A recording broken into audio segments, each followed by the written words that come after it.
5-year-old? Ew, I couldn't date one. That would be illegal. Like, and don't even get me started on 30-year-olds. I don't know what the stick up my butt about them is. Actually, let me not get into it because it's so fucking mean. I've always had a vendetta against 30-year-olds, and I really don't know why. But she's 25, so I'm like, yeah, okay, we're not the same age, so I'm not... Maybe I don't get it. I don't know. We're close enough. I should probably know exactly why I feel this way. Like, I am close enough in age too that it's negligible. It's not like I'm fucking 16 and like, yeah, 25's old.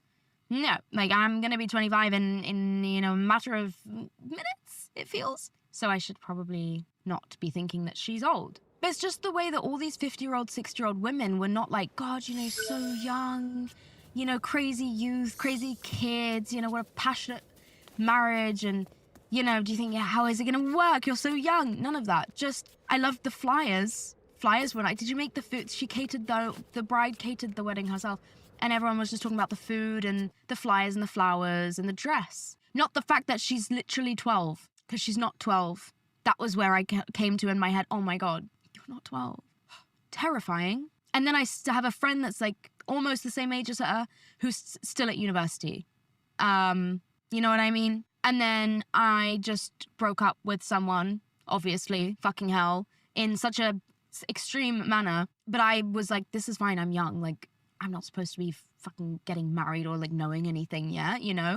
Although I will say, I think that was the last bad breakup I can do, because I think after a certain age, it does get embarrassing. Like, that one was fine. I got into that relationship when I was 21. So I'm like, okay, you know, that is excusable. I think if I did that again, because that's my third bad one, by the way, that was not a first-time rodeo for me. That was my third horrendous end to a relationship, or just horrendous relationship in general.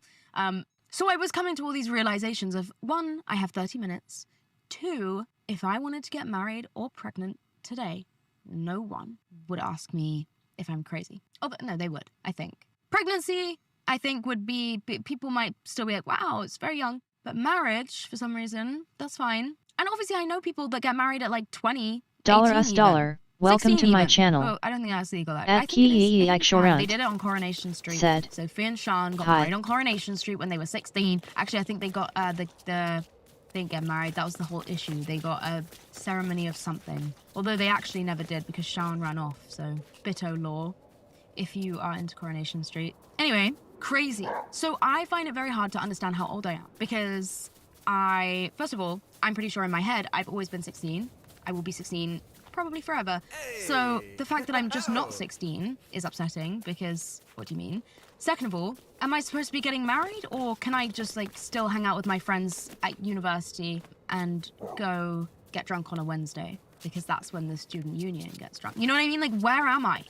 Everyone is so different, and it's really, really scaring me. And then, do you want to know the most upsetting thing that happened to me? I'm very used to being the youngest in a room when it comes to, like, the people that I work with, because I'm the one that does the fucking shit posting, and they're the ones with the real jobs who, you know, give me deals or, like, do my audio stuff, like whoever it is, they're always older than me. I'm very used to being the youngest in the room. So imagine my shock and horror when one of my PR girls I was like, whoa, okay, when did that happen? Like, so you're telling me people my age can have jobs as good as yours?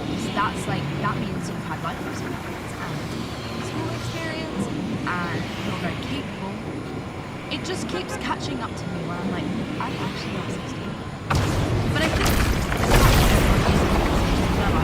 some people are at square one, and it feels like other people are just further down the road. And whether that be that they have like an amazing job, or they're getting married, have a baby, whatever it is, like because everyone's at such different points in their lives, it's hard to even have friendships. Because I might have a friend that I've had for 5 years, and now I'm fresh out of uni at an early stage of my career, and she is settling down and renting a house with a man and getting pregnant. I don't have that experience, but I imagine someone does, because that can happen. It's a possibility. How confusing. Like, even if it's someone you get on with, even if it's a really, really good friend, life is just genuinely so open to choices right now. You can choose anything you want, that people people will just go off in different directions, and you will lose friends, not because they did anything wrong, just because they got married. All of my friends are at a place in their life right now where they're just focusing on their careers, and everyone's at very early stages. Most of my friends are not in jobs that they love and want to work in forever. That's just like the way it is. They are just doing things as stepping stones to get where they really want to be. A lot of people feel very discontented. I think that's the word.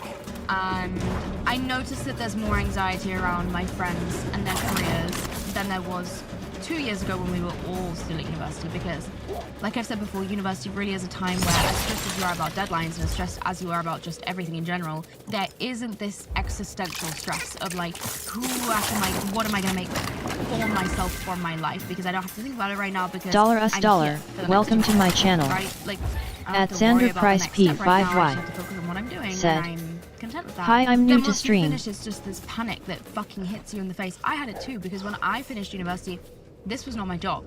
It was something that I did. It was a hobby. It was really fun and cute. It was not paying me any money. So well, it was, but like not money that I would want to live off of forever. And I had to make a decision, like, do I want to try and do this full time and just like take a year off and travel a bit, which is what I ended up doing because I wanted to go travel with Millie, or do I not want to have a gap in my resume? What were you doing for an entire fucking year of your life? You didn't have any job, because I was post-op. Like, if it didn't go well, I would have had a gap in my resume, and that wasn't okay. There's definitely like a buzz of anxiety around my friends, and I think it's healthy because they're concerned and they like, it's a sign of ambition, but people are just going in different directions. I have so many friends who have moved away from where we all went to university, friends who have moved away from home, who are still at university, who are just everywhere, and it's just hard.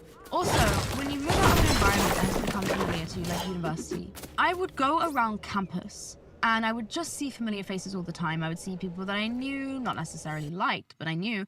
And I had flatmates, and I had housemates, and I had course mates, and I just knew all these faces, and it was familiar to me. Like, everything was familiar to me. It was a world that I had been living in for long enough that I knew everything and everyone, pretty much. Not everything. And that is that's actually a hard thing to lose, because you just kind of lose this sense of belonging, this sense of like community, warmth, whatever it is. Like, it's not there anymore, and it's healthy because obviously you're supposed to, fly from the nest and whatever and go into unfamiliar waters and uncomfortable situations, because that is how you grow and that is how you get a new job and that is how you become who you're meant to be. But it is uncomfortable. And I think it just contributes to everyone being really lonely in their 20s. Also, I always remember when I was like 19 to 21, I had expected for some reason during those years, because it was like early university, I expected that I was going to find my best friend in life, because I feel like it's a common thing in like movies and stuff. And like, you just hear about it of like, I met my best friends at university.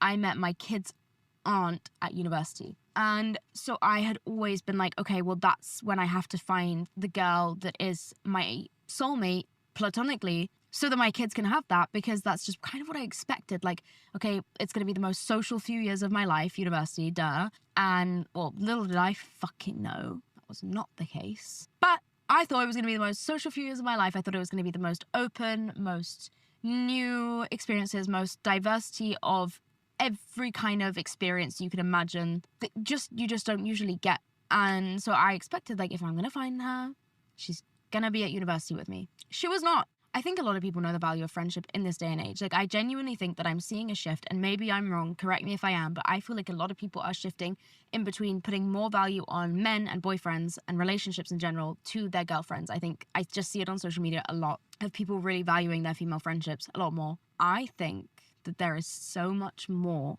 to be acknowledged even now when it comes to how important friendships are, because I think a lot of people in my age group feel lonely, and their first instinct is get on Hinge, get on Tinder, like find relationship, find partner. And I think that's actually why a lot of relationships don't fucking work, because you just can't enter it like that. Like, you cannot need something and so then you get a partner to fulfill it. Like, you have to be self-sufficient. You have to have enough options for that need to be met, that it doesn't just fall on one person. Like, go out, get friends, continue your life, and then find someone who fits into it. Do not find someone who you can then form a life around, because that's just never gonna fucking work. It's never gonna work. But I do think that people are really like starting to acknowledge the importance of friendships, especially female friendships. But I think it's also hard. Just once you do find a friend, say you get past the hardest hurdle and you find a girl that you want to be friends with, you're gonna have different jobs most likely. Like, it's hard to find people who fit in the same city, similar job, similar life, similar person. It's just like so many puzzle pieces have to fall into place. If they're not falling into place for you, I genuinely believe that there's a reason. And maybe you just need to spend some time by yourself, because maybe that is just what you're supposed to do right now. I have had periods of my life where I've had no fucking friends. Like, and it's not like, oh, I fell out with all my friends. It's like, yeah, I have friends, but they're nowhere near me right now. They're off doing their own thing. I just don't have anyone close to me that I like. And it's really lonely, and it's actually very hard. And I do look back on those times of my life as like, yeah, that was hard. But the things that I learned from those times were so valuable to me. And I just built a very, very, very strong bond with myself. Probably too strong, because I think that I still to this day, I'm like very much someone who will be like, I don't need you. Like, I don't care what it is you supply for me. I don't need you. I do need my friends. But like, I think I restrict information from my friends, because I'm like, let me deal with this on my own, I think, to prove that I can. To myself, not to them. But I'm just like, yeah, let me like withhold this information from you so that I'm not completely dependent on you or reliant in any way, which is dumb, because I do want to rely on my friends, and I do rely on my friends a lot of the time. It's just sorry. Like I said, I am living at home and I'm by myself, and my friend is here as well. She's just moved home. She's got me, but there's no one else really here majorly that like actually never mind. So as I said, I was thinking about how it is just hard to have to go out into the world, go to university, and then come back. Because I think so many people do it, I do it, I done it, and it is hard. It's lonely. It's difficult to readjust to being around parents. It is fucking depressing. It's mentally challenging, and it is also just, I can feel a bit hopeless. I now have the option where I can leave if I want to. I just haven't got around to it yet. But when I didn't have the option, when I couldn't afford to leave, and I was still after university, it was very, very, very dark. And as much as I love my mum and I love her house, and it's always been big enough for me before, it wasn't big enough for me. And I didn't want to feel like sound ungrateful, or, you know, seem frustrated, or tell anyone that I was frustrated, because at least I had a roof over my head. It just felt dark, and it felt lonely, and it felt hopeless, and it felt like, what was the point? I worked so hard at university, and now I may as well have just not gone, because I'm just in the same exact position I was in when I left 4 years ago, and now I'm also in debt.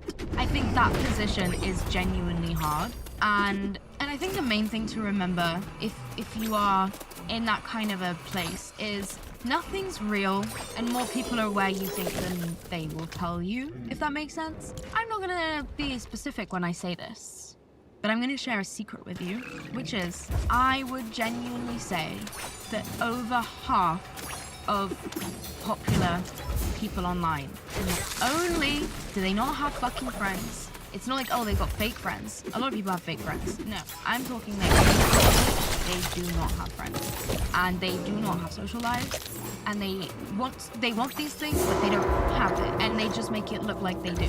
They don't have most of the things that they show. This does not go for everyone, by the way. It's just something that when I first came in to this kind of industry, and I started meeting these people, and I started to understand, this is not good. I feel really insecure my job. I remember seeing that everyone somehow could afford similar to how I was, and yet they had a house and a car and all these clothes and all these friends and all this and that, and they're always abroad and they're always doing all these things, and I was like, damn, like, am I not getting paid? Like, who do I need to speak to? Like, salary on? Will I get a salary for like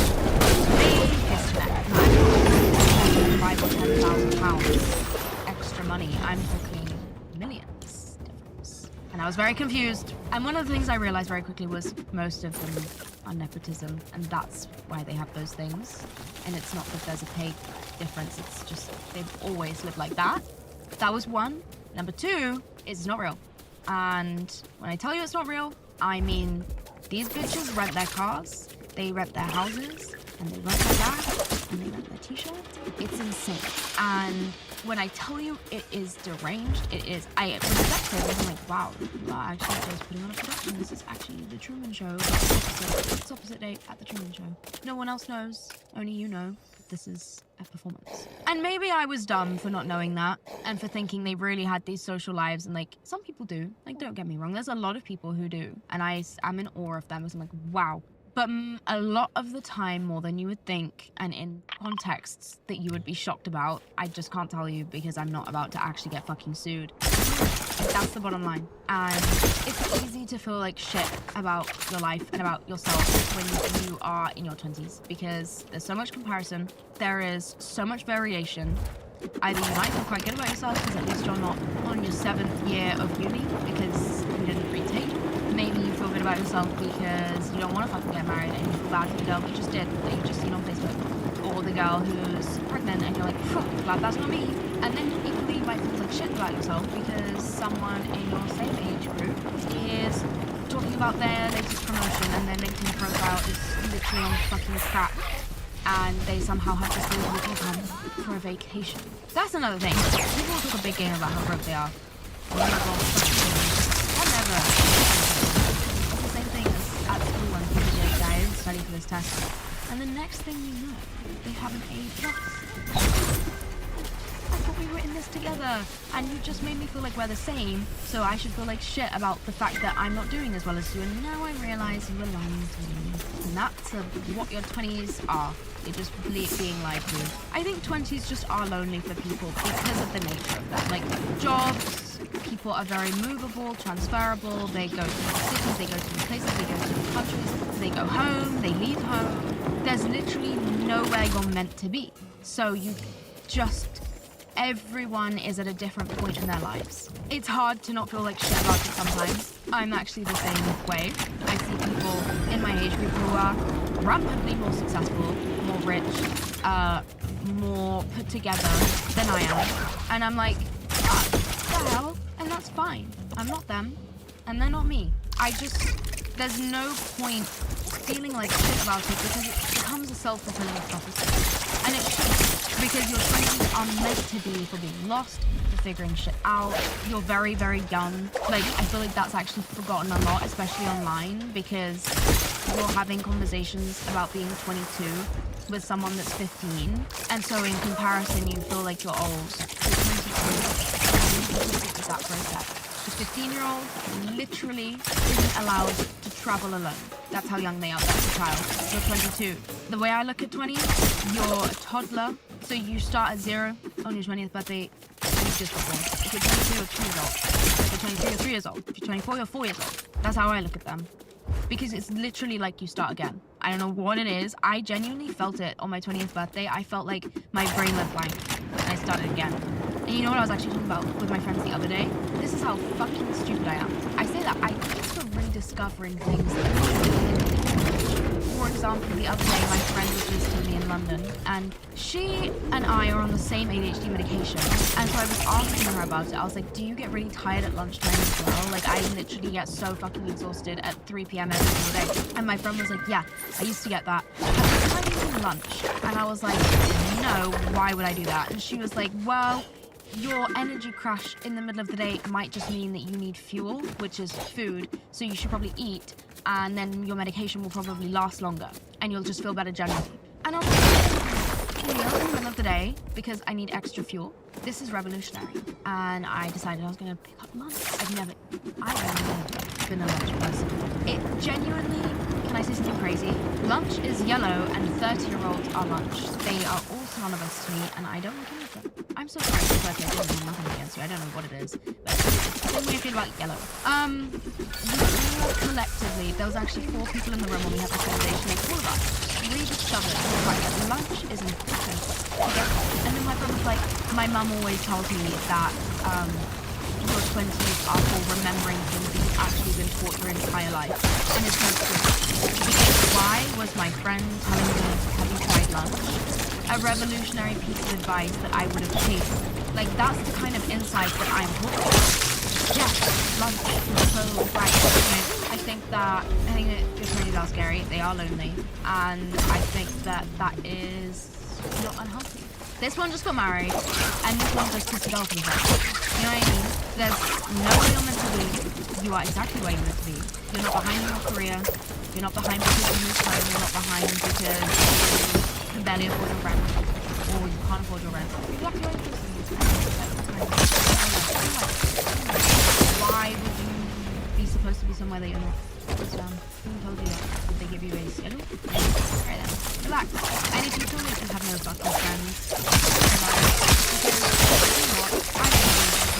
I have 2, maybe 3 at push. I have, actually I have 2 amazing friends who live nowhere near me. I have 3 amazing friends who live nowhere near me. I have 3 amazing friends who live nowhere near me. And I love that I have them in my life. I just never see them, and I rarely speak to them. I know that they're always there. And then I have a friend who does live very near me, and I see her all the time, and she's like my person. That's my roster in my life. There's nothing else. I have a lot of acquaintances and stuff, but those are my friends. And I'm someone who has literally probably every possibility to make a new friend. I think I'm in a unique position where if I wanted a new friend, I could probably find one the same day. Like if I really put my back into it, you know what I mean? Like I could probably find someone that, like there's so much scope. Even just like I get invited to a lot of places. Okay, perfect. Like I'll make a friend there. It's not because you're unlikable, or it's not because it's hard. It's because it just is hard to make friends. They are a serious and romantic relationship. You wouldn't expect someone to have a romantic relationship. You wouldn't expect them to have a friend. Why? Not for this. Like, it's just a lot of the time. I know they're different, but it should not be an expectation at all points in your life. Be surrounded by friends. They'll find you somehow. They're out there right now. They're becoming the people that they need to be, so that when you meet them, you like them. That's always what I think. I'm like, you know how I think about that? Actually, I always think about that in the context of my future husband or wife. Because obviously I don't know who they are right now. But I know that they're out there somewhere. And I'm like, what are you doing? Freak. You better not be fucking freaking it with someone else. It's disgusting. But it's like, I know that if I met that person today, whoever I'm eventually going to marry, I probably wouldn't like them very much. Unless I meditate and say, but I probably, more than likely, would not like them very much because they are not who I'm going to meet yet. They're not the version of themselves that will collide with my life. There's a reason I haven't met them yet, because I would meet them suck, or they're going to treat them not my type, my type's going to change. There's always a reason. And I'm glad I don't, because they probably have some shit to sort out, because I'm definitely not going to date one of those freaks that's like, I actually have a very like consistent linear life, and like I feel like I've always been this person. No, I'm going to date someone that's like, well, I have had 7 different eras, and I can only access knowledge about 3 of them through hypnotherapy. That will be who I marry. So I hope they're okay right now. I don't even know, because they're probably not gonna lie. So I'm not getting married until I'm like 6, so oh, I could be doing anything. It's actually a crazy thought. Well, now I will be driving to London because I'm going to go and cut some friend who is going to Geneva.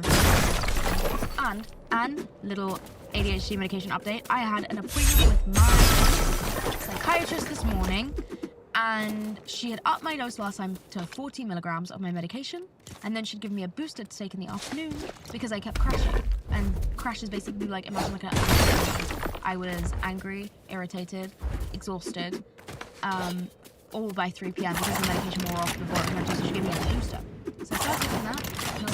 It's okay. It's crashing more, which is nice, but I don't think I'm focused. I think I'm just slightly more regulated, question mark. Like, I just am not a little more rational. That's the best way I can describe it. Life is okay, and I'm not freaking out majorly about anything, which is very unusual for me. So I was like, okay, I know it's working. It's not making me do my work. It's not making me sit at my computer and focus for an hour, which is what I need it for. Like, I don't mind being a crazy bitch. Actually, I do. Because I didn't realize I was that crazy until I got on this medication, and it just like... It's nice. It's nice. Life, my existence doesn't have to be a horrendous... Like, but I told her, like, I don't really feel that focused, though. And she was like, okay, well, I'll just, like, up you way more. she's like, since this didn't work, I'm gonna make you try. She's now given me the dose up and then double dose in the afternoon. So I'm gonna take more in the morning, and then the booster that she's gonna give me is more akin to a rocket ship up my butthole. Imagine that. And I get to try it for the time. I'm literally so scared because I have to drive to London. So I'm like, I'm not gonna fucking try this and then go driving. Actually, I don't think that that's legal. I'm not sure, but I'm obviously just not gonna try new medication and then get behind the wheel. That would be silly. So I'm gonna go to London, and the second that I park my car in London, I'm gonna try the new medication that she put me on, and I'm really hopeful that it's gonna work this time because I'm getting a little bit scared that the dose keeps going up and I just still am fucking useless. That's the way I can describe it. I'm still completely incapable of getting shit done. But incapable. I'm really hoping that this dose will work because I'm getting scared. I'm like, because I googled it and it was like some people's body chemistry literally just does not work with this pill. It just won't help them. That scared me. There's another type of medication I can try if this one doesn't work. And a lot of people find that only one of them works for them, rather than having them both be like, oh yeah, I could take either. It's like, no, I prefer this one over this one. So if this one doesn't work, I will try the second option. I'm just stuck. And I really hope that it works. Because all it keeps doing is making me feel like I've had caffeine. Like, I get a burst of energy and like jitters almost, but like, that does not make me focus. It just kind of makes me want to go somewhere, question mark. Like, it makes me want to maybe have a conversation, but that's it. So, anyway, my dog is actually sleeping next to me right now. It's fucking gas. It stinks. Thank you for listening to this week's episode. Pretty sure you enjoyed it. I'm gonna go drive to London now, and then I'm gonna go try my new medication, and then I'll let you guys know what it does. Because it's a significantly larger amount than I was on before. So if I start posting things on my Instagram story that just make you feel like slightly uncomfortable, that's how you know it works. See you guys next week. I love you so much. Have a good week. Bye.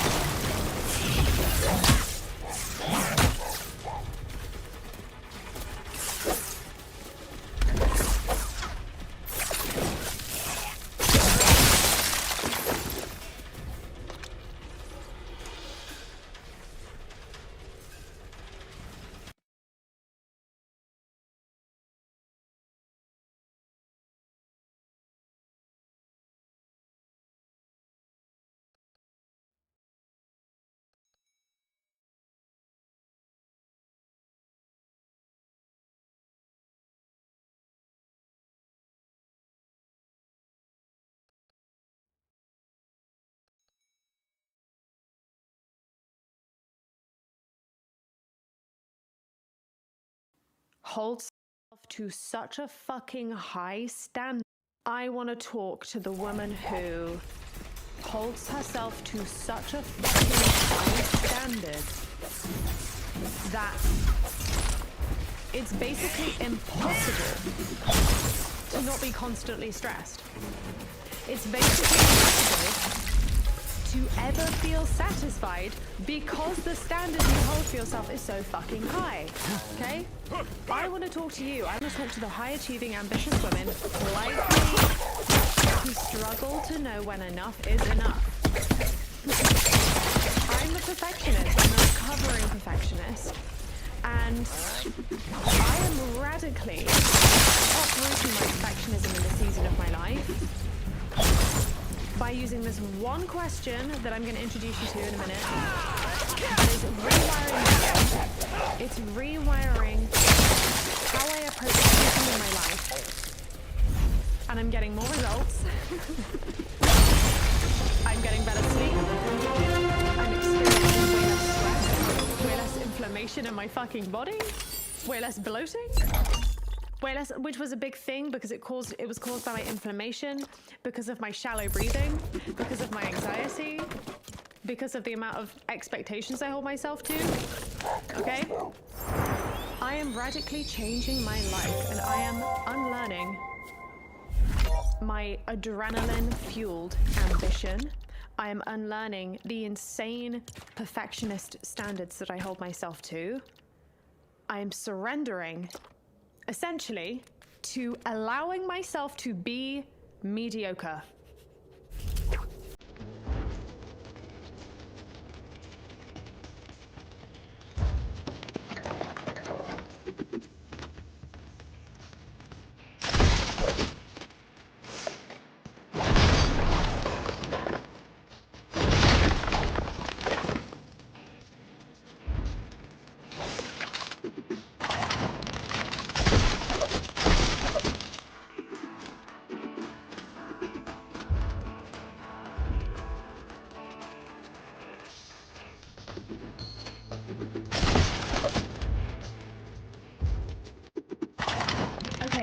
a helicopter circling my apartment right now, and it's massively detracting from my energy and my life source. I have sat here for the last 10 minutes trying to record, and I've just put my fucking headphones on so that I don't have to hear it, because it's really distracting. It's like, so I just moved into this apartment, right? And I moved from an apartment building that was on the main road in Hollywood, crazy. And the sound of traffic passing my bedroom window every single morning was like slashing my heart every time. And I know that sounds so dramatic, but I'm very sensitive to urgency. And I don't think that there's nothing wrong with the cars, right? It's because this amount of urgency was muting a very dysregulated nervous system anyway. Like, I told my friend a few months ago that I wanted to quit coffee. I was like, I just can't drink coffee right now. It's just doing too much to my body. And she was like, I wonder if you would be able to drink coffee, though, if you were just, like, living in nature, you know? And so I think I am in a season of my life where I'm reducing the input, whether that's noise, whether that's coffee, whether that's urgency. And I've noticed so much about myself that I almost create an urgency for myself in life by the sheer act of delaying things until they become urgent. This is an aspect of who I've been forever. I am actively working to become the woman, become the version of myself that creates and does the boring fucking admin shit before it's urgent. And it's changing my life. I am keeping these small promises to myself every single day. Confidence is the solution to finding yourself again, is bridging the gap between who you know you could be and who you are. Bridging that gap. And how do you bridge that gap? You do what you said you were going to do when you said you were going to do it. Or rather, doing it before it becomes urgent. That's my lesson that I'm learning in my life at the moment. Is how much of the urgency in my life is manufactured by my procrastination of the things that actually would take me 2 minutes.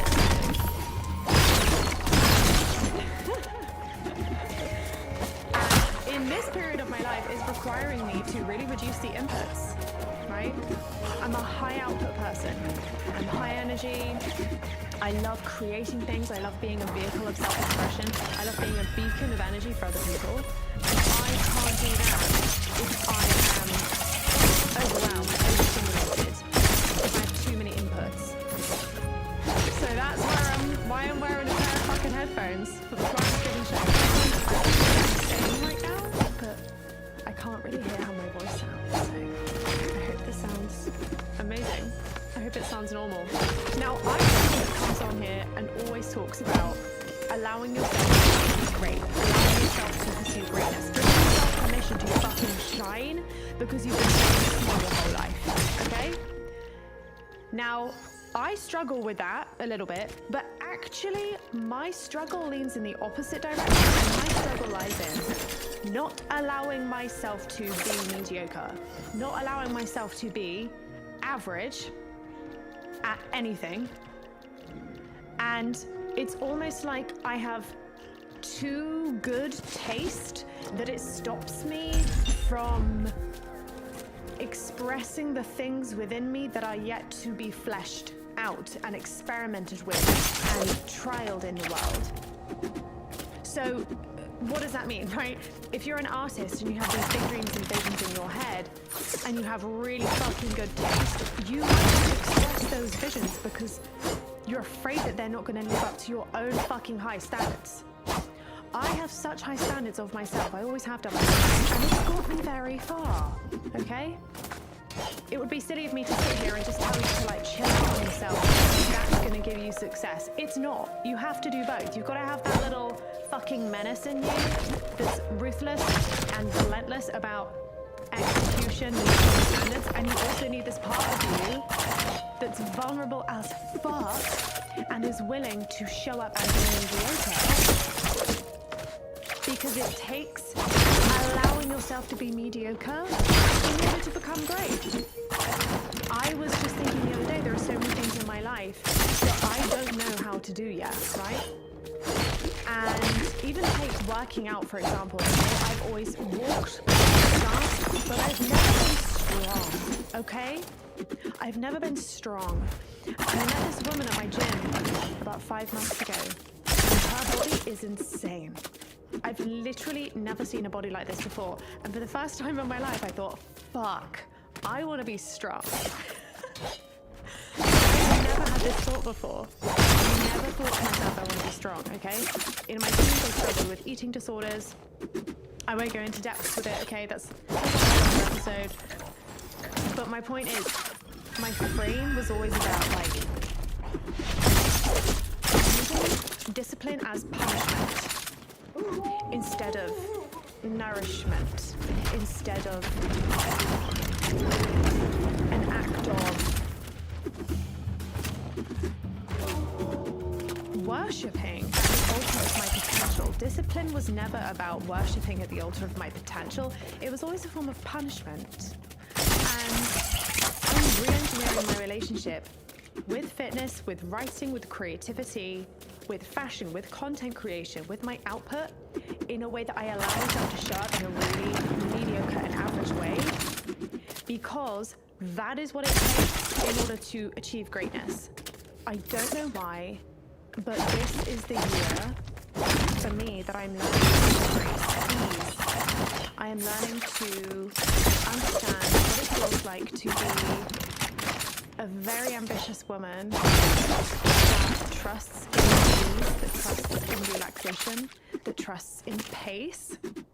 I am both wellness girly, meditation girly, go to bed early girly, and then I'm also a ambitious girly, dreams bigger than my human limits can probably ever accomplish in this one single lifetime as Florence given. I am both. I am both very ambitious and then also want to be deeply present in like. And I've wrestled with both of these sides of myself for a while. I took a picture and put on my Instagram stories of the 2 books that I was debating reading in the morning, and one of them was just called The Magic of Thinking Big, and the other was called Do Nothing. I have always struggled with the 2 parts of myself, the ambitious part of myself and the part of me that knows slow and steady wins the race. The part of me that knows the answer to achieving is to be deeply present and do things at your own pace, because what's the thing that yields results? Consistency. And when you go full speed all the time, and you let that adrenaline side of you sort of take charge, it's not sustainable and you end up burning out. I have burnt out almost every single year since I was like 23. And I remember I posted an Instagram story when I was 19 years old on my Instagram, and I said something like, I posted this on a story, I just said like, oh my god, I'm going too fast, I'm gonna burn out soon. Like, I've always known this. And when it happened, obviously, I hurt my back, I slipped a disc in my spine, I developed gut health, inflammatory issues in my body, I had really bad acid reflux. I've had bouts of that over the last 7 years since I was 20. And my thing now, probably for like the last 3 years since I've been sober, since I had my second spiritual awakening, has been about unlearning addiction to doing. As Eckhart Tolle calls it, the addiction to doing. The addiction to doing. And I have 2 realms of myself, like we all do. The doing part and the being part, the present part, the one that wants to be anchored in the now. And this like insatiable, expansive part of myself that is so filled with desire. Because I want to achieve a lot in this lifetime, and I know I came to achieve a lot in this lifetime. I always have done since I was a little girl. I've known that I was destined for big things, and that part of myself, she needs to be fed. I need to feed that beast in me, okay? I also need to tend to my soul. if you are someone that relates to this juicy part of you that wants to expand, and knows that you are meant for more, and you feel like you're doing a lot, in fact you're probably doing too much. Like, I'm doing so much, but I'm not yielding any fucking results.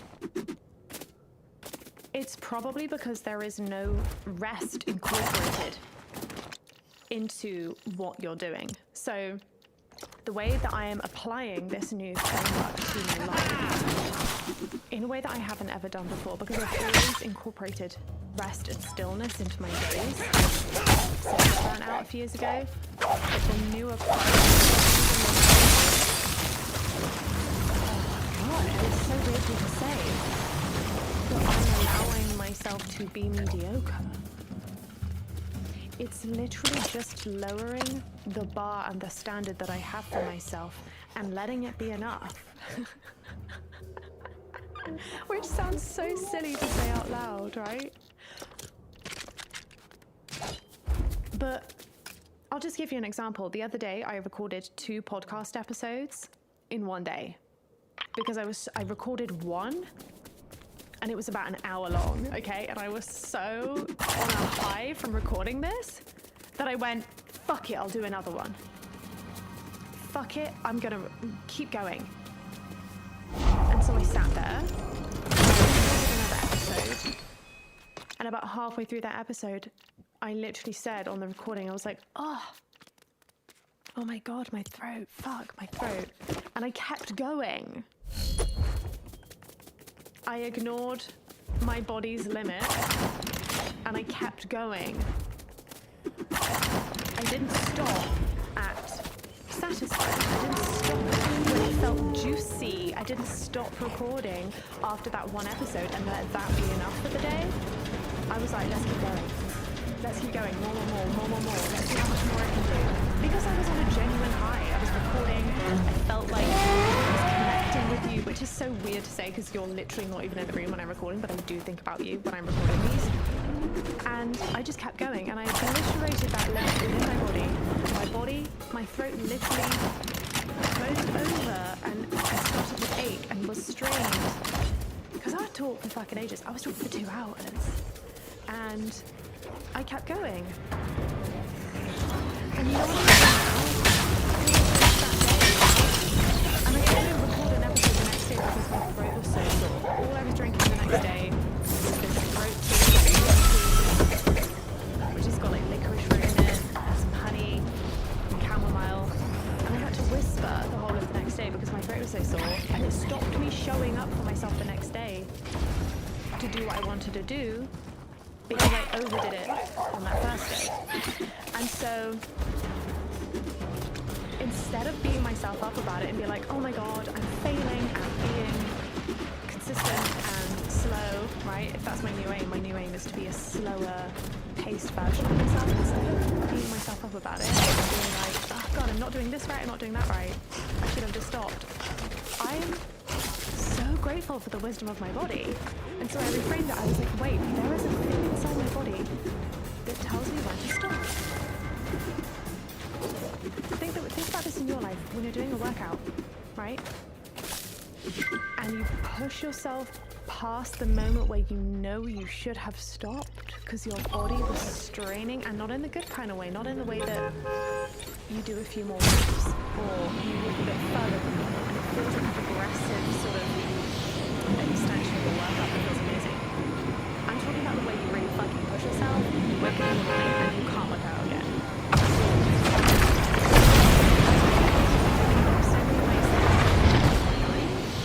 With my creativity, with my output, with content creation, with the podcast, I'm never mentally when enough is enough. I've always been very insatiable for more and more and more. Even when it comes to comfort eating, which is something I've struggled with, is I enjoy it so much, I'm like, I don't want it to end, and then I have a stomach ache. I am learning how to not have a stomach ache with my whole life. I am learning when to feel satisfied. Yeah, I'm learning when to feel satisfied. I'm learning when to feel satiated. And that is the hottest thing ever. The hottest version of me is the version of me that doesn't keep going and doesn't push past her body's limits. The hottest version of me goes, I've had enough. The hottest version of me goes, I'm satisfied. I'm satisfied.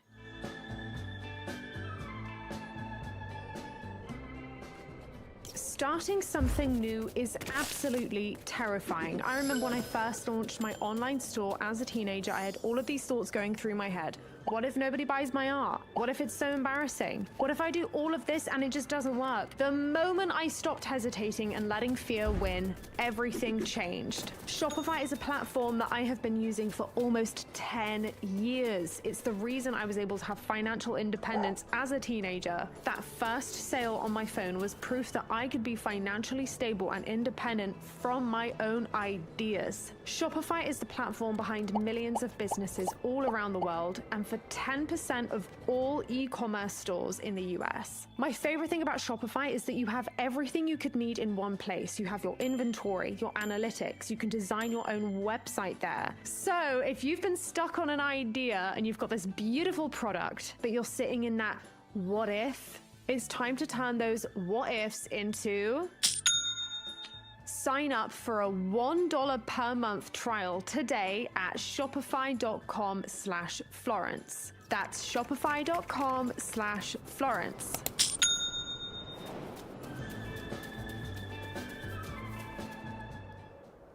And you know what, as well, something I've realized is, you know, there are times in life where you should really fucking go for it and you should sprint, but the most beautiful, aligned, electric version of myself is not the version of me that's pushing to almost prove herself. Yeah, because that's really what stems from it, if I'm being honest. Not consciously, but perhaps subconsciously. There is this need with this perfectionism that maybe you relate to, this desire to have everything perfect before you can show it. To be the woman that does it all, to be the good mum, to be the good sister, to be the good friend. Yeah, maybe you go to a bunch of things that you don't want to go to because you think you need to prove that you're a good friend, you're a good partner or whatever. And that perfectionism bleeds into every area of your life. And it's approving. And actually, this form of proving and pushing, the reason it almost reeks, or at least stems from insecurity, weirdly, is because it's like you don't trust yourself that you are enough at your human limits. You don't trust that your capacity is enough. You don't trust that being satisfied is enough. And it could almost, I don't know if that's quite right. Maybe it's more of a... Okay, so take my example with me recording 2 podcast episodes, okay? Contrary to how effortless I may seem on camera, every single time I press record, I don't know if I'm going to be able to do it. I don't know when I turn the camera on if I'm going to be able to be Florence Given. I watch videos of myself in awe, and I'm like, wow, how did I do that? Every time I watch a video of myself, I'm like, how did I do that? I never know if I'm going to be able to do it again. And you might watch me and think, God, this is just effortless to her. And it is when I let myself show up and decide that it's okay if this is mediocre. If this is going to be mediocre, it's going to be mediocre. But it takes allowing yourself to be mediocre to even show up. Yeah? Because if you think the only time where you are allowed to show up for your work, for your podcast, for your writing, for your family, for your partner, for your friends, whatever, if you think that it requires perfection, then yeah, you're going to be fucking exhausted, and you're either never going to show up because of the standards that you require in your head in order to show up. You're like, oh, well, I need to have this perfect outfit. I need to get my hair done, my nails done, my this, my that, my blah, blah, blah, blah, blah. Half the time people just want you there, babe. Yeah? Same with your creativity, you know? My aim with this podcast isn't to produce the most perfect podcast in the world. It's to connect with people It's to provide a space for philosophy, conversations, stuff like this, because I need to express myself. It's to connect with people. And it's to share some thoughts that I have, because maybe you're having them as well. And maybe this is gonna help you as well.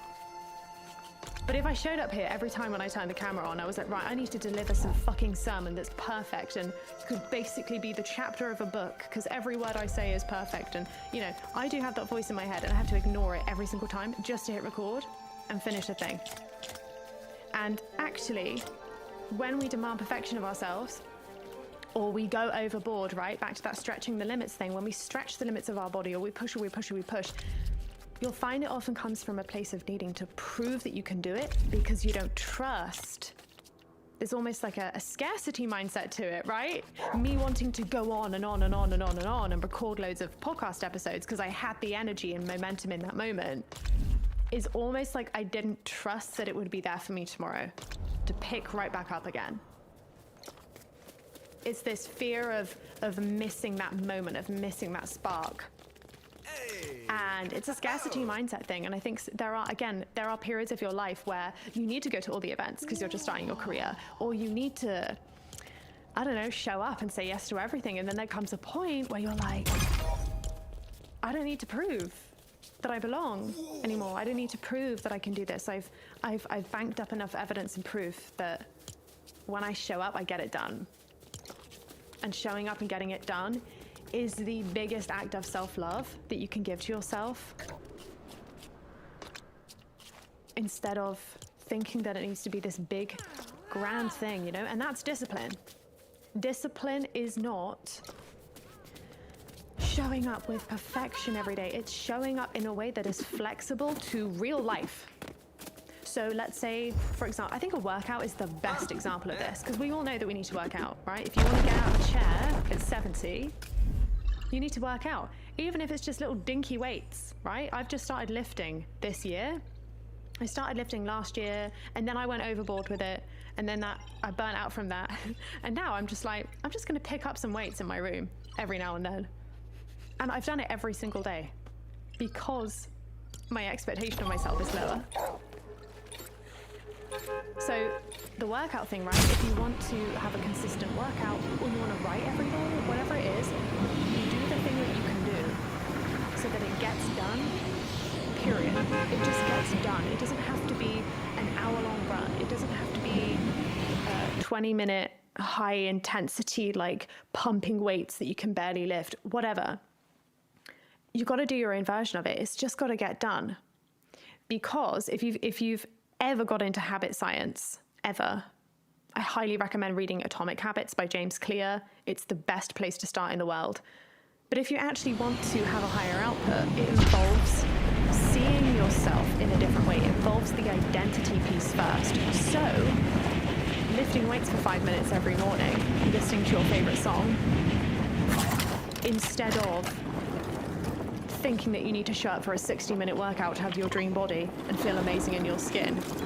Which one are you going to show up for more? You're going to show up for the 5 minutes, pumping your arms in the mirror, listening to Madonna. Yeah? That's my vibe. You're not going to show up for the thing that feels impossible to do.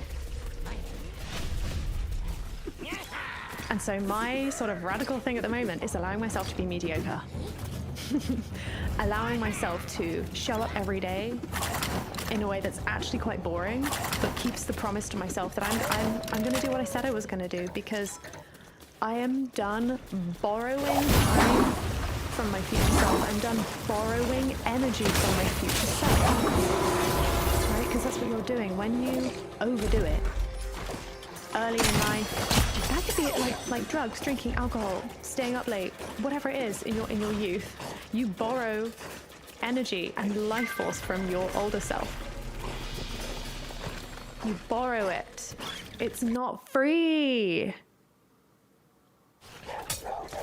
It's not free.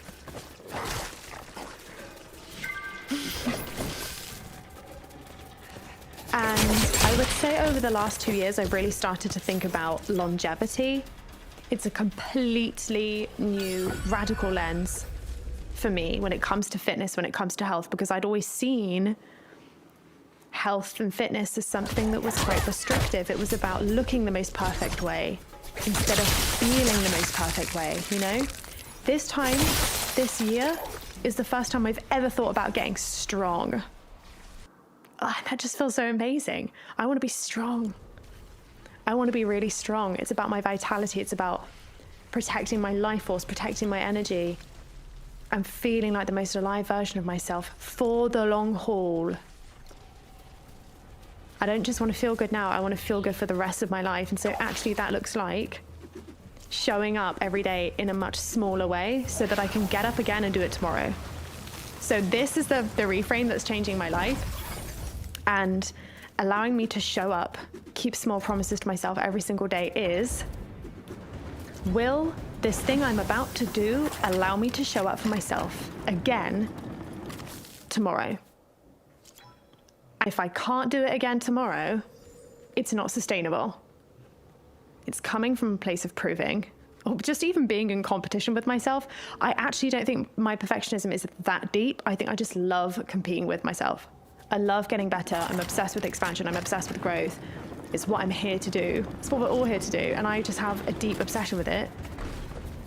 But the path to that isn't burning out. The path to that isn't pushing yourself so far that you can't get up again and do it tomorrow.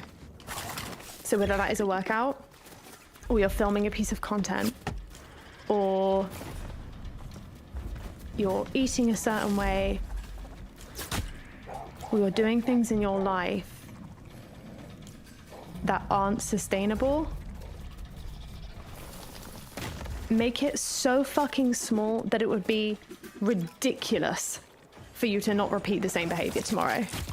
I'll give you an example of a habit that I've included in my life.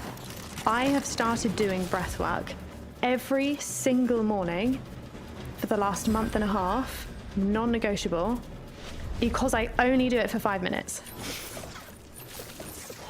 I do it for 5 minutes every single morning. It's shifted my entire fucking life. It's reduced the inflammation in my body. I was having a lot of health stuff, and it was because I wasn't breathing properly. How crazy is that? And my diaphragm wasn't expanding properly, because most of us just only breathe into our chest. Combine that with anxiety, or I didn't have an apartment for a while, and so I was very sort of, I didn't have a home, I didn't have roots, and I need roots. As a deeply creative, deliciously chaotic woman, I need roots in order to actually expand. Otherwise, I just don't feel settled. And I was breathing in a really like shallow way just into my chest. And then I was like, fuck it, I need to do some breath work.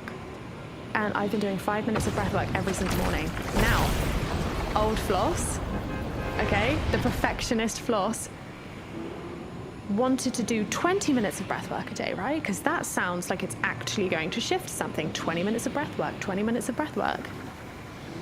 And yet, every single time I tried to do 20 minutes of breath work and watch a video, 20-minute meditation, I would never do it for longer than 3 days because it was too exhausting. But now I just do 5 minutes, and I do 5 minutes of breath work before I have my breakfast, because I want my breakfast, right? It's that like dopamine habit stacking thing you can do of, okay, I'm gonna do something I don't wanna do, and then give myself the thing that I'm like excited to have as my treat. So I do 5 minutes of breath work a day, and I've been extremely consistent with it, and it's a habit that I want to keep for the rest of my life because it's changing my life. And the only reason I've been able to be consistent with that habit is because I let myself do it in a really small, mediocre way. 5 minutes a day. It's getting done, no excuses. So, if you're someone that is high achieving, has extremely high taste, high standards for yourself, make sure that your high taste and your high standards aren't stopping you from actually just showing up. Because the people that win in life are the ones who hoard their genius, hoard their good taste. Yeah, it's no good being a private genius. It's no good being a person with big ideas in your head if you don't have the courage to let them out. This is why perfectionism is such a sneaky disguise, because it really stops you just showing up while The person with half your skills and talent is going full fucking throttle in something, and they're gonna win.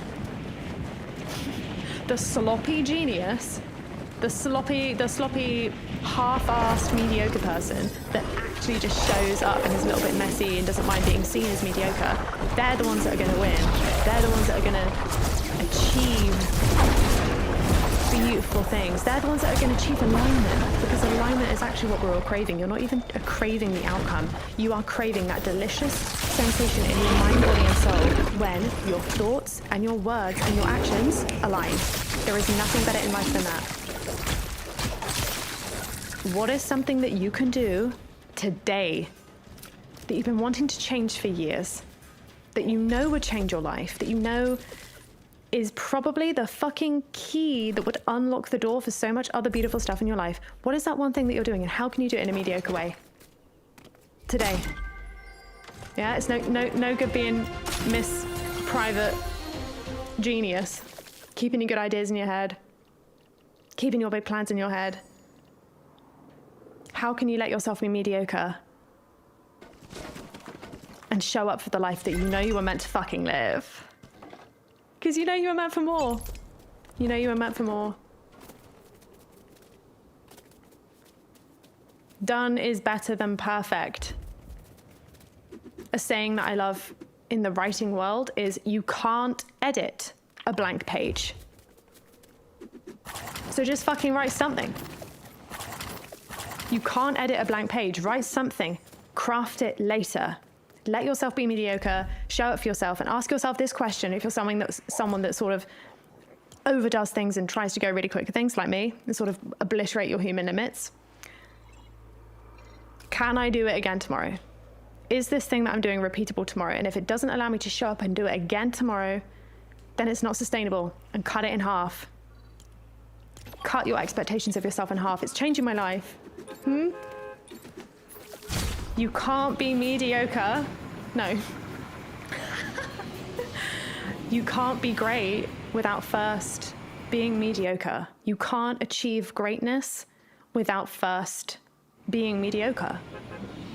The path to mastery in any area of your life is being mediocre and allowing yourself to be mediocre.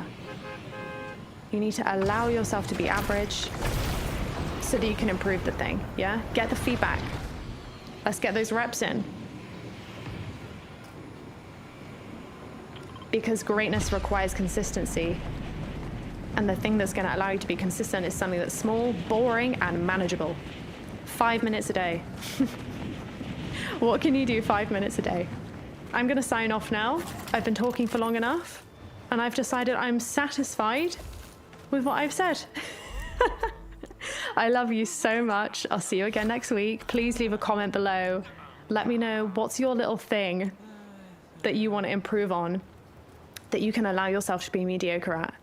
Let's all chat about it in the comments. What's something you can be mediocre at this week so that you can actually show up for yourself every single day for this thing? 1 week of good habits and keeping a promise to yourself will completely transform your life.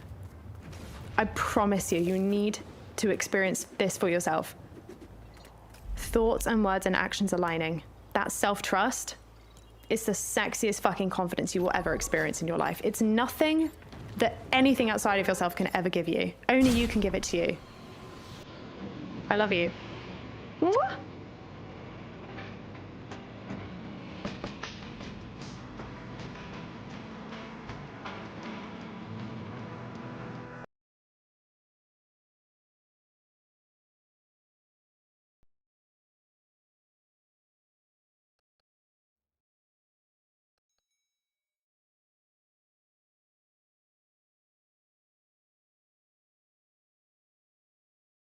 There's a shortage of people that actually respect themselves nowadays.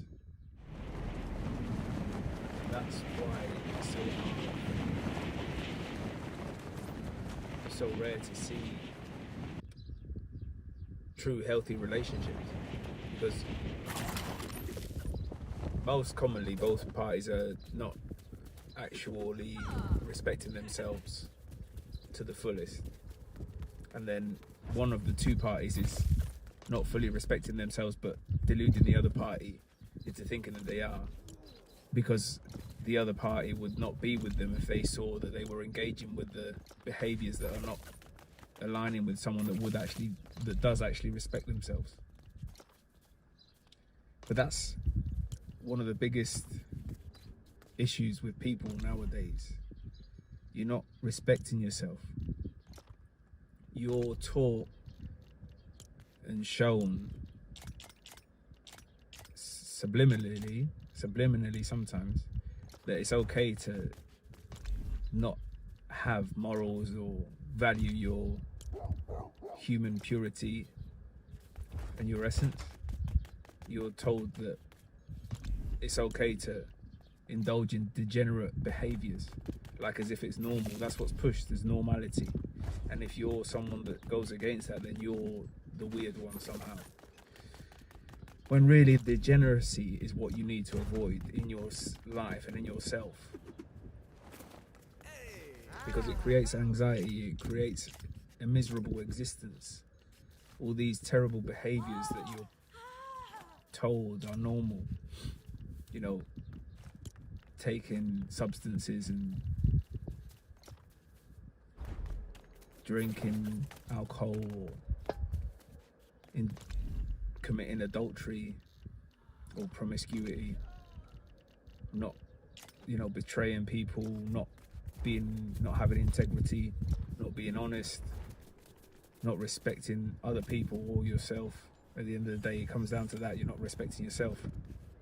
It generates a sort of anxiety inside of you, and you don't even realize it because you're so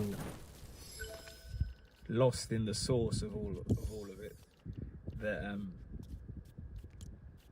you can't see it for what it is. You're confused and you're anxious and miserable, so you cling on to whoever is willing to accept your degeneracy in exchange for a little bit of pleasurable time.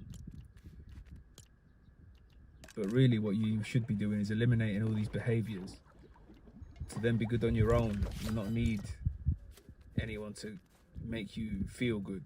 Just be good in your own skin, which takes hard work and discipline and time and separation from the group.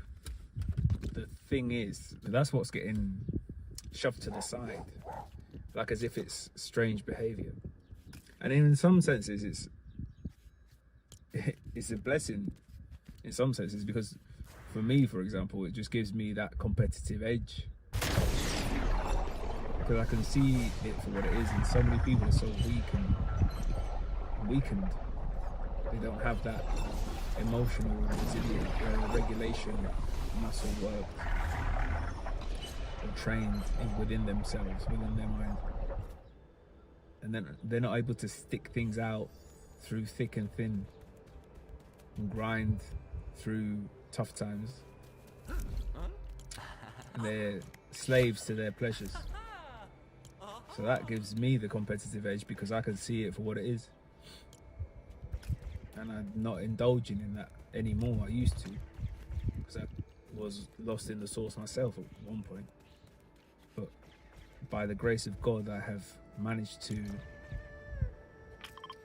drag myself out of them pits, and hopefully I can be a testament to what can be achieved when you engage in the correct behaviors for an extended period of time. But that's the thing. If you are someone that respects yourself truly, you're okay on your own. You're already engaging in all the behaviors that are necessary, or that are normal, that are correct, to live out your best possible version that you can live out, best possible version of yourself that you can live out at the time. You're okay within your own skin. You actually don't need anyone to make you feel good. You don't need anyone's validation or approval. which actually makes you more attractive to the right people. But and to the wrong people as well, to the people that are validation vultures, that just want validation and attention. And they can see that you're not giving it to them. You don't need their validation. That makes them crave it even more. But that's a side tangent. What I'm saying is, I've engaged in the behaviors for an extended period of time, and the result is there's a certain level of satisfaction and contentment within my own self, not actually needing any externality to be good, to be feeling good. But this isn't just, you know, relationship aspects. This is in general in life. When you're able to engage in the correct behaviors for an extended period of time, you end up being someone that's self-regulating emotionally, resilient, hard-working, honest, respects themselves and the people around them. You basically end up being like a pillar of the community, like someone to, as an example of a person, especially nowadays with, like I said, everything that's being pushed as normal. And you're good on your own. You don't need anything. You don't need anyone's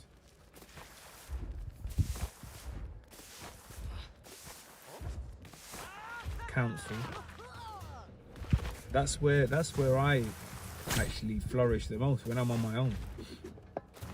Because I'm so used to living my life like this, just by myself and figuring things out by myself, that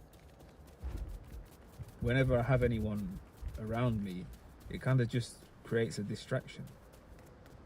No, I'm not saying certain people don't add value to my life. Of course they do. Many people do. But at the same time, I've figured out a way to maneuver for myself that works for me, that is profitable. So why would I change something that's profitable but all hugely profitable? And these behaviors, they compound. When you stack them up on top of each other and you're consistent for an extended period of time with these correct behaviors, it compounds. The effects, the positive effects of the correct behaviors compounds in your life. The results compound. And things just keep getting better and better and better. That's why, even though it's not easy, because there are times where the devil tries to get to me, I've built myself up to a point where I'm strong enough to resist the temptations of the devil by the grace of God and by the help of positive influences around me.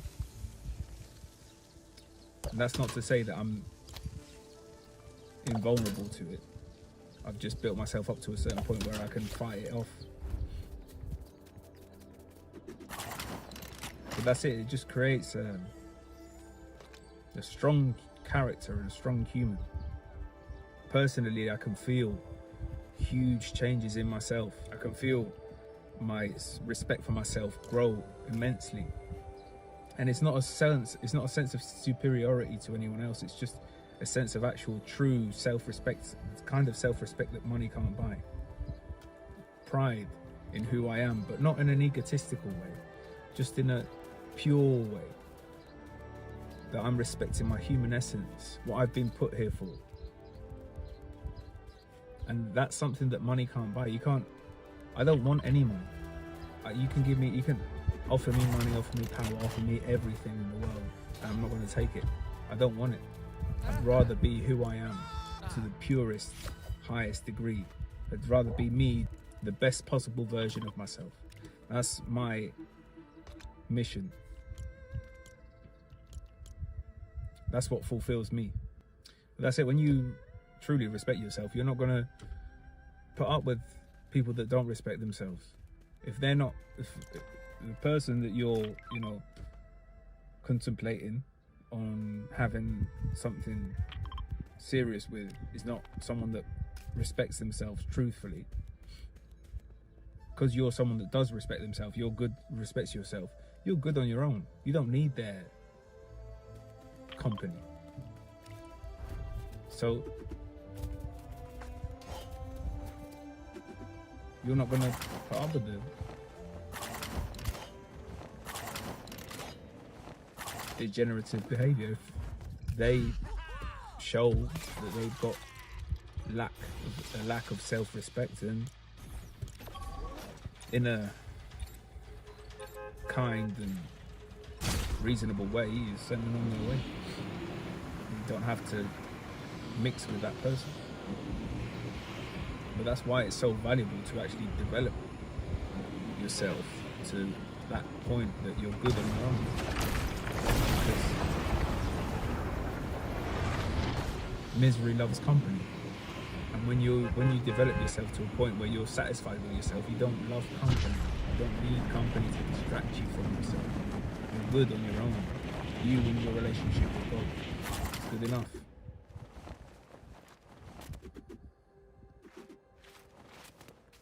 But it all stems from respect and having self-respect of yourself, being honest. But that's something that's tied closely to respect. Because if you respect yourself, you've got to be honest. There's no way of lying and also respecting yourself. You've got to be honest with yourself. You can't lie to yourself and maintain yourself. You just don't. Or other people. Whose life are you living if you're having to lie to get by? It's not your true adventure. You're not living your adventure. Your adventure is through the truth. The degeneracy that gets pushed with the music videos and all that is so crazy. And it's normalized. But that's lust. That's how the devil gets you. One of the devil's best weapons is lust. So you have to control your lust. You have to eliminate that from your life. That's a new one for me, really. That's something that I've been working on a lot lately, and it's shown huge results in myself, in my calmness and respect for myself. But that's it. It's one of the strongest weapons. It's one of the devil's strongest weapons. But once you get that all under control, and you've already got all the substance abuse and everything eliminated out of your life, and you're exercising, always striving to be the best possible version of yourself each day. There's not much more that you need to strip away from yourself. And all you need to do then is to stay consistent with the correct behaviors.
of time in GTA 5.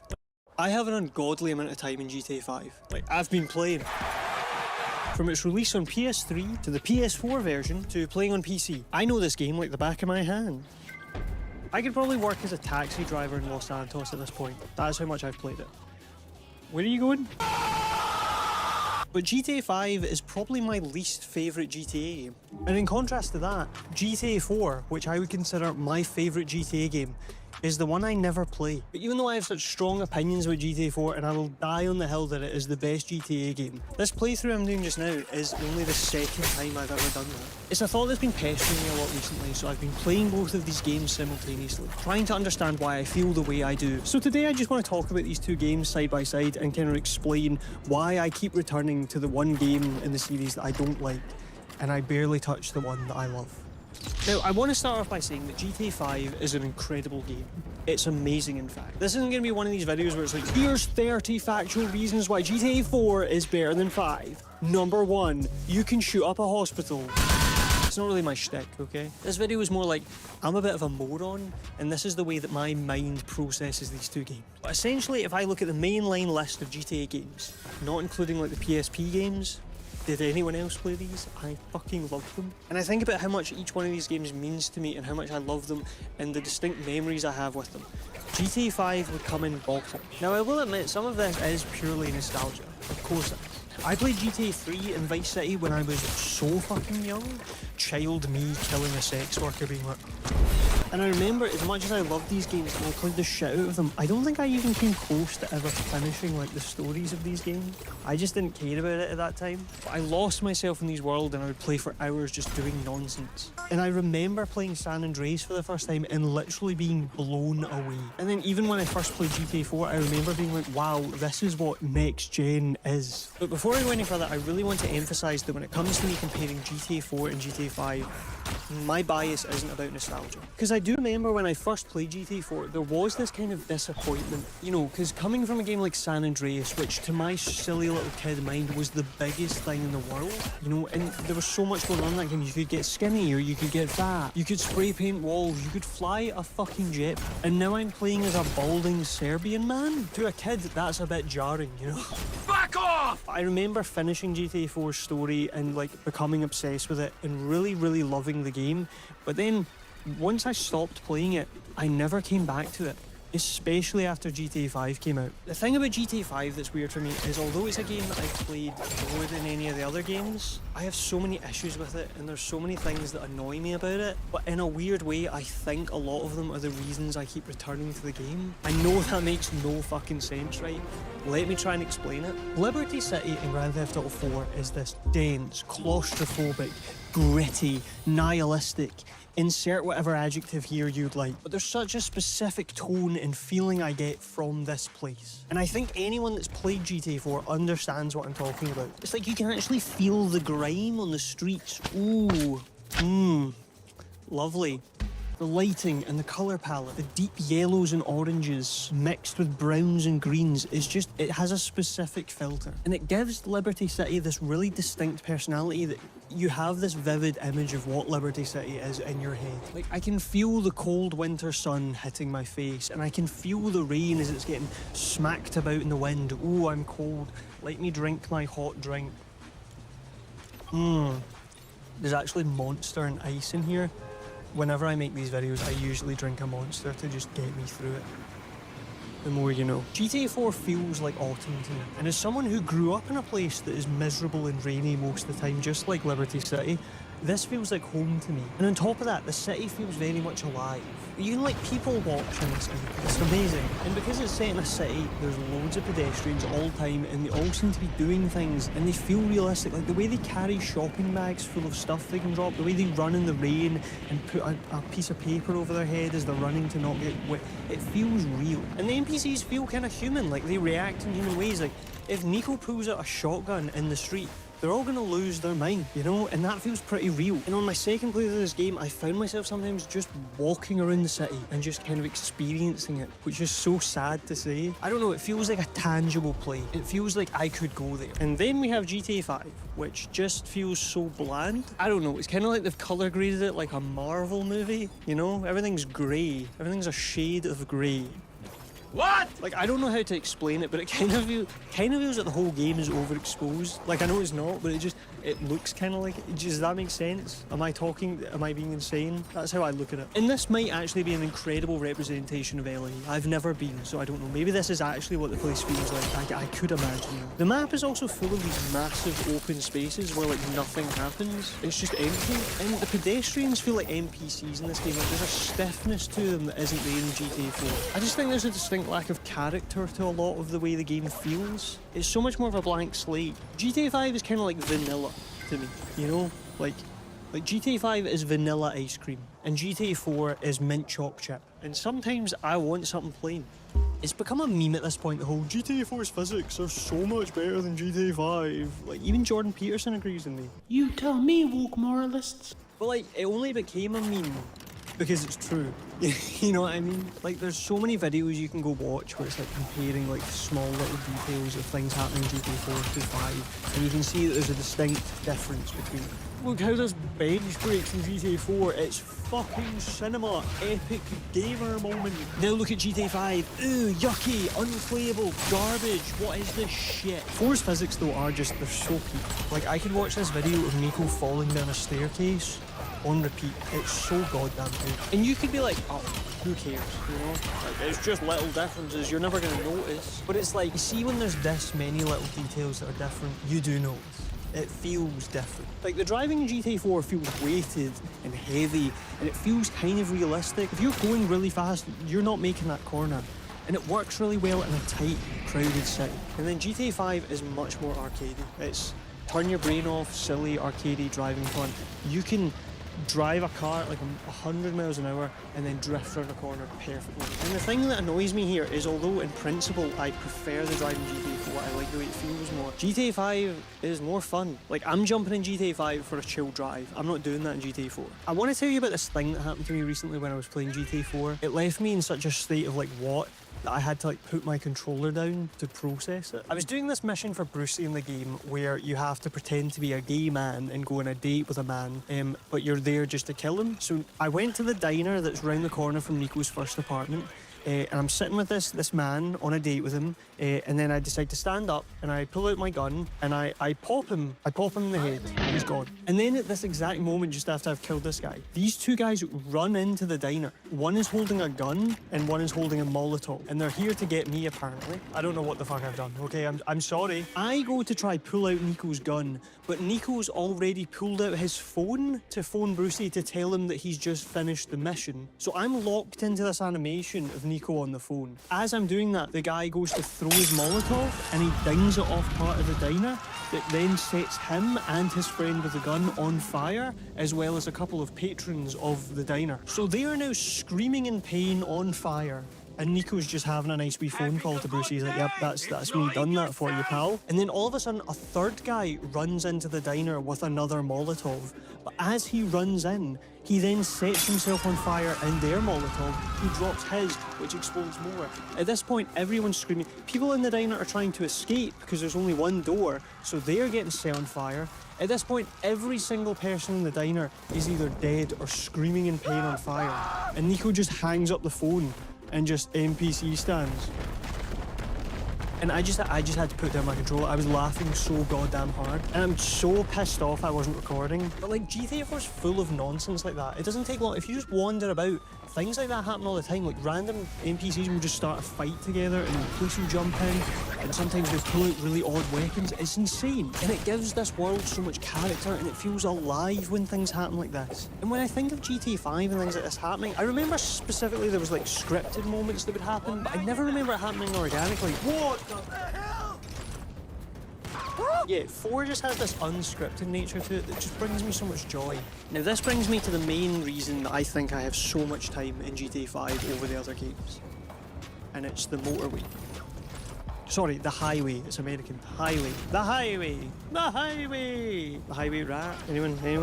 Cool people know what I'm talking about. You know what I'm talking about. You're cool. Hit fucking subscribe if you know what I'm talking about. The highway that goes round the map, essentially, you have to go through lots of times, but it kind of goes round the map. became my comfort place for ages. Because I went through this multi-year phase where GTA 5 became like an idle game for me. If I had a podcast to listen to, or a big video essay, or even a brand new album I wanted to listen to, what I would do is load up GTA 5, go into Los Santos, find a car that I thought looked cool, any car. I would take it to the garage and max out everything on it, put cool colours, whatever the hell I wanted, because like by the end of the campaign, you have more money than most countries, so it doesn't matter. And then I would just drive around the game while listening to whatever thing I was doing. Like, I have so many core memories of like specific things I listen to that when I think of them, I think of the motorway in GTA 5.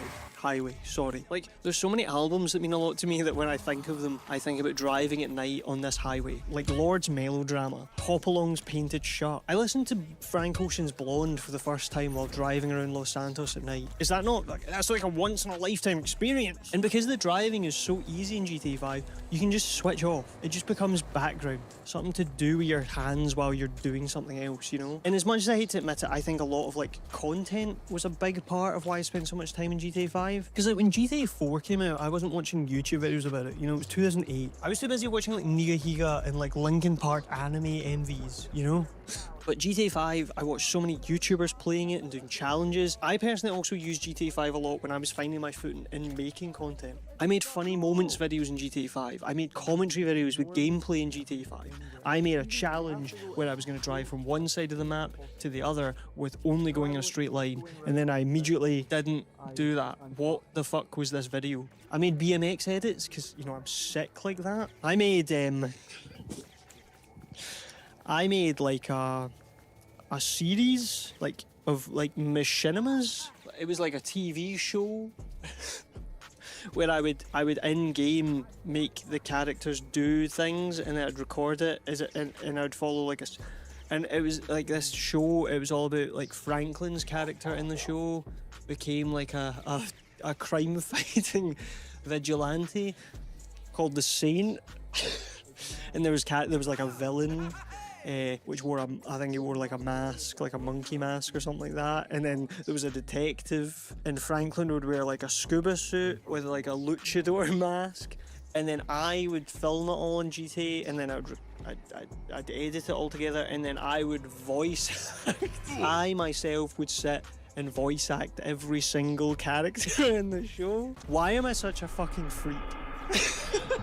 I repressed this shit from my memory, and I was coming up with this video and I remembered it, and I tried to watch some of it, and I think I got 20 seconds in before I had to lock it away, put it away forever. And no, fuck you, you're never seeing it. I know you're sitting there like, show us, fuck off. You've never seen the light of day. I'm locking this shit. This is my sleep paralysis demon, okay? You motherfucker, what have you done? Debbie!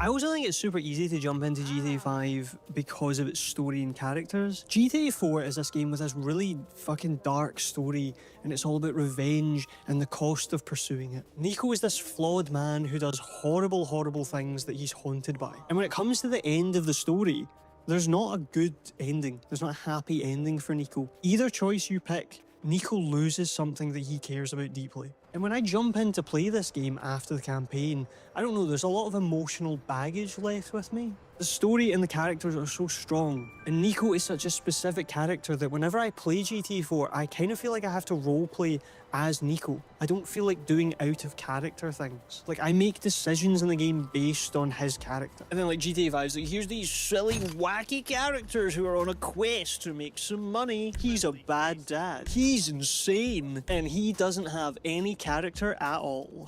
I'm being super reductive, I'm being an arsehole, I know, but that's how my mind works. That's like my first thought when I think of this game. I just think it's the contrast between them I find so jarring. Like, I guess it's weird when GTA 4 was such a strong narrative and this dark story. Welcome to my channel. And then you jump into 5 and it's at like there's Gaku_black.2 JZ2 that happens in this game said, at all. Especially if you pick the happy-go-lucky ending where everyone just rides off into the sunset. Like, sorry, what? So like when I jump into GTA 5 to run about, like I have no connection to these characters or the story. They're simply a vessel for me to do stupid and silly things. And I find that far more accessible and playable to just jump in and have a good time for like an hour. Basically, GTA 4 is a game that I play to play through the campaign and feel immersed in Nico's story in that world. And then GTA 5 is a game that I jump in to blow shit up and drive really fast. Hot take time. Time for a hot take. Oh, that's a hot take coming. I've been told by multiple friends of mine that I have the worst hot takes ever and that they're all dog shit, but it's my channel, so I'm going to say I don't like Trevor. Don't like him. Can't stand him. Sorry. I just can't stand the whole like, oh, I'm a fucking crazy guy kind of shtick. It just brilliant. It irks me. It gets under my skin. I'm like, shut up. Just find something so fucking annoying about him. And don't. I've watched so many video essays. I get it. Like, actually, there's a lot of at Gaku_Black.2JZ2 if you look closely, you see that Michael actually myself Gaku a crime from a very young age, and he's actually very damaged, and that's like the way he is. He's the only character in the whole game that shows any form of true loyalty to anyone. I get it, right? I get it. I know there's more to him.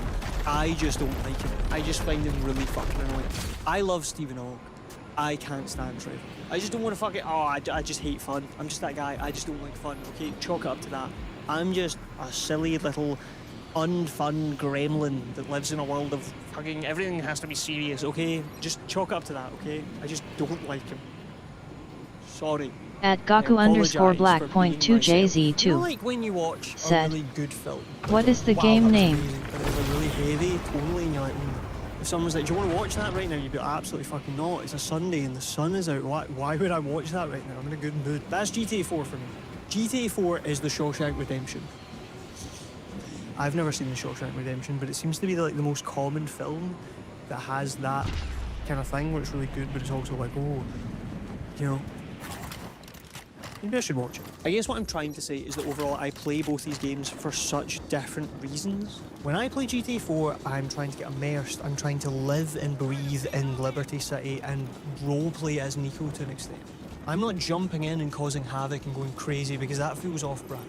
While my complete lack of connection to the story or the characters in GTA 5 means it is a place that I like to jump in and have a quick bit of fun and do silly things, I'll blow up a bus with a rocket launcher. Why the fuck not? And I also think like GTA 5's constant sunshine, kind of blank canvas nature of it means it's more kind of inviting, you know? Like sometimes I don't want to be cold in autumn, you know? I can just be a bit more silly in GTA 5. I guess what I'm trying to say, and this is going to sound pretentious, but just shut up, okay? GTA 4 is like a work of art to me. It's like art. And then I look at GTA 5 as a fun game to play. You know? We are right around the corner at the moment from GTA 6 coming out. And if I'm being honest with myself, I really couldn't be less excited. Like, I know that when I finally play GTA 6, it's going to be amazing. It's probably going to be this experience that I'm like, oh my god, this is what the future of games is. But like, I'm not desperate to play it in any way. I'm in no rush. Also, I'm a PC player, so like, I'm probably not going to get to touch it till like 2030. I might be dead by then. Who knows? I don't know. I feel like I lost a lot of interest in the series of GTA ever since like GTA Online became so prominent. And it makes sense. It makes them like $1 bajillion because it's such a huge part of what GTA is now. And I think it takes away a lot of what I used to love about GTA. GTA Online has become this huge thing, and it's like players go in to kind of, I don't know, roleplay to an extent, is like, and do things that they can't do in real life. Drive flashy cars really fast, buying a big fancy apartment that's on top of a skyscraper, having a social interaction with another person. And for the role-playing aspect of the game to be as big as it is, I think the game needs to kind of be set in the modern day time so people can do all these things that they don't do in real life. But that then ultimately means that every single GTA game going forward needs to be set in present day to keep up with modern trends that people want to jump on so they can sell stuff, you know? And I guess it just makes me feel a bit jaded about the future of GTA because I know that GTA Online is always going to be a huge dominant factor in it. I just miss when there was more frequent GTA games and they were set in completely different times and they had some completely different tones and characters. Now, like, GTA 6 is going to come out and have to be like this live service that will run for like the next 10 to 20 years. And I just think that's a bit shite, in my opinion. But as I said, I know it's going to be phenomenal, and I know that when I finally play it, I'm going to be like, this is the greatest game I've ever played. You know, one day when I get to play it. So if you've gotten this far in the video and you're currently sat there like, so was there like a point to this video? No, there wasn't. Sorry. and I maybe had fun, hopefully. Does everything need to have a point? Does it? Does everything need to have meaning? No. I just wanted to make a video that was a bit more laid back and I could just kind of talk nonsense, to be honest. Just something a bit more silly that's easier for me to do and I could maybe do more frequent. I don't know, if you like this type of video, please let me know. I would also really love to hear what you think about the GTA series or what your favourite game is or how you look at these two games. Anything like that, let me know down in the comments. But yeah, if you hated this, feel free to dislike it. I don't mind. Subscribe if you want. Become a member like Harton here. My guy, look at holding us down, okay? I know that if no one got me, Harton got me. Some boy. Some fucking boy. Before I go off and do my stupid wee dancing outro, where I do my wee dance moves that are so cool and great, I just wanted to point you in the way of my friend, his new EP that he released, called Bone White Scar. I'm going to dance to one of the songs at the end here, but I will put down in the description a place where you can listen to his new EP because it's amazing. I'm truly invested in it. He makes good stuff, so go check him out. Okay, thank you very much for watching. I'm going to go dance now. Bye-bye. Bye-bye. You said you get up in the morning. You said you get up in the morning. You said you get up in the morning. You said you get up in the morning. The king was drowning in his story. He put the river in a ring. The night is young and so am I. The night is young and so am I.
Every day I'm not motivated to give it all I got.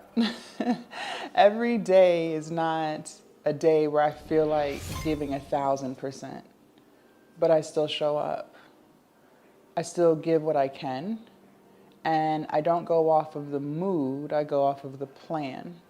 For those of you guys who are new to my channel, hello, my name is Jasmine, and in this video I want to talk to you guys about things that I do to still get things done, even if I'm not feeling motivated to do it. And just so you know, you guys, motivation, I believe, is a figment of our imagination. It's not real. It's something that lasts a few seconds, maybe a few minutes, maybe a few days if you're lucky, but then it fades. And you, at that point, are solely reliant on discipline. The problem is a lot of people don't have self-discipline, meaning they go off of the mood and not the plan. If they don't feel like doing something, they just don't do it. You can't move like that and get the results that you want. It's never going to work because you're not going to always feel like doing something. Okay? The very first thing that I do to stay locked in is I no longer think about what I feel like doing. I just do what I know I have to do in order to get the results that I want. I know that going live allows me to build my brand, okay? And yes, when I go live, my goal is to sell Glow Up Academy, but I may not always sell a Glow Up Academy subscription. There have been plenty of lives where I don't sell anything, where I could have a full house of people on my TikTok and YouTube live and nobody buys. And of course, those days can be discouraging. I might feel like, dang, maybe I'm doing something wrong. But at the end of the day, it's not just about that. It's about building the brand that I decided I wanted to build over 2 years ago and just showing up for it. Just showing up for it. Letting go of the excuses and committing to the thing that I said I wanted to do. So just like I don't think about brushing my teeth, I just do it. I don't think about going live, I just do it. I just suck it up and I just do it. You guys, you're not gonna always feel like doing something. That's delusional thinking. You're not gonna always feel like posting content.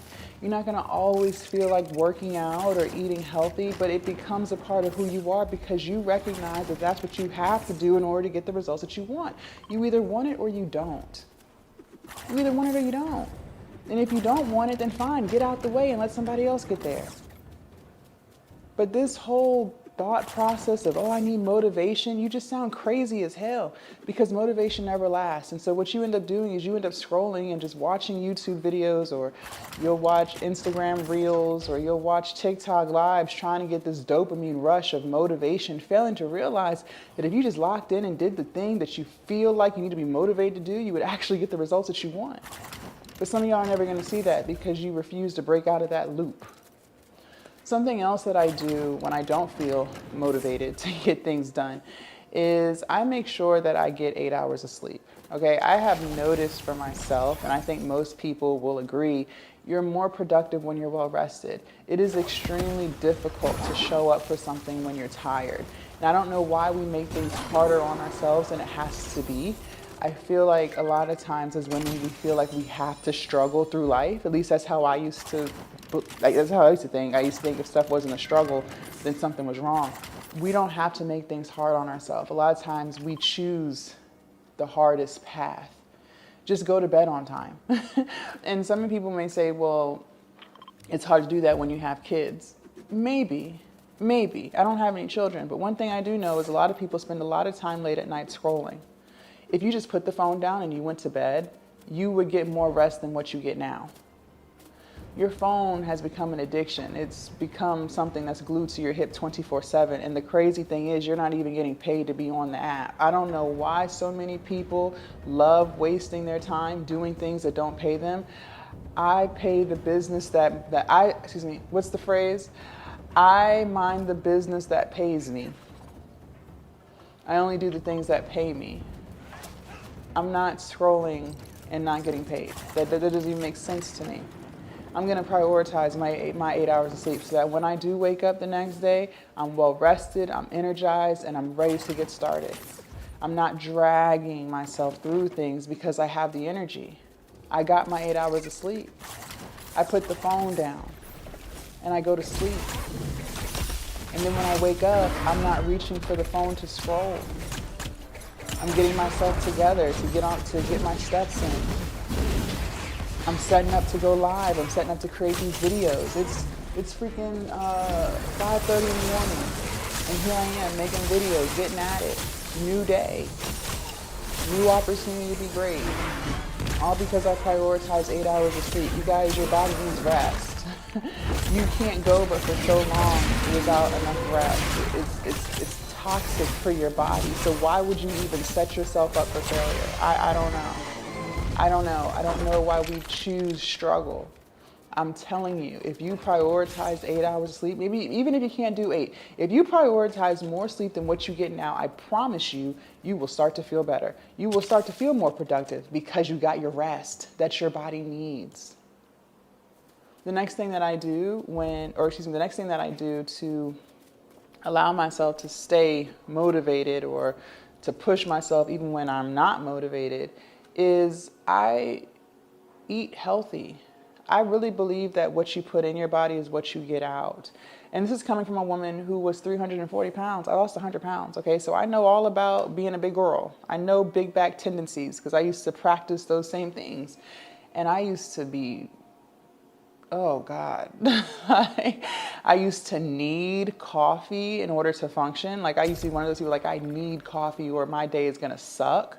I used to have that mid-morning crash, right? I used to need to take naps throughout the day because I just wasn't fueling my body with good stuff. I rarely ate vegetables. I was always doing fast food and DoorDash. I was always eating like fried chicken, burgers, French fries, macaroni and cheese, ice cream, cookies, just a whole bunch of junk food, high calorie junk food. Now, fruits and vegetables. I have so much more energy now because I prioritize eating healthy than I did. And I was younger back then. You would think when you're younger, you have more energy. Not if you feed your body crappy food. It doesn't matter what age you are. How is it I have more energy now that I'm older? How is it I'm more focused now that I'm older? Because of what I put into my body. That's why. And some people, unfortunately, they may not see the correlation or they may not think that what you put in is what you get out. Okay, well then just keep doing what you're doing. If you are a junk food queen like how I used to be, if you're a fast food queen like how I used to be, just keep doing what you're doing. Just don't be confused as to why you don't feel motivated to do anything or why you struggle with productivity and focus. It's because of what you put in your body. And maybe you do have deficiencies. So then why are you not at the doctor getting your blood work and taking your medicine? I cannot make this up. When you start prioritizing, taking care of yourself, you get so much more out of your body. The level of focus and execution is top tier, all because of the foods that you choose to eat, all because you decide to give your body 8 hours of sleep, all because you decide to go off of the plan and not the mood. I can't make this up. And yes, it'll be hard when you start. I'm not gonna say you're gonna watch this video and it's gonna all come together and it's gonna be so easy for you to start tomorrow. Absolutely not. The version of me that you guys see today is years of just trial and error, just giving it all I have, doing the best I could with the tools that I had in my toolbox at that time. But over time, your effort compounds and you get better and you get better and you get better, you get smarter, you learn yourself. I've learned so much about myself. I know what works for me now because I reflect. I'm not journaling. I just reflect and then I change something up. I notice that it's harder for me to eat healthy when I have junk food in the house. So, because I've learned that about myself, instead of trying to struggle through it, and I know I have a bag of chips, but I'm just gonna struggle through not eating them, how about I just don't bring the chips in the house? Then I don't have to struggle and try to force myself to not eat what's in the cabinet. You know what I mean? You just start to learn things about yourself and you're able to make things easier for you. I've noticed with myself that I get more stuff done first thing in the morning. I am someone who thrives early in the morning. In the evening and the afternoon, not so much. So I do my highest energy stuff first thing in the morning, making my content, going live, when I'm more energized, when I feel the most productive. Why would I force myself to struggle through something later, all for the sake of going live in the evening? That doesn't work for me. So I'm not gonna set myself up for something that just doesn't work for me. But the only reason why I learned that is because I was willing to show up and reflect and change and just put one foot in front of the other and just keep going. Leave a comment down below. Let me know your thoughts. Let me know which one of these tips you're going to implement, meaning you actually going to do, okay? I don't just want you watching, I want you doing. Also, make sure you guys join the Patreon if you haven't already. The link is down below in my description, and I will see you guys in my next video. Bye.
Remember when music was actually being made to be good instead of making garbage and a system that rewards garbage? Pepperidge Farm remembers. Hey y'all, Snarky J Cosplay here. I'm not gonna lie, this might be the most old man screaming at clouds video I've ever made, but I actually could not hold back from doing this. So the other day I was walking around the store and I heard this song, and because I couldn't escape from it because I was grocery shopping and there was no way to not hear it, I heard the entire song and I realized that most of the song actually just sounded like a series of disjointed snippets put together, and I'd heard each snippet already on Instagram, and they came together to form probably one of the most annoying songs I've ever heard. Now, annoying, of course, is subjective. It's a matter of opinion, right? A lot of people think I'm annoying, and they're probably right, but again, it's still an opinion. So the more I thought about this, though, the more I kind of came to the conclusion that music feels like it sucks now. And I get that this is such a hot topic with people, but there are some changes that have happened in the music industry as far as music production, as far as the goals of making music, that are quantifiable. They're tangible changes. This isn't even a matter of opinion anymore. I mean, whether or not we're going in a better or worse direction is subjective, but the fact of the matter is that the music industry is changing. So I have to ask myself, why does music suck now? Before we get into it, I know for a fact plenty of people are already going to be sharpening their pitchforks and lighting their torches, wondering where I get the ass to talk about any of this, right? What qualifies me? What qualifies me is I have a channel and a camera. That's what qualifies me to do anything. But also, I do want to stress that I did play tenor saxophone for 7 years through middle and high school, so I have a lot of knowledge of music theory, composition. I received a lot of music training. I was band captain, which is probably how I became the picture of coolness you see today. My point is not to brag about my incredible status that made me so desirable in high school when I was band captain. My point is to give you a little bit of background that I actually do know quite a bit about music and music theory and composition and production, so I'm not talking entirely out of my ass. I would say the amount of talking out of my ass is probably equivalent to most of what I do on this channel, so I think we're good. So music, as we consume it, has never existed in a vacuum, right? There's always people making music, and there's always people wanting to sell the music that gets made. And what music you hear or don't hear is also a business in and of itself. And that's become a huge thing in recent years. Why are we hearing the music that we hear, and what makes some of the music that we hear so popular? I think TikTok is the huge reason for the shift in music. But before we talk about the impact of TikTok on the music industry, I want to talk about one of the things that was basically a tastemaker when it came to music way back in the day, and that is payola. So way back in the disc jockey days of early American radio, a law was established that still stands today. The same way that advertisements are basically required to be disclosed as such as advertisements, U.S. radio stations were obligated by law to disclose that any song that they were paid to play was considered sponsored airtime. The FCC treats payola as a violation of sponsorship identification rules, and that became a really big issue. In November of 1959, the scandal comes to a head. 335 disc jockeys from around the country basically admit to having received hundreds of thousands of dollars in consulting fees, what ended up being known as payola. One Chicago DJ by the name of Phil Lind ended up confessing to having accepted $22,000 to play a single record. That's almost $250,000 in today's money. The subject of payola basically just goes to show you that music has always been manipulated, just the way that it's being manipulated now has evolved from back then. But payola still exists today. It exists on your streaming platforms like Spotify and Apple Music. It especially exists on platforms like TikTok. And the whole point I want you guys to think about here is that there is a pattern to be followed here. Money dictates hits. It's rarely ever about taste specifically. It's just what we can get you to listen to the most. The difference now is that it's not DJs, disc jockeys, controlling what you hear. It's actually the algorithms. It's kind of difficult, at least for me, to look at a platform like TikTok, which often feels so fast-paced and so vapid in terms of its content.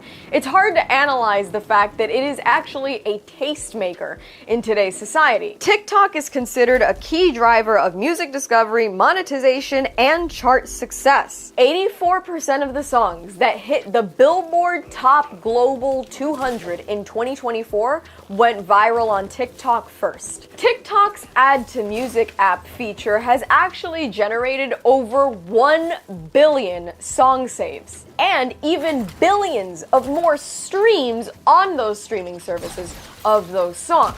So TikTok has essentially become a huge place of discovery for music. But that's not entirely a good thing, because we don't use TikTok the way we used to use, I don't know, records or CDs. And that's how TikTok has essentially broken songwriting and music production. What's trending musically on TikTok right now impacts TV, it impacts radio, it impacts streaming services, it impacts directly anywhere where you could or would listen to music. Billboard literally created the TikTok Top 50 chart to track what it is that's going the most viral on TikTok in that moment. But the trend here is that the best performing music on the TikTok platform follows an entirely different set of rules than what music used to do. Songs really aren't written to be good songs. They're not meant to be good music to be listened to and enjoyed.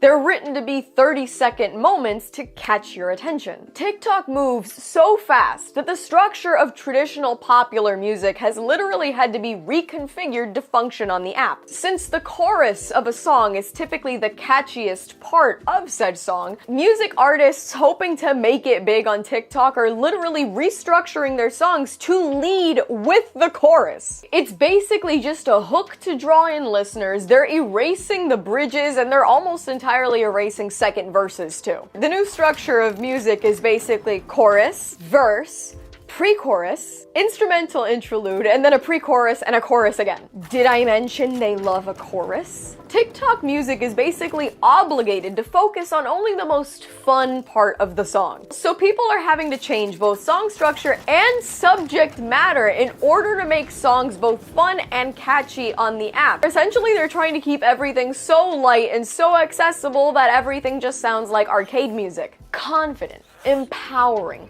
sonically unique, and danceable. So in other words, we're gonna be trapped in an endless cycle of either unoffensive Old Navy ad music or shallow dance bullshit.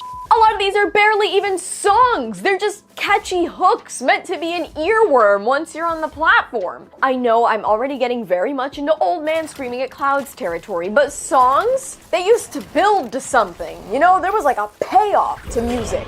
And now they just start with the part that matters, and then eventually they end. I would argue that a big part of this is actually that the apps change the attention span of the user, and that it's not necessarily the fault of the artist. The TikTok app and other social media platforms that do short form content like YouTube Shorts and Instagram Reels, they basically function off the 3-second rule. Any video, any user basically has 3 seconds to catch your attention before you swipe up. That's it. So essentially, when we think about music, when the average song length was about 3 minutes to 3.5 minutes, a song and an artist had those 3.5 minutes to get the whole idea across to you. But now, because there's only 3 seconds worth of attention before people swipe away, artists now have to find ways for their song to say everything it has to say and do everything it has to do in maybe 30 seconds.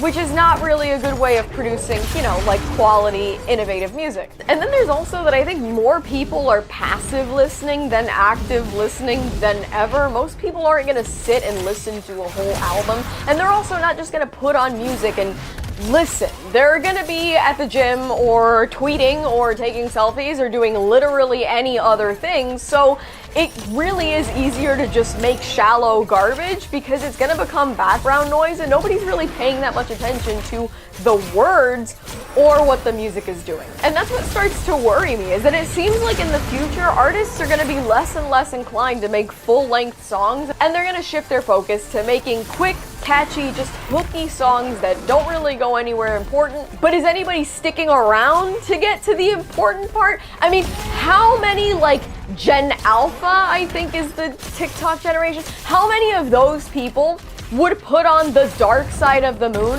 by Pink Floyd and willingly listen? I'm gonna give you my 2 favorite songs on that album, Time and money, two of my favorite things. Time is like a minute and a half of clock noises.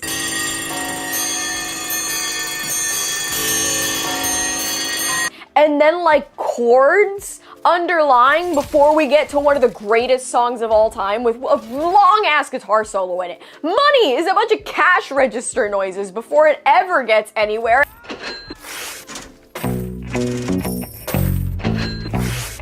It also has a long ass outro.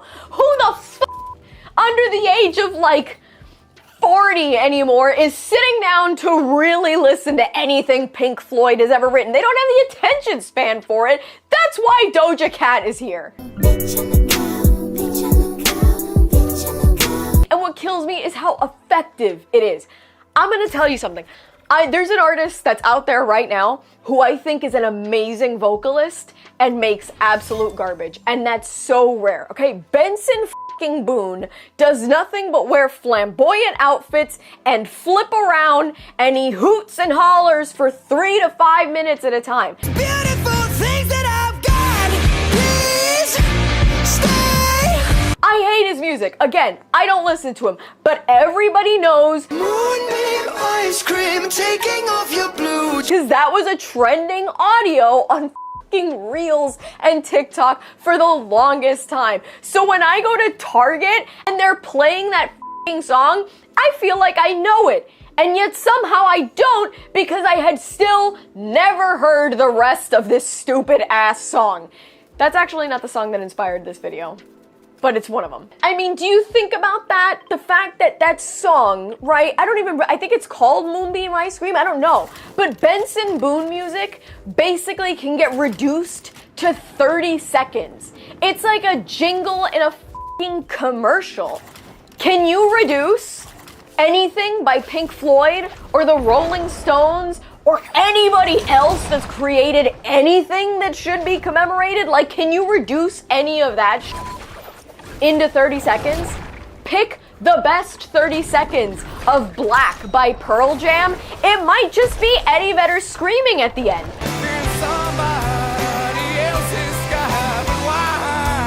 But without it, you don't have the context of the rest of the song. These songs require context.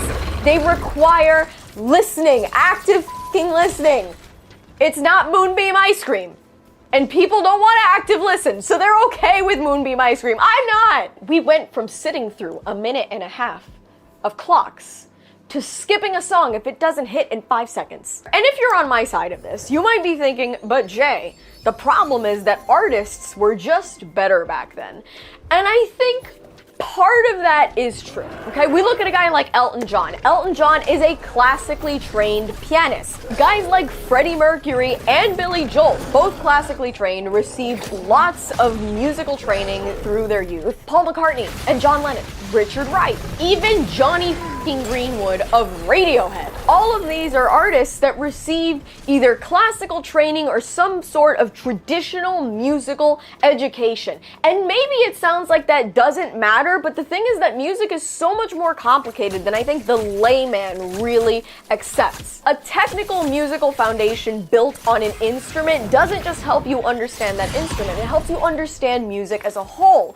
And when you learn an instrument, when you learn to play music, read music, you essentially develop this basis of music theory that is going to help with composition, it's going to help with production. And learning to play an instrument or receiving any form of traditional music education really helps train an ear. And that's great for playing an instrument or singing. It's just, there is no comparison to what classical or traditional music education can do for an artist. It's hard today to find artists that are currently charting that you could really say are like classically trained. Now, could we say these people just suck?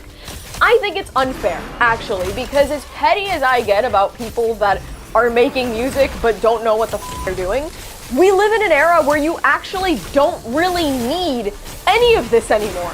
Back in the day, songs weren't disposable. So the people making the songs couldn't be disposable either, because they needed so much more background, so much more education and information to produce this music. It was at a different level.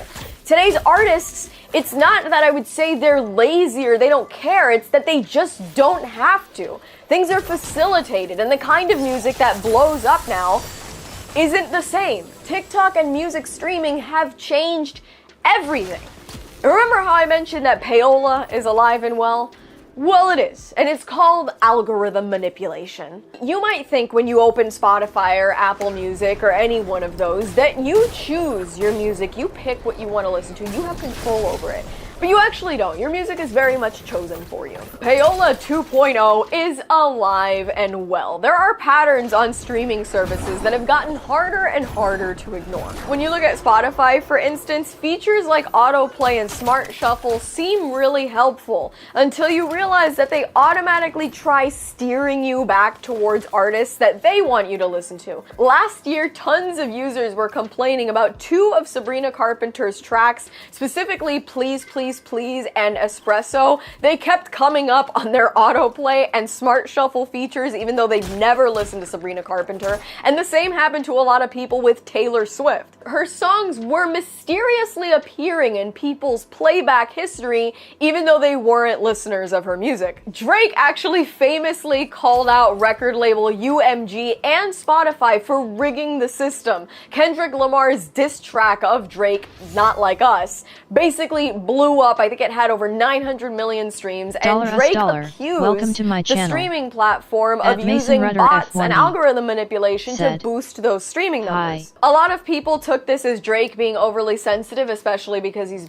basically been revealed to be a creep and a dunce. But interestingly enough, UMG is actually Spotify's largest label partner, meaning artists that are signed to them, like Billie Eilish, like Kendrick Lamar, and Sabrina Carpenter, their music could very much end up having way more sway over algorithmic playlist curation than any other artist. So this isn't about what people like. This is actually about what the platforms dictate people could like or should like. And look, I know I've called out a few artists here, right? I've been a little petty.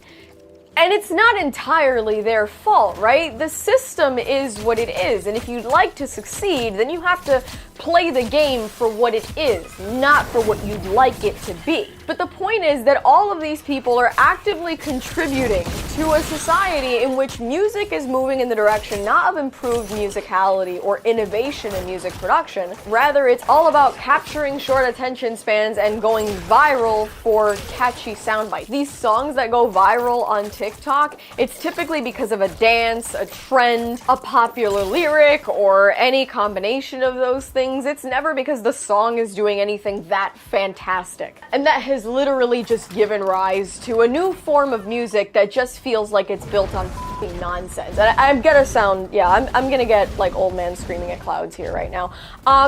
Why is Sabrina Carpenter that big a thing? You know, maybe I'm an asshole, right? I mean, she's adorable, sure, but her genre of music basically sounds kind of like arcade music, over which a woman occasionally whispers or mumbles.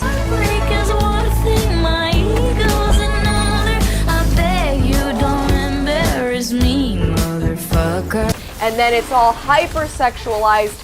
When did you get high? All of a sudden I could look you up and down all day. In the name of feminism, yet it's all very male gazy, because I don't see how this album cover says anything other than I'm on my knees for a man.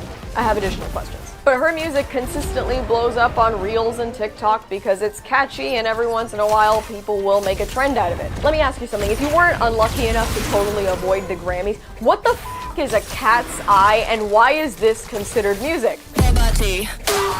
Tesla, fried chicken, party to Hollywood Hills. I knew that I wanted to acknowledge that song for this video. Oh my God, is this real?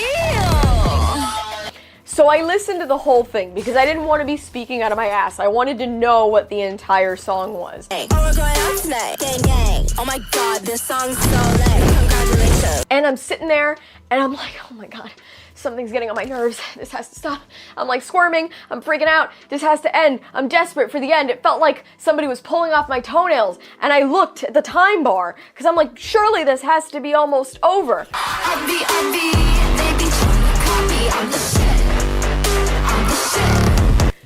It was only a minute in. I don't have a short enough attention span for a minute worth of music to annoy me unless it's that fucking terrible. I'd be remiss to not bring up the song that inspired this video. I have heard this a million times. I'm freezing outside. I feel my skin tight. My coat is inside. While I look up at you. But I'd never sat through the rest of the song, and this basically sounds like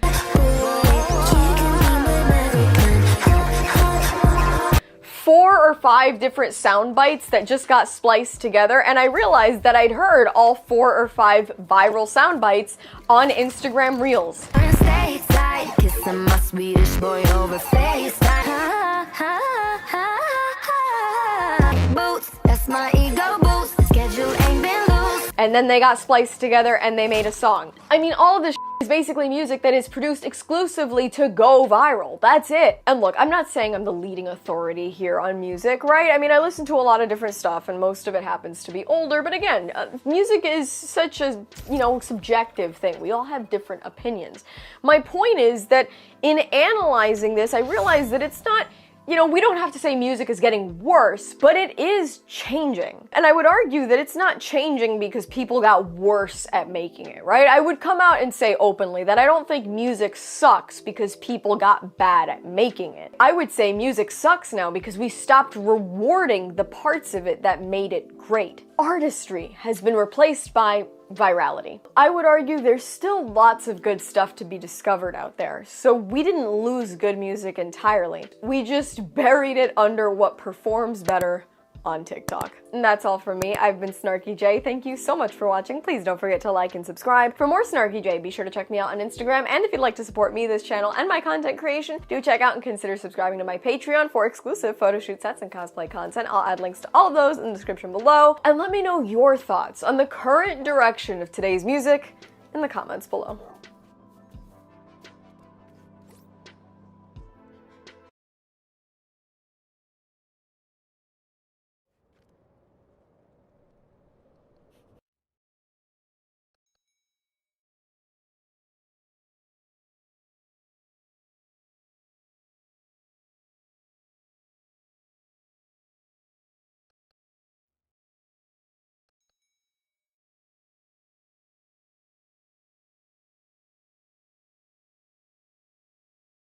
Hello, I'm Christy, you're watching Tiny Turtle Tarot, and this is your reading of It's Found You. When it's found you, there's a message in it that you're supposed to hear at this time, big or small. So when something I say does resonate with you, please let me know by liking and subscribing. And also please know I'll never reply to your comments telling you to message me.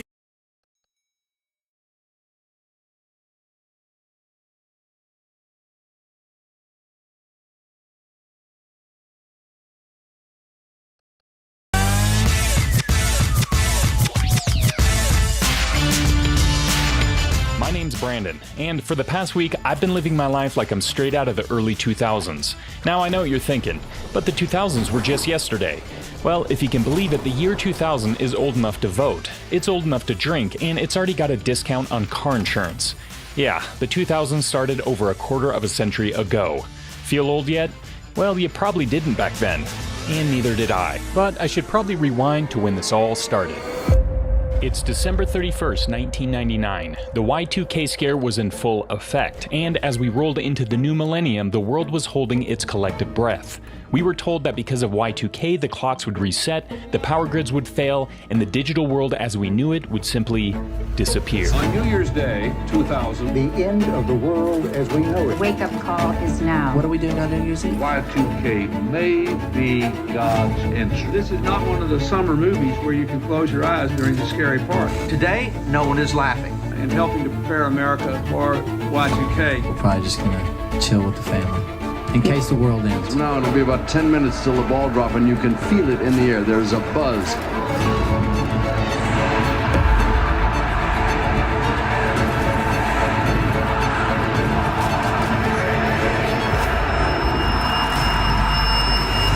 But as the ball dropped, the lights stayed on and the celebrations continued. The world as we knew it wasn't going away, and the technology that we were afraid would fail us was about to take over everything.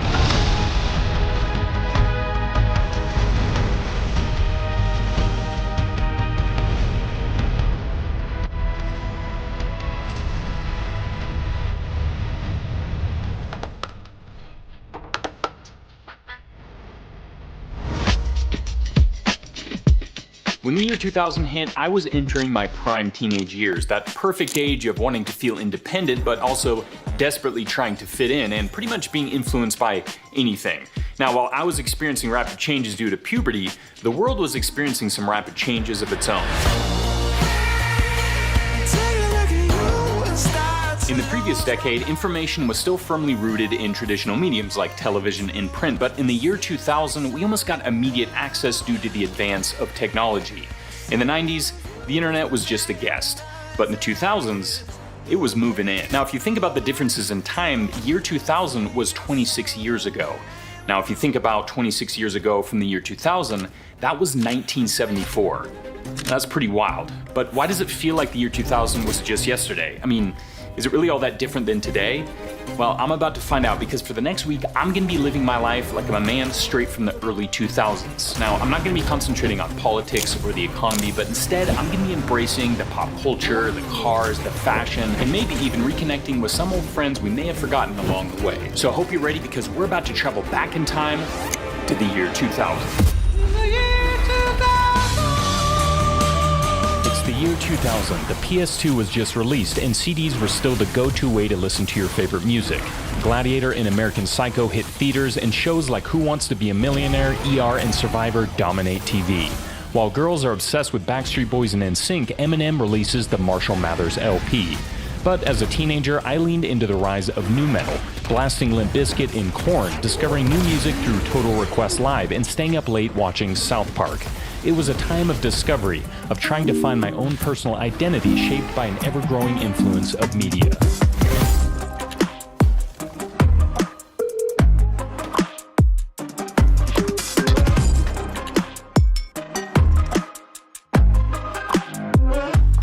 So the goal is to live like someone from the 2000s, and although it feels like times weren't really that different back then, it was still very similar to what you'd find in the late 90s, which is perfect because I still have some of the old gear from back then, where I did a video where I lived as a 1990s man. The CRT TV, the VCR, the desktop computer, so thankfully I have a bit of a head start. But there's one really important thing I need to do to start this challenge, and that is to look like I'm from the era. And for me, like most teens at the time, MTV was a critical window into what was actually considered fashionable. The early to mid-90s were all about grunge, anti-fashion, but the 2000s flipped that on its head. The term metrosexual may have been coined back in 1994 by British journalist Mark Simpson, but in the early 2000s, it exploded. Suddenly it wasn't about not caring how you looked, but it was about engineering a look.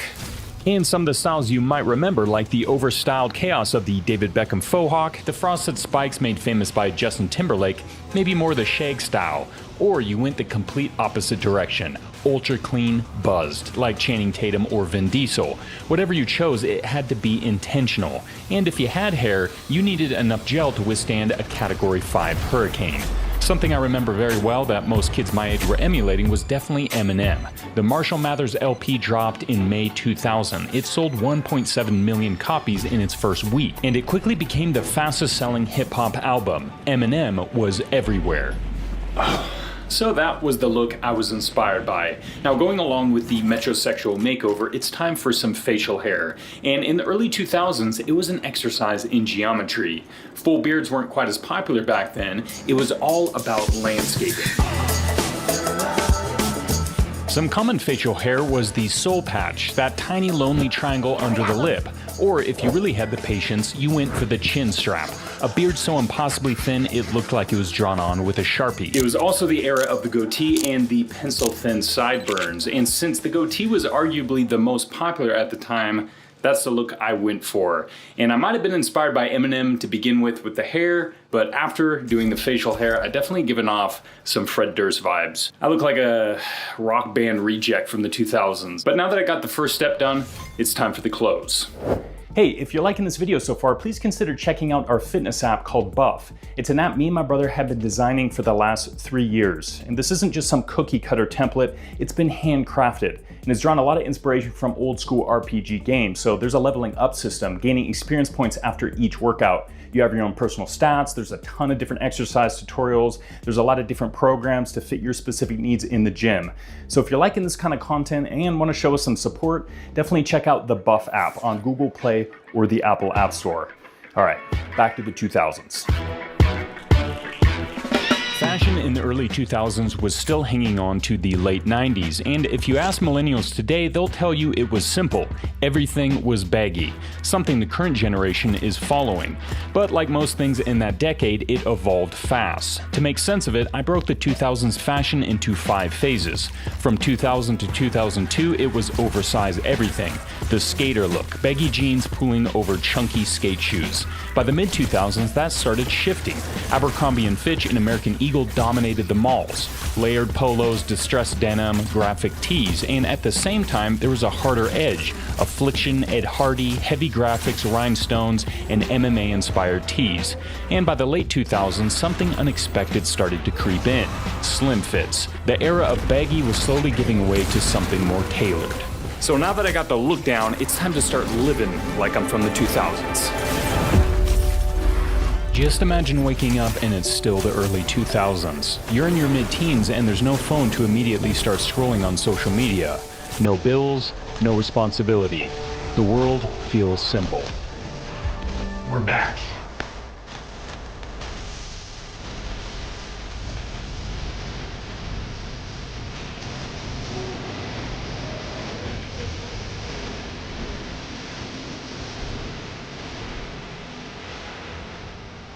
Today is March 4th, 2001, and I just have to show something off real quick. I finally got my hands on a PS2. Oh, check it out. Oh yeah, there it is. PS2. Oh. So it is the weekend. I'm gonna be booting this up and playing it all day. By 2001, gaming wasn't just a hobby anymore, it was becoming a culture. The PlayStation 2 launched in 2000, and by 2001, it had already shipped over 20 million units worldwide. But it wasn't just a console, it was a DVD player. At a time when DVD players alone cost hundreds of dollars, the PS2 became the most affordable way to upgrade your living room. And then in October 2001, Grand Theft Auto 3 releases. GTA 3 didn't just sell millions, it changed what games could be. A fully open 3D city, complete freedom and controversy on the news. Grand Theft Auto 3 may have given our generation of adults something new to worry about. And a particularly big hit with teenage boys. Suddenly, gaming felt adult. And you saw games like Metal Gear Solid 2 pushing cinematic storytelling, Gran Turismo 3 making realism a benchmark, and Final Fantasy X bringing voice acting into the mainstream. But then, Microsoft launches the Xbox on November 15th, 2001. It's bigger, heavier, and unapologetically American. Halo Combat Evolved launches with it. System link parties, 4 TVs, miles of Ethernet cable running through basements. Multiplayer doesn't feel like an afterthought anymore. It feels like the future. And Nintendo answers with the GameCube. Compact, purple, built like a toy but hiding some of the tightest gameplay ever made. Super Smash Bros. Melee becomes a dorm room staple. With games like Mario Sunshine and Luigi's Mansion, Nintendo might have been less gritty and more colorful, but it showed these 3 companies had 3 completely different visions. But all would have to agree that these were legendary consoles. Funny enough, I didn't own a PS2 back then. Even a year after launch, the PS2s were pretty hard to find, and me and my brother were diehard Nintendo fans. So on November 18th, 2001, we woke up at 5 a.m. and drove 45 minutes to our local Walmart to pick up the GameCube. Once we made it home, we booted up Rogue Squadron and Monkey Ball, and I was blown away by the graphics. At that time, consoles were still making these massive leaps. It felt like the future arriving overnight. But there was this aura around the PS2 and Xbox being more adult, and being in my mid-teens, that's exactly what I wanted to experience. But thankfully, consoles weren't the only way to experience that. PC gaming was the other way. With games like Counter-Strike, The Sims, and Call of Duty, if you weren't gaming on PC, you felt like you were missing out. And there was one game in particular me and my brother spent countless hours playing, and that was Diablo 2. Diablo 2 was released in June of 2000 and sold over 1 million copies in the first 2 weeks, becoming one of the most played online games of the era, and defining the ARPG genre. But as 2004 hit, we started migrating to a different world entirely. World of Warcraft. And this is one of the first copies. Me and my brother actually won this by entering a costume contest Blizzard put on at the time, and Now you have to remember, these were the days before professional cosplayers, so it was just a bunch of normal kids entering it, but I did have an edge over the competition because I was heavily into movie special effects at the time, so I stayed up all night sculpting, casting, and painting a custom orc latex mask. And I have to say, after booting this up, it was definitely worth it. Little did we know WoW would become a cultural phenomenon with over 12 million active subscribers at its peak. This wasn't just a game, it was a second life, a digital economy where people spent more time working in Azeroth than they did in their actual offices. Some started valuing their digital stats as much as their real-world ones. The line was starting to blur. The 2000s was the decade where we learned that you didn't have to leave your bedroom to go on a journey that felt real. But if you did leave your bedroom, you needed something to get you there.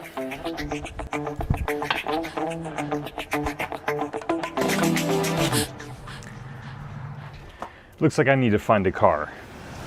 In the 90s, you would see cars that were rounded, sensible, and more fuel efficient. Because under Aerostar's exterior is a truly versatile minivan. But the 2000s injected new life into car culture for an entire generation. While street racing games like Need for Speed, Underground, and Burnout 3 Takedown let players build outrageous custom cars and tear through neon-lit city streets, there was something about to bring that into reality. In 2001, The Fast and Furious hit theaters. Street racing was now mainstream. The film made $200 million worldwide, but its cultural impact went way beyond the box office. It turned tuner cars like the Toyota Supra, Mitsubishi Eclipse, and Mazda RX-7 into instant icons, and introduced millions of people to things like NOS, aftermarket body kits, and the underground street racing culture. Almost overnight, car customization became a youth movement. The tuner scene took off. Suddenly, it was common to see modified Hondas and Mitsubishis with massive wings, chrome wheels, booming subwoofers, and enough neon underglow to be seen from space. But trends never stay in one lane for long. By the mid-2000s, something else was about to return to the streets.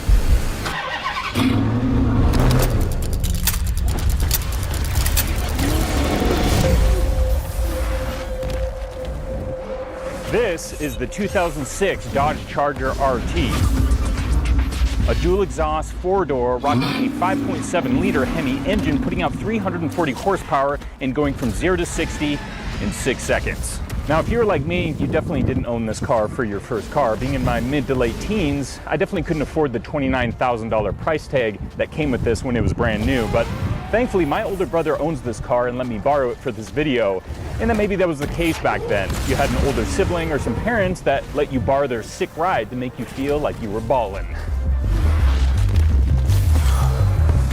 And if you went from a 90s car to this car, you definitely would feel like you were stepping into the future. We were done with the jelly bean-shaped cars of the 90s. This has the growl of a Hemi engine and the aggressive lines of the past.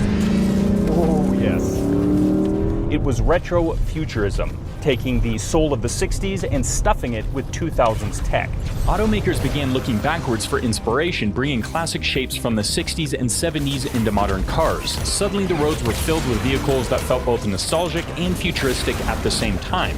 Cars like the Ford Mustang, the revived Pontiac GTO, and later the Dodge Challenger brought back the bold styling and muscle car attitude of earlier decades.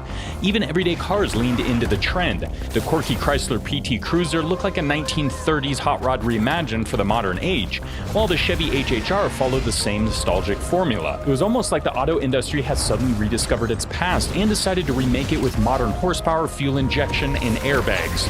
Now you could choose your style. High-revving imports with neon lights, or old-school American muscle with a retro attitude.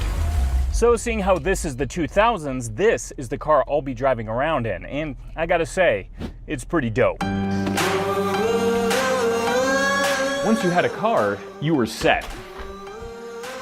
You could drive to the lake or meet your friends at the mall. All you had to do was give them a call, and back in the early 2000s, that was still done on a landline.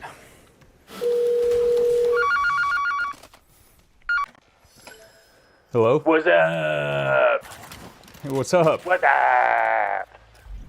What's up? What's up? What's up? What's up? What's up? Idiot. Hello?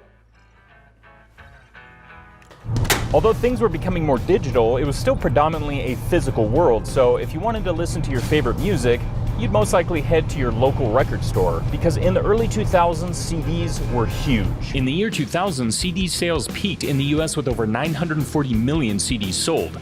Although file sharing was rising with Napster launching in 1999, physical media still ruled. Weekend destinations would include Best Buy, Sam Goody, FYE, Tower Records. It was still a time where music wasn't something you streamed, it was something you owned.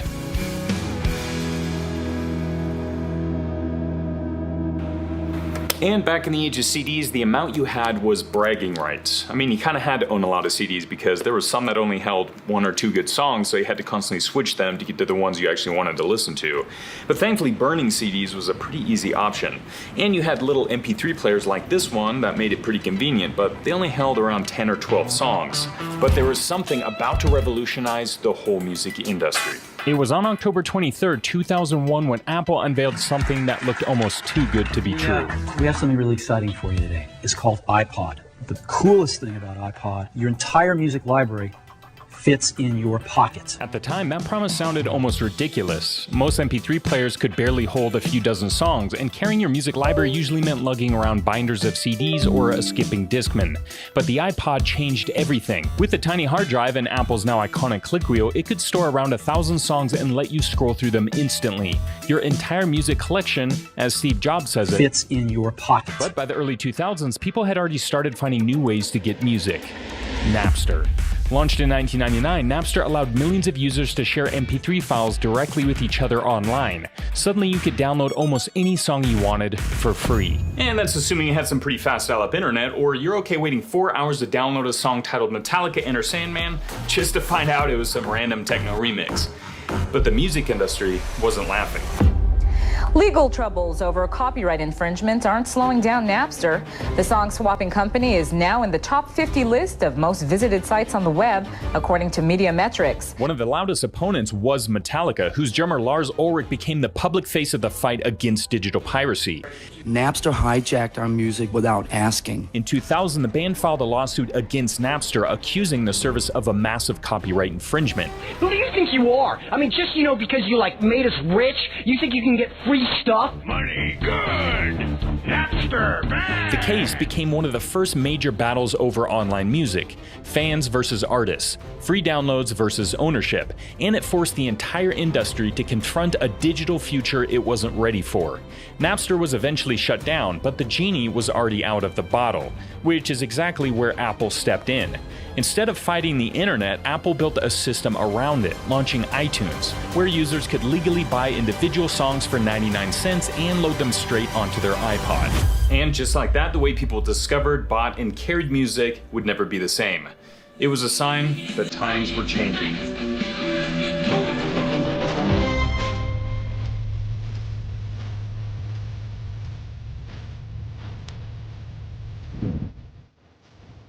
We have made it to the mid-2000s, and naturally, I am christening it with an energy drink.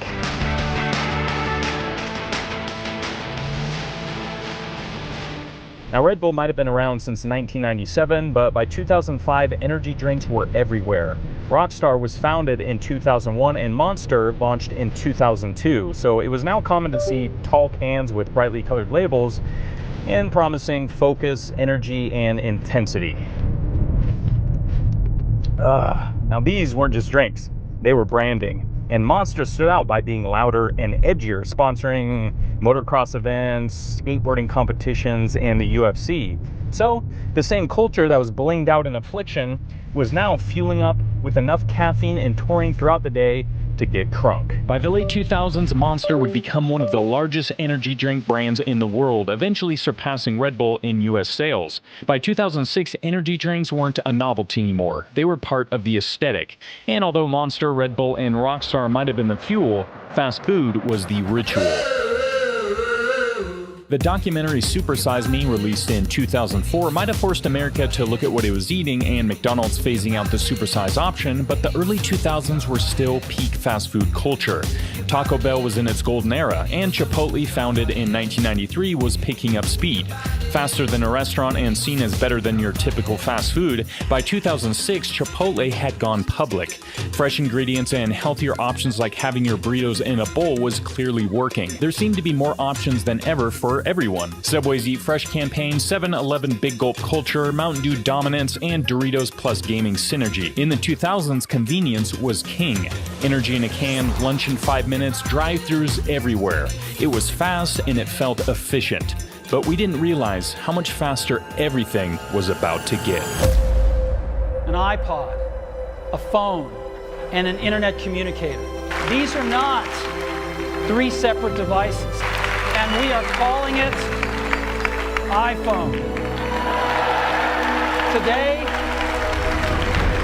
Today, Apple is going to reinvent the phone. Suddenly, the entire world, music, maps, photos, the internet was sitting in your pocket. Convenience had just gone from fast to instant.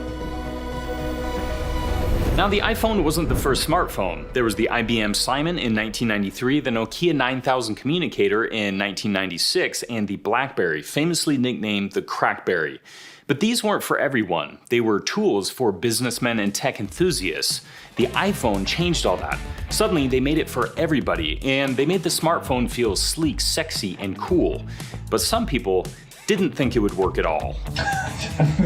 $500 fully subsidized with a plan? I said, that is the most expensive phone in the world, and it doesn't appeal to business customers because it doesn't have a keyboard, which makes it not a very good email machine. Almost overnight, people began switching from their Motorola Razr V3, their Nokia 3310, and their Blackberries to the iPhone. It was the beginning of full connectivity, but the real shift wasn't just the technology, it was the people. Because in the mid-2000s, the internet stopped being anonymous message boards and random websites and became you. Your profile, your photos, your music, your friends. And it all started with a website where everyone had a customizable page. MySpace. MySpace launched in 2003. It wasn't just a website, it was your digital identity. You spent hours learning basic HTML just to make your background sparkle and picking the perfect profile song to define your current mood. But MySpace came with a high-stakes social game, the top 8. Nothing ruined a friendship faster than moving someone from slot number 2 down to slot number 7. It was the first time our real-world relationships were publicly ranked by a digital list. By 2006, MySpace had become the most visited website in the United States with over 100 million users. How many friends do you officially have now? I think we're up to 175 million. Bands use it to launch careers, friends use it to message each other after school, and for the first time, teenagers were curating a public version of their lives online. But while MySpace was loud, colorful, and chaotic, another platform was quietly spreading. A 21-year-old Mark Zuckerberg turned his little web experiment into a very big business.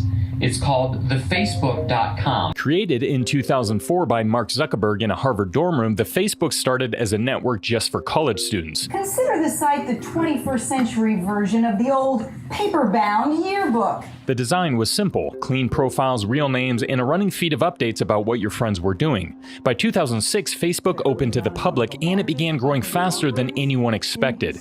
We went from personalizing our own spaces to writing on each other's walls. It was the birth of the status update. We were telling the world what we were doing, where we were, and who we were with every hour of the day.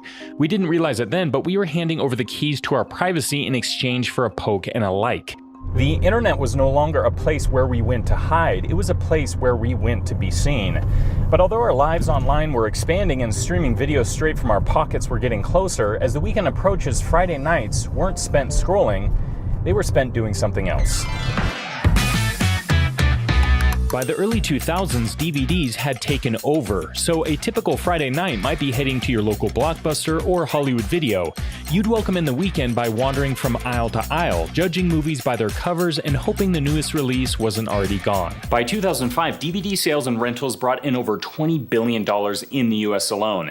And you have to think, most people own their movie library on VHS already, but thanks to some pretty amazing promotional videos, it felt like DVD was the only way to watch movies. And this is what happens when you watch DVD.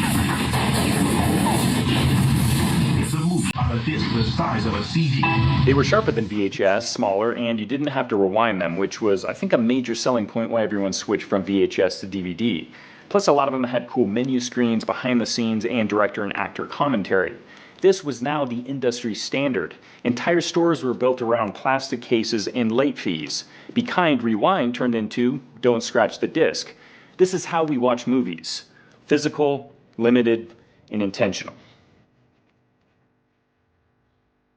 There was a special feeling of arriving home after renting your top picks. DVDs in hand and snacks at the ready.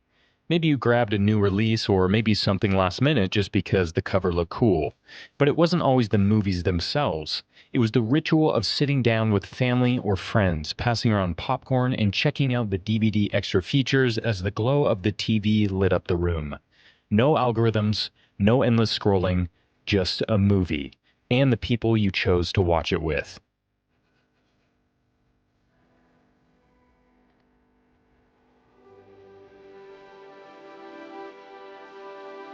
But something was changing, quietly at first with Netflix mail-in rentals, but something even more instant was welcoming in the streaming age. Internet speeds were climbing, cameras were getting cheaper, and video files were getting smaller. In the year 2000, streaming a video online would seem almost impossible for most people, but just 5 years later, it was becoming normal. Video was leaving the shelf and was no longer celebrities and big-budget Hollywood. It was you. Thanks to YouTube launching in 2005, anyone with a camera could upload a clip of themselves and broadcast it to the entire world with a single click. Before YouTube, sharing video online was complicated and slow. Huge files, clunky websites, endless buffering, but YouTube made it simple. Click upload, share a link. The first video ever uploaded, me at the zoo, was only 18 seconds long. Today, it has 386 million views. Within a year, YouTube was hosting tens of millions of videos, and by 2006, Google bought the company for $1.65 billion. Web giant Google will pay $1.6 billion to gobble up YouTube, a company created over dinner by 20-somethings Steve Chen and Chad Hurley. What started as home videos and skate clips would eventually become something much bigger. The early days of YouTube were chaotic, unpredictable, and weirdly charming. Viral videos weren't polished productions. They were random moments filmed on cheap cameras and uploaded to the internet, where millions of people would suddenly see them. YouTube's become a social phenomenon. Nearly half of all the videos viewed online are watched on YouTube. Something that would be considered a personal home video like Charlie Bit My Finger was now part of pop culture thanks to YouTube. Entire careers, communities, and even media companies would be built on this platform. It was the beginning of content creation. We weren't just making memories anymore, we were making uploads. It gave us a stage, but it also started the ticking clock of the attention economy. Before YouTube, you weren't thinking about going viral, you were just rounding up friends and family to watch your latest creation on the TV in the living room. Today, that innocence is gone. Now it's made for the algorithm. By the mid-2000s, the world was changing faster than most of us realized. Our food was faster, our phones were smarter, and the internet became something we shared our lives on.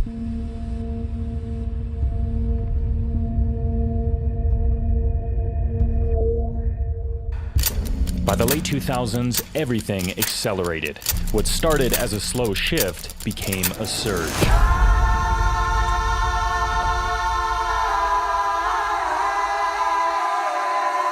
The internet wasn't just part of life anymore, it was leading it. With Facebook opening to the public in 2006, turning profiles into identity, to Twitter launching the same year, making communication instant and constant. YouTube continued to explode, giving anyone the power to create, share, and be seen. And with new iterations of the iPhone and the App Store following in 2008, suddenly we had apps to make our lives easier. Netflix began shifting to streaming in 2007, and by 2008, it was available on devices like the Xbox 360. Spotify launched in 2008, putting millions of songs a click away. And by 2010, Instagram arrived. Built for a world that was now always online, always sharing, and always watching. We went from logging on to never logging off. From waiting to expecting everything instantly. From living in the moment to capturing it. Everything was faster, louder, more connected. And without realizing it, we stepped into a world where we all became the celebrities, the rock stars, and now there was no going back.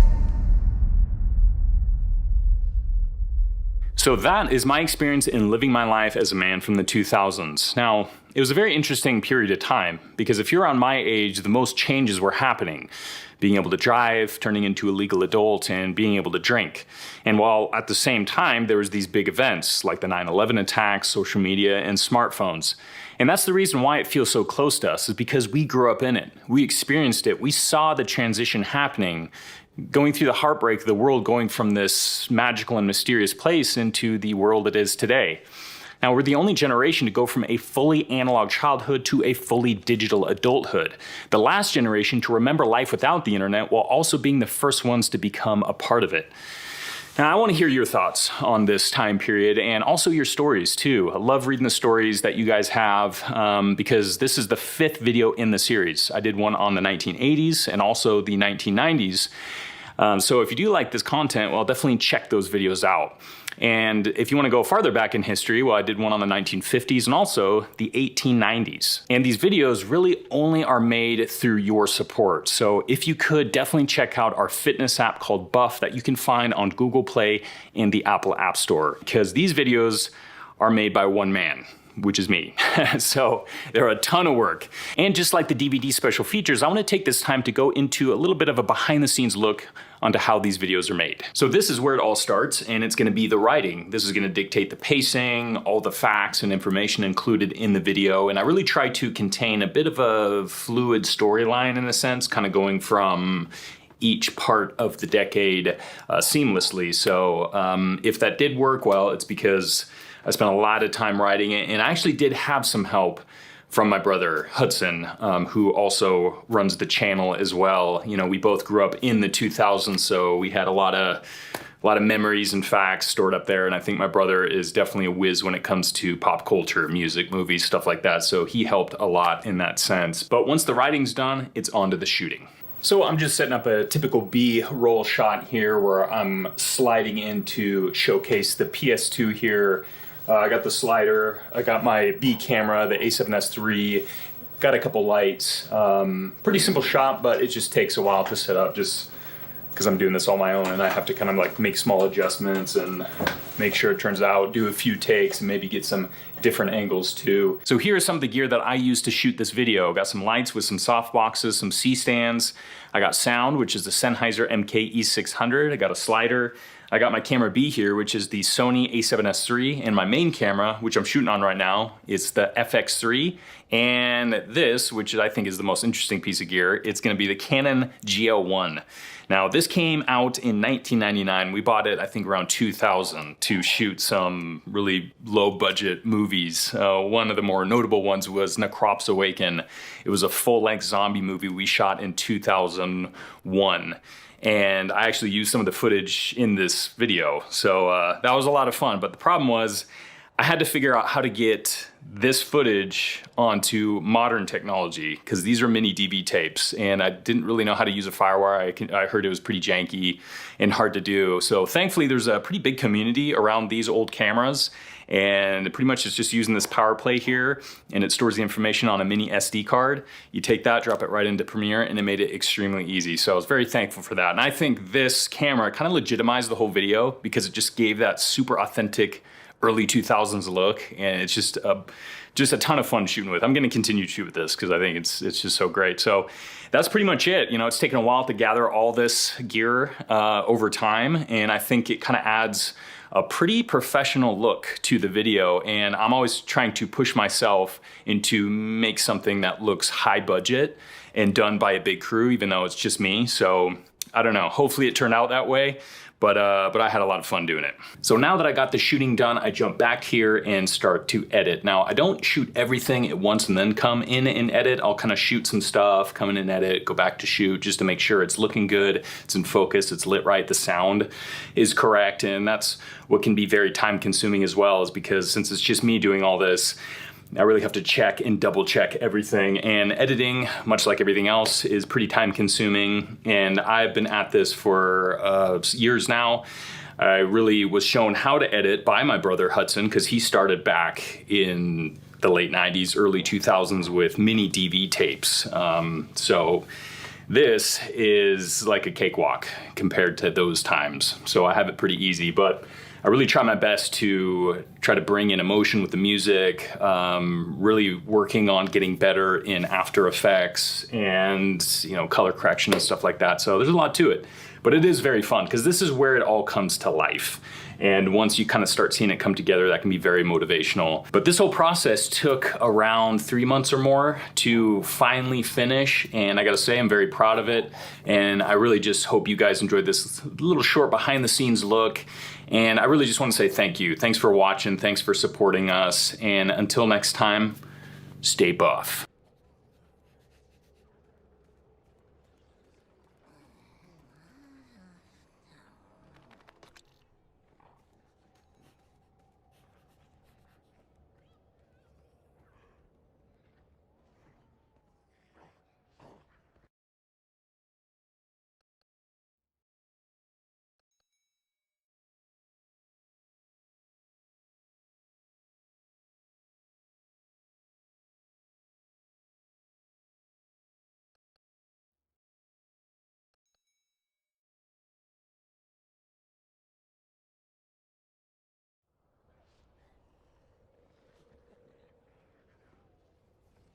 Hello everybody, welcome to this week's episode of Pretty Lonesome.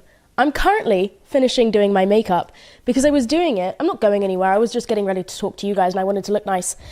And I was getting ready for this podcast and the spirit moved me and I was like, no, I need to start talking immediately. So I'm just going to finish my makeup whilst we film the podcast since I'm just chilling on my bed anyway because I no longer have a set because why? I moved to New York. It's true, I did it. I didn't really tell anyone I was going to do this because, well, I didn't actually know for sure if I was going to do it until I did it. This is not my apartment. This is a hotel because I don't have an apartment yet. I haven't found a place to live yet. My stuff is all in storage. I don't know what else. That's the spiel right now. The reason that I didn't really tell anyone I was going to do this, there's even people in LA that I forgot to tell. It's not that I forgot to tell, it's that I didn't know if this was something that I was really going to do. And I was so daunted by the idea of I moved to LA 1 year ago, right? And I moved there not really knowing anyone. And it took me a while to feel like I wasn't just constantly in a foreign place. And it took me a while to find friends and to find not just friends, but community. And it takes time. And the idea that I was just about to abandon all that after having just about barely found it was quite daunting. One of the main things that I was thinking before I made the firm decision to move was a year ago when I came to LA from England, I was not at all intimidated by the idea of moving to a completely foreign country, a completely foreign place where I didn't really know anyone and didn't have any strong relationships or ties or anything. The idea of that just, I obviously had people that I knew in LA and a lot of my team is based in LA, and I had been going to LA for work, but the idea of really just moving there, just by myself, didn't scare me, it didn't intimidate me. Toa, who is my best friend, who I knew from London, did end up moving with me, but that wasn't the initial plan. So when I was making the plan to go to LA in the first place, the idea of doing it alone was the idea that I was working with, and it never scared me, and I just did it, no second thoughts. And then once I got there, I experienced what it is to go to a new place and to just live there, and to have to rebuild your entire community from square one and to rebuild a life and become comfortable in a new place. And I learned that is it's a fun and wonderful thing to do, but it's also can be really hard and really lonely. And also you have to develop a stronger sense of self, and that's something that I didn't expect, because one thing that I learned was that having people around me who I had known for years and years and years was part of my sense of self because of who I was around those people. Because it's very hard to just rebrand one day or to, go crazy and lie about who you are if that's something that you're afraid of doing, like me. If you can you guys hear my nose squeaking? I have a really bad, cold. Well, no, I don't. I don't have a bad cold. I just have a mild cold. And I keep squeaking here. I wonder if the mic is picking it up. It's inside of my head is squeaking. Did you hear that? Sorry, it's the pressure is being released as I'm speaking, and it's on this side of that's crazy. Anyways, what was I saying? Oh, yeah.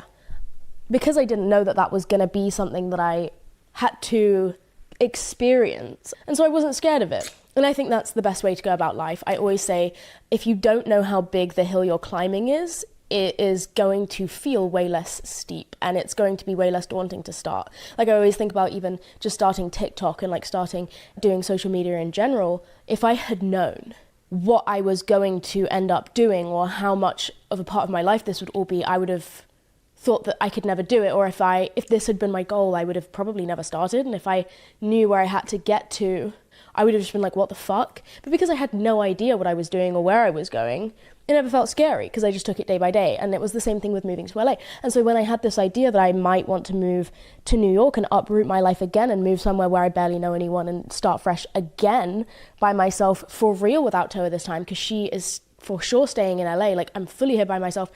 Now that was daunting to me because I knew what might come along with that. And I hated that daunted me. I was like, no, I'm not someone who has ever been scared to just do things before, to just like change my life on a whim. I had never found that scary before, and I didn't like that I was all of a sudden scared. I was like, what have I become? Some kind of old decrepit lady? No. So I was like, that kind of spurred me on even more. The fact that I felt afraid of doing this is kind of what pushed me even more to make that decision and to step back into discomfort and to challenge myself, or not even challenge myself. Like I don't even accept the challenge. I'm just doing it because it's something that I want to do, and I just refuse to not do anything because it's scary or intimidating. So I'm here and this is what I'm doing, and I've officially moved to New York, even though I technically do not have a flat here. I'm still flat hunting and I'm just in this little like Airbnb/hotel situation until then. Did I do way too much blush? The lighting in here is really a treat. And by that I mean it's atrocious, and I can't tell if I just did way too much blush. And the viewfinder on my camera is way too small, so I can't tell, which is great. Shall I check in my phone? My nose is squeaking. It's kind of a lot of blush, but it's fine, whatever. The big life update is that I did it. I moved to New York and have never felt more relieved and more happy to have made a decision in my life. I wasn't sure if it was going to be the wrong decision because it's freezing. Right now, outside this window is a blizzard. It is a blizzard. It has been freezing cold the entire time I've been here. When I got here, there was like 10 inches of snow already. That might not be the right number, but there was a lot of snow. It hasn't melted. Like there's just piled up snow on the sides of the streets. I've been here for like 10 days. It hasn't moved. And then today a new blizzard happened and it snowed again, and it's been freezing, and I've never been happier. I have never been happier. It's because I've been in summer the whole year, so I'm not like fatigued from it yet, you know, but I hated the cold when I lived in England. It was like my main complaint in life was that I hated the cold, and I wanted to get successful enough in my life that I could afford to move somewhere that was just like an eternal summer. And then I kind of moved to LA the second that I got the opportunity, because I was like, oh my fucking God, like eternal summer, like this is exactly what I've been asking for. And of course it turned out that wasn't actually something that I enjoyed in my life, which is funny. It's always the things that you think are ideal for you that sometimes just aren't. I think growing up in a cold place, I'm accustomed to having seasons, and I found that my idea of my life is very separated and very reliant on the weather and the seasons, and like communal rest versus communal joy, like spring, and the sense of like happiness because it's warm outside, not just like it's always warm outside. Like I like the fact that when it hits 16 degrees Celsius in the UK, people go to the beach because it's like, oh, it's a good day today because it's sunny and it's the first day in the pub garden, or it's the first day where you can do this and that, and then winter comes and it's restful, and like it turns out I really like that. And I think the only reason that I like it as much as I do is because I'm lucky enough to not have to reside only in one place all year, and I travel a lot for work, which gives me a break from the weather and it gives me variation in the weather. I'm not saying I'm trying to do another like 7-month London winter. That's not what I'm saying. But I do think that I actually really value the seasons and being part of that, and being part of winter and struggling a little bit through winter and bundling up and then reaching spring and rejoicing in spring with everybody else because we just had winter together. You know what I mean? I don't know.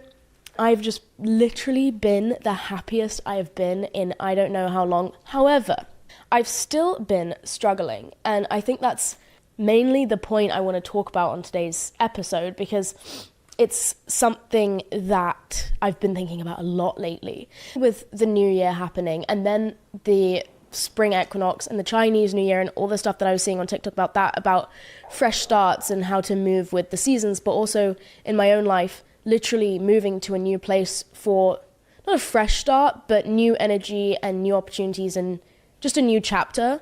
One of the things that I was thinking about a lot before starting this new chapter is, what do I want to not embody anymore? What do I not want to bring with me into New York? What am I trying to eradicate from my life by moving to New York, essentially? Because I'm shedding people, I'm shedding versions of myself that I don't want, and I'm trying to, by relocating, help myself embody something new. So I was just thinking a lot about, well, what is that? What do I want to leave behind, and what do I want to be? Who do I want to be in this new place and in this new chapter? And those things are, it's easy to fantasize, right? Like about when I have this thing, or when I live in this place, or when I get this thing that I want, it's going to be way easier for me to be this, this, this, and this. Whether that's you're going to be a super organized person or a super clean person, or you're not going to be depressed, or you're not going to be flaky on your friends, or you're not going to have X or Y bad habit anymore when you get to this new place, or you're this new future version of yourself. It's easy to kind of delude yourself. I do it all the time, where I'm like, no, once this thing is gone from my life, this whole thing is going to fall into place. And it's like, I've learned through immense like privilege in my career, where I get to relocate to New York City or to LA. I've learned that that doesn't work, okay? And that was really disappointing to me, because I was like, fuck, there's really no shortcut to becoming who you want to be. Like, you're not going to embody a certain thing. Jesus Christ, my face is squeaking so much. I've never, ever experienced this before. But I kind of learned when I moved to LA that, and it sounds dumb, but I learned that, oh, your habits really do get on that plane with you. Your bad habits, those things that you wanted to leave behind and not take into your new life, they actually do, they board the plane. 9 times out of 10, they will board the plane with you. And so prior to moving to New York, I really sat and thought about what I cannot bring with me that just doesn't serve me, that I have no desire and no reason to hold on to anymore. Where I have a lot of problems is with discipline. I am such, to my core, I am not a disciplined person. And one of the things that I've thought a lot about lately is how much I live in my head. And I think it's been a good thing, because I think it's the reason I'm able to do these episodes, is I've spent most of my life just inside of my head trying to figure out the best way to articulate the things that I think and feel. Like, I just kind of converse with myself up here, like, all fucking day. And I don't like to be ambiguous about anything. Like, I cannot rest a situation or a confrontation or an argument I can't not think about anything until I understand something well enough that I feel like it would hold up in a court of law, the statement that I could make about the thing. I literally like hold court cases in my brain. I can't deal with not fully understanding every single thing about a situation, or feeling misunderstood by someone else is always really, really fucked with me. I realized how big of a theme this is for me in my life, of just like, I do not ever rest on thinking about things. Like, I live in my head and I just converse with myself all day. Like I said, I hold court cases. And one of the things that I have been trying to shed lately to make room for more, to make room for something I actually might deserve, is that habit. Because I think what that habit reflects, when you obsessively think about how you feel and who you are and your morals and whether you align with them, and whether what he said was right or she said, or what you said, or if there was any differing of narrative or understanding, just obsessively trying to empathize and have compassion and understand every single fucking person's point of view, often except for your own. That whole thing is so time consuming, it takes my energy, and it reflects a deep lack of trust in myself. And I've talked about this before of like, I have trouble trusting my gut. I've always had trouble trusting my gut, and my gut has rarely ever been wrong. And I always find out the hard way because I don't trust myself for whatever reason. What I've been thinking about a lot lately is I'm willing to, and whether or not I am ready to, I think I don't care anymore. In fact, I don't care anymore. My goal is that I trust myself. My hope is I think I will trust myself enough to say that I've like completed training in terms of I know who I am. I know what feels right. I know what feels wrong. I know that I am someone who acts fairly. I also know that I'm someone who can fuck up in my personal relationships and in any area of my life, and that I'm allowed to. And I don't have to constantly be so vigilant inside of my own brain, because even when I fuck up in my own life, usually the harm done is okay. Like, I'm not fucking up in such major ways that would require this level of vigilance. Like, I am surveying myself like a fucking FBI agent to make sure I don't commit some heinous crime upon my loved ones, as if I ever have or ever could. And I'm just done with that part of my life, and I'm learning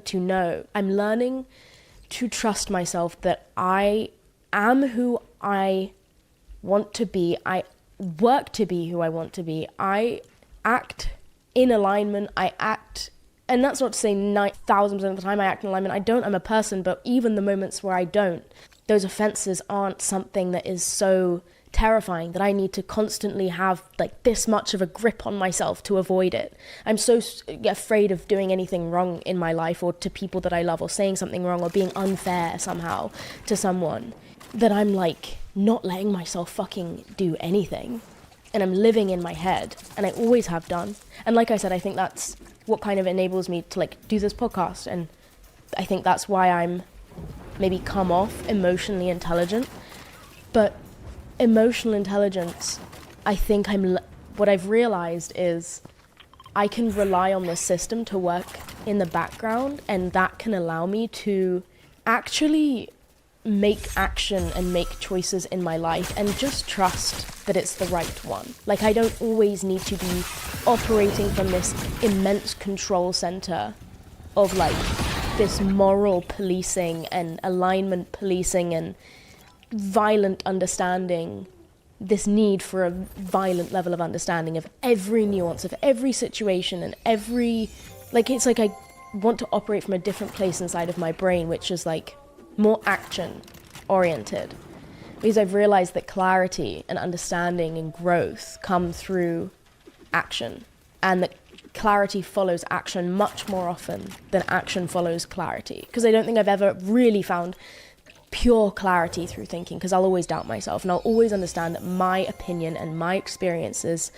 are subjective, and therefore I will never have complete and utter clarity. And also, the clarity that I have at one point in time is real, but it will change, and my experience of my life will change, my past will change, the story I tell of my past will change as I come to understand it differently or come to feel differently about it as my life unfolds. And this bad thing that happened to me today is actually a blessing, because it led to this good thing in the future. So for a year, maybe that thing felt bad, and now, it feels good. Now I tell the story differently, and it's redemption rather than failure. And it's like, I've just got to stop living up here so much, because it's driving me insane, and it is ruining my life. So I was thinking, how do I shed this? How do I step into and embody this new version of myself that trusts the excessive amount of work and training and exercising I have done of this muscle in my brain and in my heart? And how do I put that into autopilot so that I can make choices and do things with my life without operating from this place of extreme emotional vigilance all the fucking time, and just trust that I know who I am and that I act as myself and in my own best interest. And that doesn't mean that everyone around me is going to suffer. Is also the most important thing. One thing that has excited me in this learning how to actually take the next step into this idea of being someone who can be the person I just talked about and put that stuff onto autopilot and trust myself and move with that trust and allow clarity to follow and allow ambiguity to feel safe. One of the ways that I'm doing is by learning discipline. And sometimes I think it's better to act blindly, but just act anyway. And that kind of reinforces a relationship of trust between you and yourself. I'm going to give you an example of one of the ways I did this week that I just finished journaling about like an hour ago. I got a phone call this week, and it was from a person who I have just like given enough to. I have thought enough about them. I have felt enough about them. I'm in my brain decisively, I don't care to think about them anymore. There is no other conclusion I will ever come to other than the one that I'm at right now. And if I arrive at another conclusion down the line in a couple of years, that is hers to arrive to. I will not speak to what future me feels or what she knows or feels or wants. Like, because it's not mine yet. And I don't need to worry about it. I don't need to borrow from her these like feelings. I can't predict them. Right now, I understand that I am done with this situation that was part of my life, right? And I got a phone call from them, and I really didn't expect it. And it was a couple of days after I had moved to New York, and I was like, yes, like new life, new me, new everything. I got a phone call from them, and I picked it up unexpectedly because I didn't realize who was phoning me. And I really quickly hung up the phone. There was no conversation, and I held my ground in that sense of like, I decided that I was not going to speak to this person at this point in my life. And maybe ever, I don't know. But right now I have nothing to say, and there is no further experience I wish to have. Whether that is a conversation or, there is nothing else for me to do in this situation. And I freaked out because I was like, oh my God, I'm thinking about this phone call, I'm thinking about this person, I'm thinking about this situation again. And I was frustrated because I noticed like a lot of thought and energy was going into something that I no longer wished for my thoughts or my energy to go into. And then I realized that I can reframe it instead as an opportunity to practice discipline and engage with the process of building this trust within myself, because up here I knew there was nothing else to be done in this situation. I wished not to have any more interactions with this person or this situation. And so I freaked out when they re-entered my like energy, because I was like, oh my God, like I've gone backwards, or I just got them out my energy. Now I'm thinking about them, I'm wasting my time, I'm back to being who I used to be. And I was like, no, I'm not. I'm just having an experience where I'm thinking more about them because I had an interaction with them, but I'm still not prioritizing my internal affairs with them. I know I have no decision to make based off of new feelings or new information that I have, because I'm sticking to my opinion and I'm sticking to my decision, which is that there is nothing else and that there is no point thinking about this because I'm at my conclusion and there is nothing to gain for me from thinking about this, at least nothing that I wish to gain from thinking about this.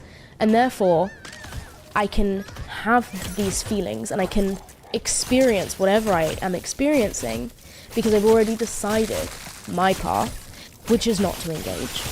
And I trust all of the things that happened internally previously to make me decide that. Therefore, I truly cannot be interfered with. My fear was that I had been interfered with. My process, my growth had been interfered with, and it hadn't.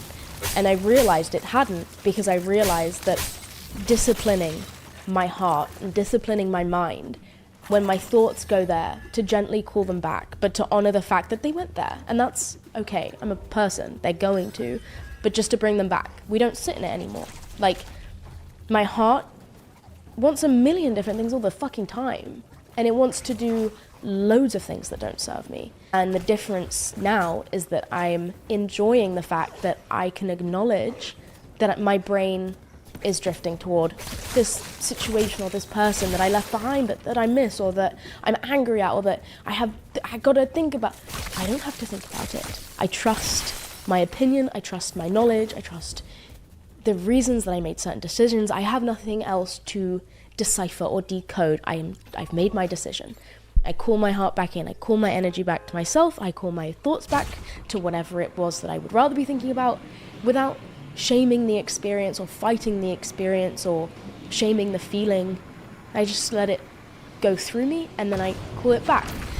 What I thought was an annoying experience was actually quite a wonderful way to get to prove to myself again in another little way that I cannot be interfered with now, and that I am I'm becoming less interferable with, and that I am learning discipline of my heart and of my mind, and that I am now more committed than I was, and working to be more and more and more committed than I was to pursuing the life that I wish for and that I think that I deserve, and to generally embodying someone who actually makes their own experience of this world what they want it to be. I think the idea generally of discipline, whether that's of calling your energy back to your projects and your work and the things that you choose to be in your life, rather than them being picked at by things that don't serve you and don't end up anywhere good and are inevitably just going to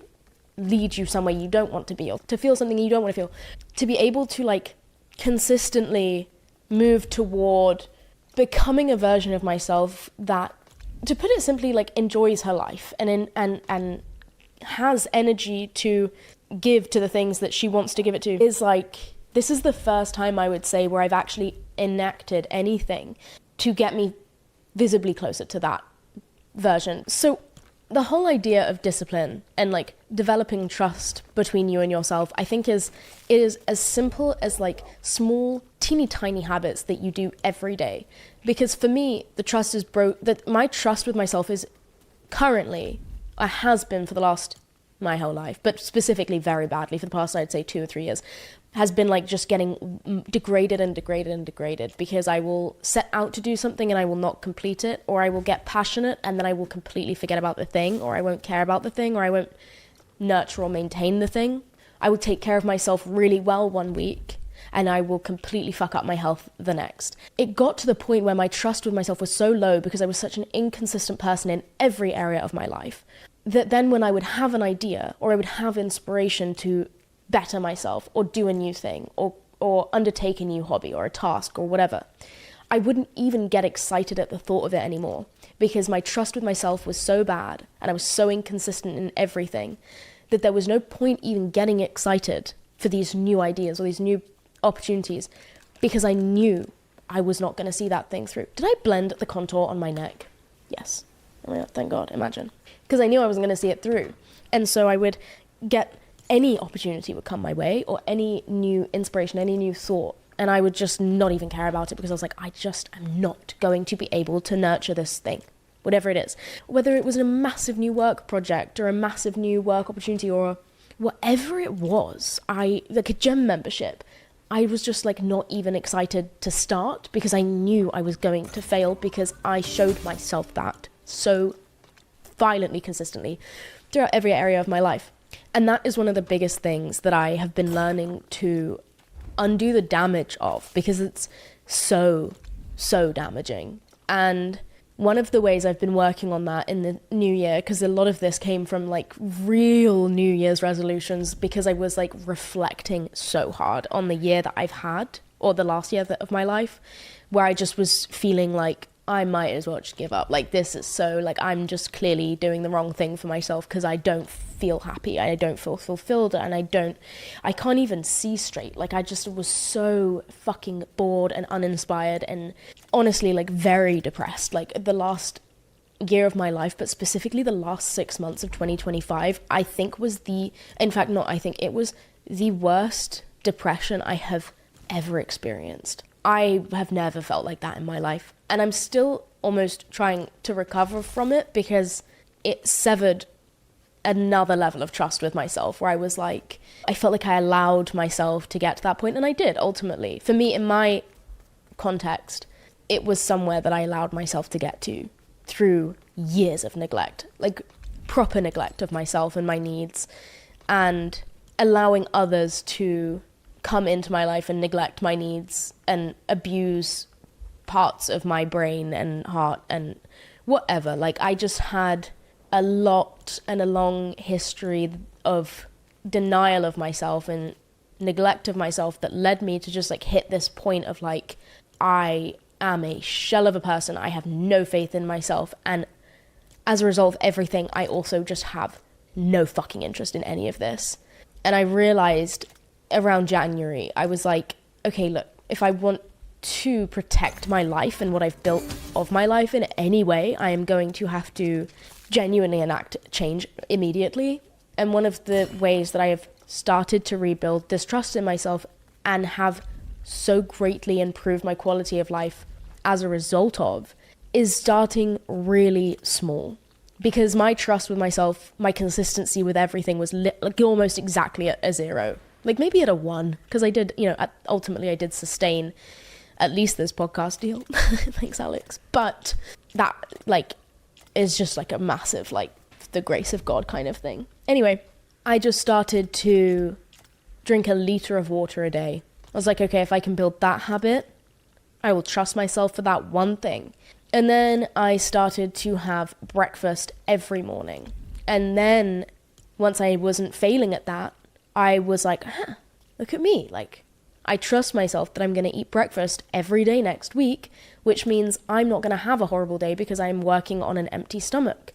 And my brain is going to be balanced. My body's going to be okay. And then on top of those habits that was sustaining the very baseline of my life, like food and water, I started to build other habits. Like I would make my bed, or I would keep my bathroom sink clear, or I would hang up my shirts after I threw them on the floor because I tried 5 on and I hated all of them. And like slowly but surely, and I'm still in the earlier stages of doing this, but I have started to rebuild this like trust in myself.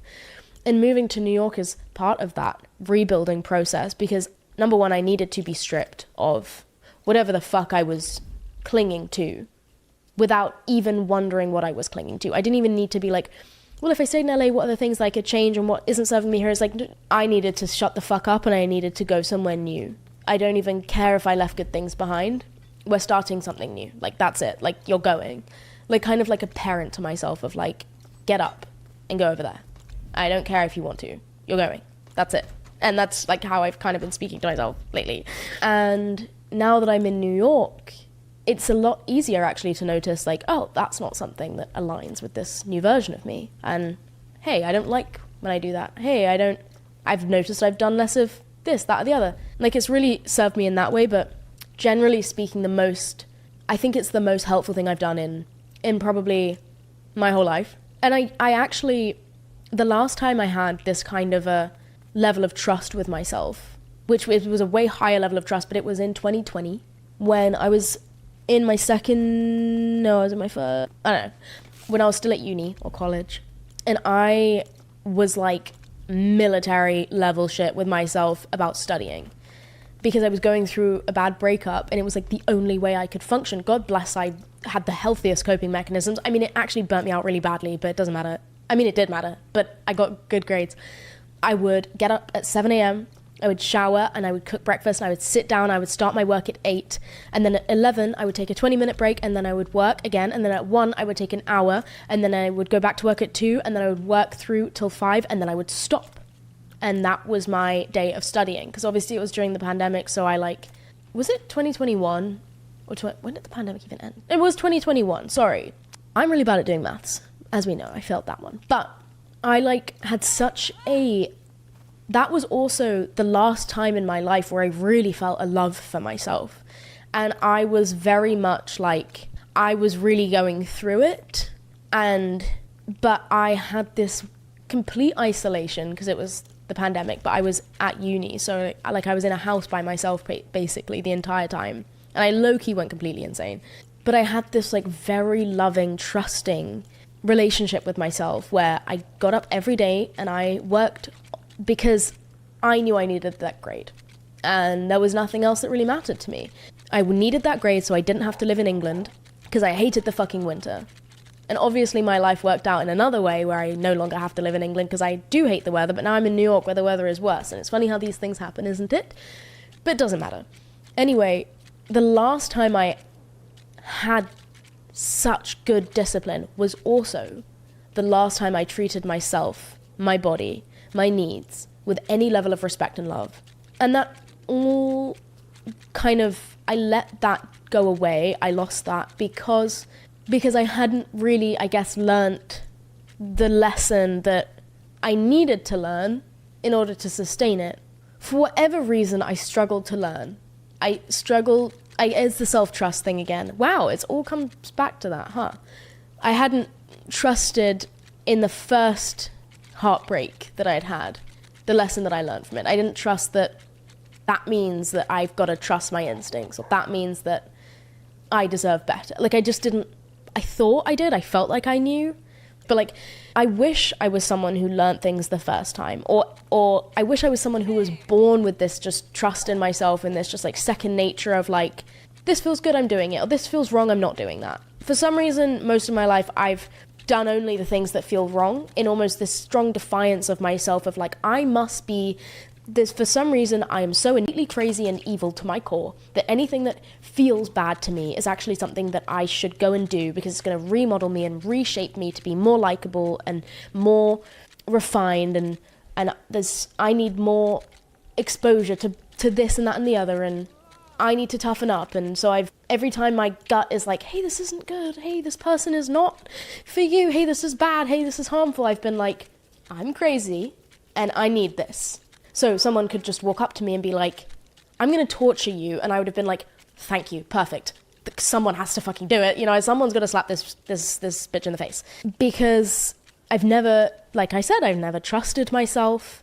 I've never trusted who I am. Like, I've almost had to test it out. Like, if I think I'm a good person or a loving person or someone who can endure things, I have to then check on that. And I'm like, okay, who is the worst person in the world? I'm going to love them so that I can prove that I am a loving person, because I don't trust, or I haven't trusted myself. And that's kind of the best way I can surmise it. And it's like, that just kind of, that lack of trust in myself bled into every other area of my life. I couldn't trust myself to get out of bed tomorrow, or to make food for myself tomorrow, or to maintain, sustain, nurture any habit, any goal, any good thing. And it literally, like, derailed my whole life. Like, and I could just not let it continue. And so that is my spiel for today, is that discipline and having a purpose for that discipline. Like, what is it? Not just what am I shedding, not just what am I trying to not be anymore, not just what didn't serve me, but like, in its place, what will I implement and why? Because I want to live a life where I am passionate and excited and someone who gets to make decisions and take actions. Like, and I am excited at the thought of being that person, and I am exhausted at the thought of falling into another depression the way that I was in for the last however long. I didn't realize that it could be almost boiled down to actionable things. I thought that a lot of my faults were that I needed to think differently, or think less, or think more about X, Y, and Z, or feel differently. Welcome to my channel. How to feel differently about certain things. I didn't realize until now that I can just discipline myself to still be the person that I want to be through reinforcing this relationship of trust to myself. And I do not need to think my way out of anything or think my way into anything. More so, I can just be that thing. I can just fucking discipline myself just enough and build and stack these habits, one small habit on top of the next, with a vision of who I will be under discipline, living in a structure that supports my goals, trusting in who I am and who I've shown up to be in the world, and who I have not shown up to be in the world.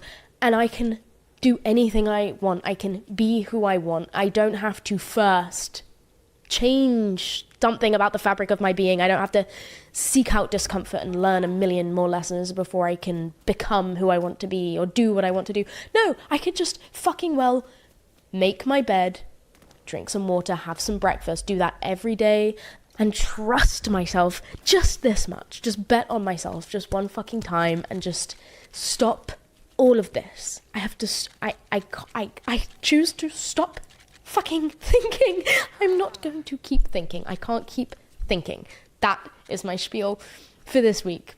Girls and boys, I'm still gonna think. I promise I'm still gonna think loads. But like, I don't know if it's the year of the fire horse or what, but we have to take action immediately, girls. Like, I can't, yeah. Anyway. I think the reason that to surmise the episode, a lot of the last things that I was talking about around the new year was New Year's resolutions and new goals and things to shed or things not to shed. And I realized that's just like half of the equation. And the next part of the equation, the much harder part of the equation is like, well, what do you actually then do? The hard part, like how do you then become the person that you want to be if you were to shed this or to shed that? And I knew it sounds really stupid, okay? I know it sounds dumb, but I didn't realize that I can't just decide to not be or think my way into or out of being anything. I just have to start acting as if I am this person and start building the foundation of that person at the very least. What are the habits that they have, okay? They probably get out of bed by 10 a.m. at least. And they probably trust themselves that they're going to nurture their body and feed it. Nourish their body and feed it. And so maybe I can just put down the fucking self-help book for 1 second and get up and make an actual change in my life and stop living in my head. Because of my experience so far, it changes very little. Because like I said, my experience was always subjective and I could think about it for the rest of my life and probably come to a different conclusion every day. And you know what? That is what I do. And I'm fucking bored of it. And it was great. And even though I sound frustrated with it, that's another thing I need to unlearn, is feeling frustrated with old versions of myself, because that just leads to a cycle of lacking trust in yourself again, of like, okay, well now I'm convinced that even though I'm passionate and hyped up about my new version of myself that I am, and I hate the old one because I'm not her anymore and I'm new and I'm better than her and I know more than she did and I wasted time being that version and blah, blah, blah. Well, if you do that enough times, you're gonna start to lose excitement every time you become a new person or a new version of yourself, or you step into a new chapter, because you know inevitably in the future, a future version of you is looking back and hating on you. Like, that's no fun. So I have to remember to always look back on past versions of myself that I no longer wish to be, but look back with love and gratitude and nothing else. Not shame, not anger, not resentment, not regret. Just take it, nod, thank her, okay, and now something new. And I love you both. And I love myself. And I love myself, I swear to God. I do, I promise. Yes. Okay, well there we go. Oh, so I moved to New York, and this is not my apartment, it is a hotel. And actually, I'm going to Milan in literally 3 days. So I have to get a storage unit in Manhattan for all my suitcases and stuff, because I moved here with 6 suitcases, hoping I'd find an apartment in my first 2 weeks here. Did not. So now I have nowhere to live, and now I'm going to Milan. And I don't want to pay for the hotel while I'm away because it's expensive, so I got a storage unit. It's a whole thing. I'll let you know when I find an apartment, obviously. And then we'll get a new set. How's that? Okay, well, I love you guys. I hope that you're having a wonderful week. I hope that your new year is still going well and that we're all working toward keeping our resolutions. I hope this wasn't too niche or personal of an episode, because it's low-key just me and my demons of the week. But yeah. I also don't know if my makeup looks crazy, because like I said, I can't see. This viewfinder is so small, and I did do my makeup during this episode, so I don't know really what I look like right now. But I loves ya. And with my newfound self-trust and consistency, guess what is also included in that? Yeah, more consistent uploads of the podcast. Yeah, I know. Trust me. Okay. Trust me. Trust me in the mirror. Trust me. Me to you. Trust me, bro. Okay, love you. I will speak to you next week. Bye. Thanks for watching. Love you. Oh, kiss. Okay, bye.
What's dark, mysterious, and drains all of your dopamine on social media? If you guessed a goth girl, you'd be correct. For the last 6 years or so, social media has been overflowing with goth girl related content, whether it be an actual girl dressed in dark alternative clothing, dancing to metalcore, or a 34-year-old man with a 9-to-5 and 3 kids, thirsting over what he may consider to be a goth girl. Is pretty much impossible to avoid, and raises some real issues in regards to objectification, and of course the degeneration and perceived watering down of subcultures. These creatures have become a staple of any alternative or countercultural algorithm in the modern day, which got me thinking. I began to ponder the deep and rich history of the gothic subculture that was born out of the 1970s UK post-punk scene, and how the current perception of a goth differs from what it once was. It seems nowadays anybody who dresses somewhat alternative and utilizes dark colors in their outfits is immediately slapped the label of goth. The term is no longer related to a style of music in the same way it was in the 70s. This is mainly because the people who listen to gothic style post-punk in the modern day do not look like this. They look like this and are extremely Eastern European. Since the concrete birth of the gothic subculture in the 70s, the representation of individuals within the scene has evolved and of course devolved countless times as media representation has shifted. They went from being presented as freaks obsessed with morbidity and deviantly sexual pastimes to quirky, endearing outcasts, and somehow all the way back to deviant freaks obsessed with sexuality through the development of social media, with the goth girl meme dehumanizing countless individuals who relate to the subculture. Despite the negative representation being the same, the vast majority of people nowadays that are labelled as goth look vastly different from the over-the-top and clearly recognisable style of the 70s. It's become a lot more subdued, with goth essentially becoming anyone who wears black or utilises aspects of fashion that traditionally range from grunge to emo to nu metal. Although the way in which goth's definition has changed in the past 50 years may seem extreme, it's nothing compared to the ways in which the term was utilised when goths first rose to prominence around 1,700 years ago. Despite the original definition of goth seeming ancient and completely unrelated to this motherfucker, it's essential in understanding how the aesthetic and definition developed throughout history, and of course became essential to understanding the goth girl paradox. Let's go all the way back to 300 AD, drop the typical mall goth amongst these motherfuckers and simply see what happens. This was at a point in history where the Roman Empire was going pretty sicko mode, laying claim to the vast majority of Europe. This had been the case since around 27 BCE, with much of the art and architecture reflecting Roman culture. For example, the vast majority of buildings at the time would typically receive admiration from motherfuckers like this as opposed to motherfuckers like this. There is a reason, however, that we don't see dudes rocking tunics at the function in the modern day. Well, most of the time, as the Roman Empire saw a significant loss in power due to goths. This may raise a few questions. How did a group of social outcasts overthrow literal Romans? Well, these were the first incarnation of the Goths, which were vastly different from what we see today. The Goths were a group of nomadic Germanic people that lived around the borders of the Roman Empire. They were composed of two main factions named the Ostrogoths and the Visigoths, with the latter being the most prominent. The Visigoths were descendants of an earlier Gothic group named the Vingi,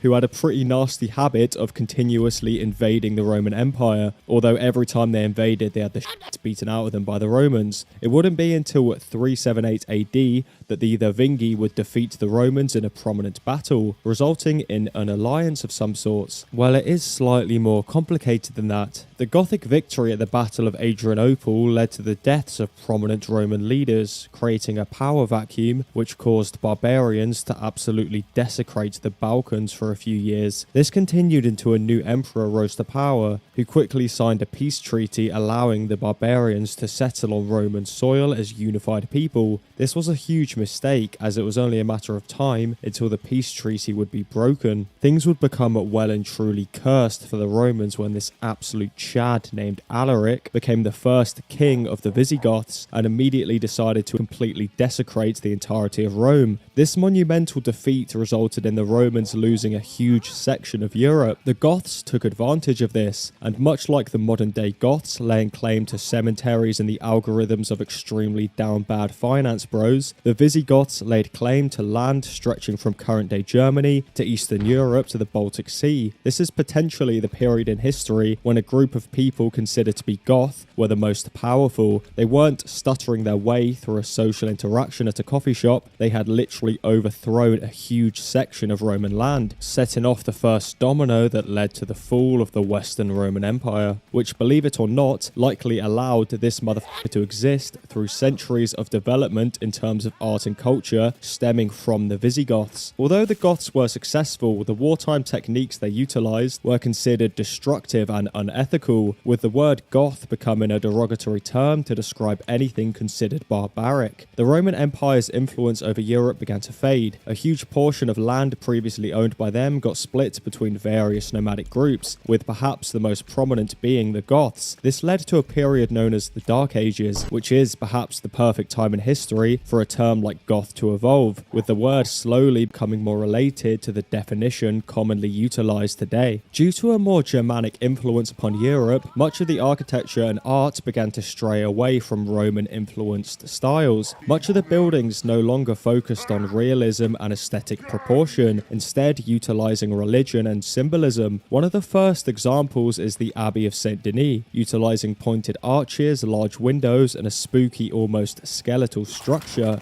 This style that would eventually be known as Gothic became extremely prevalent between the mid-12th and 16th centuries. The style was over the top and intricate, exaggerating small details to ridiculous levels. The buildings were commonly utilized for religious purposes, inspiring many of the key details and outrageous elements. For example, architects often attempted to build the structures as tall as feasibly possible in an attempt to reach closer to the heavens and therefore closer to God. This in turn meant the buildings often became the largest structure and therefore landmark of the city or town it was built. By the time the Renaissance period rolled around, this style was considered well and truly whack, with the architects of the time once again looking towards ancient Roman and Greek architecture when designing new buildings. It was around this time that the term Goth began to see actual relation to the dark and macabre as opposed to the chaotic and barbaric. When the 1500s rolled around, the term Gothic was still seen as inherently negative, inspired by the Gothic tribes that overthrew the Romans all those years ago. In the eyes of many, the medieval art of the past that came as a result of nomadic power over Europe reflected the downfall of a culture and style that was at the time being seen as beautiful by the vast majority of influential artists. One of these individuals was architect Giorgio Vasari, who began describing medieval architecture as Gothic, utilizing the term in a derogatory manner to refer to the style as crude and barbaric. The term became common lexicon and was used to refer to a period in time ripe with darkness and superstition. It just so happened that this darkness and superstition bred artists and writers who focused on the dark and the macabre. The 18th century saw an overabundance of architecture inspired by the ancient Greeks and Romans, and by that I mean just white pillars everywhere, just white pillars. The style had truly become mainstream, and of course, whenever something becomes popular, there's always a group of greasy, sludgy artists lurking in the background, ready to produce a style of art that is antithetical to what is popular. This resulted in architects fighting against what was essentially the mainstream by increasing their usage of Gothic techniques and styles within their buildings. Gothic architecture slowly became a trend within the upper class. Rich motherfuckers would have mock medieval buildings crafted for them on their property, and even began creating follies in their garden. This counterculture began to seep into literature. The 1700s was a period that valued scientific reason over anything else, with writers going against this typical convention by utilizing a style that focused more so on dark spirits and a fascination with the medieval period. These early Gothic stories were designed to be frightening and began to signify a generational divide in the art that was mirrored within society at the time. The older generation were often portrayed as villains and oppressive establishment, whilst the younger generation were seen as individuals attempting to escape a dark past, often spending long periods imprisoned or journeying through dark, dangerous pathways to escape the oppression of the older generation, which sounds a little bit like something we're going to get to later. See, this does all add up. I'm not schizophrenic. It was at this point in time that this style of writing was given the label of Gothic, with the term at that point finally being utilized to define a particular aesthetic or style across various art forms. The dark romanticism labeled as Goth began to meld with the architecture and art. It became a certain vibe. Goth became became indicative of counterculture and was seen as a term to describe art created by individuals that sought to shake the status quo, whilst also using a particular aesthetic and style inspired by architecture that was only possible due to a barbaric Germanic tribe that defeated the Romans centuries beforehand. This laid the groundwork for the birth of filmmaking, with early Gothic films perhaps being the most important aspect contributing to the modern day goth girl. Many films created in the early 1900s were directly inspired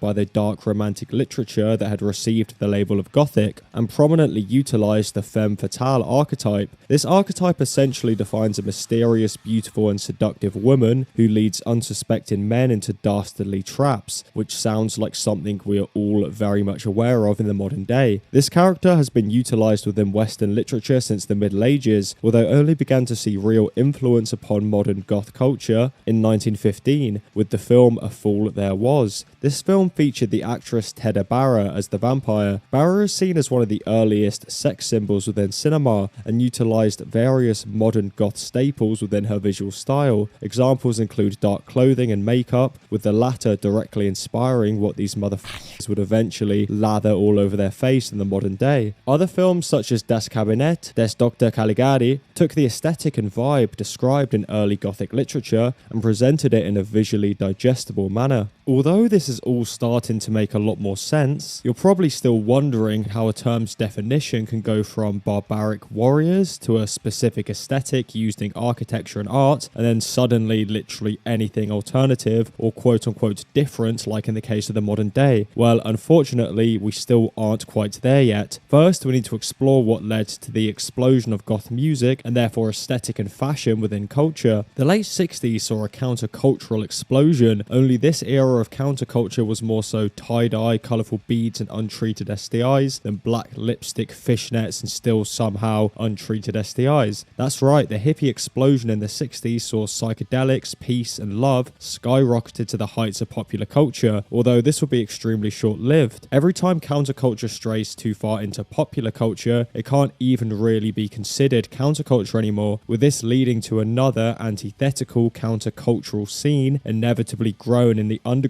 like fungus. This music scene was described by some as gothic rock, with the term first seeing usage by journalist John Stickney to describe the music of The Doors after meeting Jim Morrison in a dimly lit wine cellar and pretentiously describing how it was the perfect location to meet the mastermind behind gothic rock. The term saw occasional usage throughout the late 60s, often being slapped onto the darker and more edgy bands of the time such as the Velvet Underground. The term wouldn't see enough usage for an actual subculture to form, however, more so just journalists and critics attempted to sound intelligent by utilising a term you read in a history book while slurping overly expensive brown caffeine sludge. I can't chat though, I drink so much of this shit my heart constantly hurts. Whilst we're on the topic of chronic heart pain, the term goth would once again rear its head in relation to music after punk in the United Kingdom consequently gave every middle-class white British person heart palpitations. Unfortunately, however, first wave UK punk died in about as much of a spectacular fashion as it rose to prominence, with the genre splintering into various different sections of post-punk.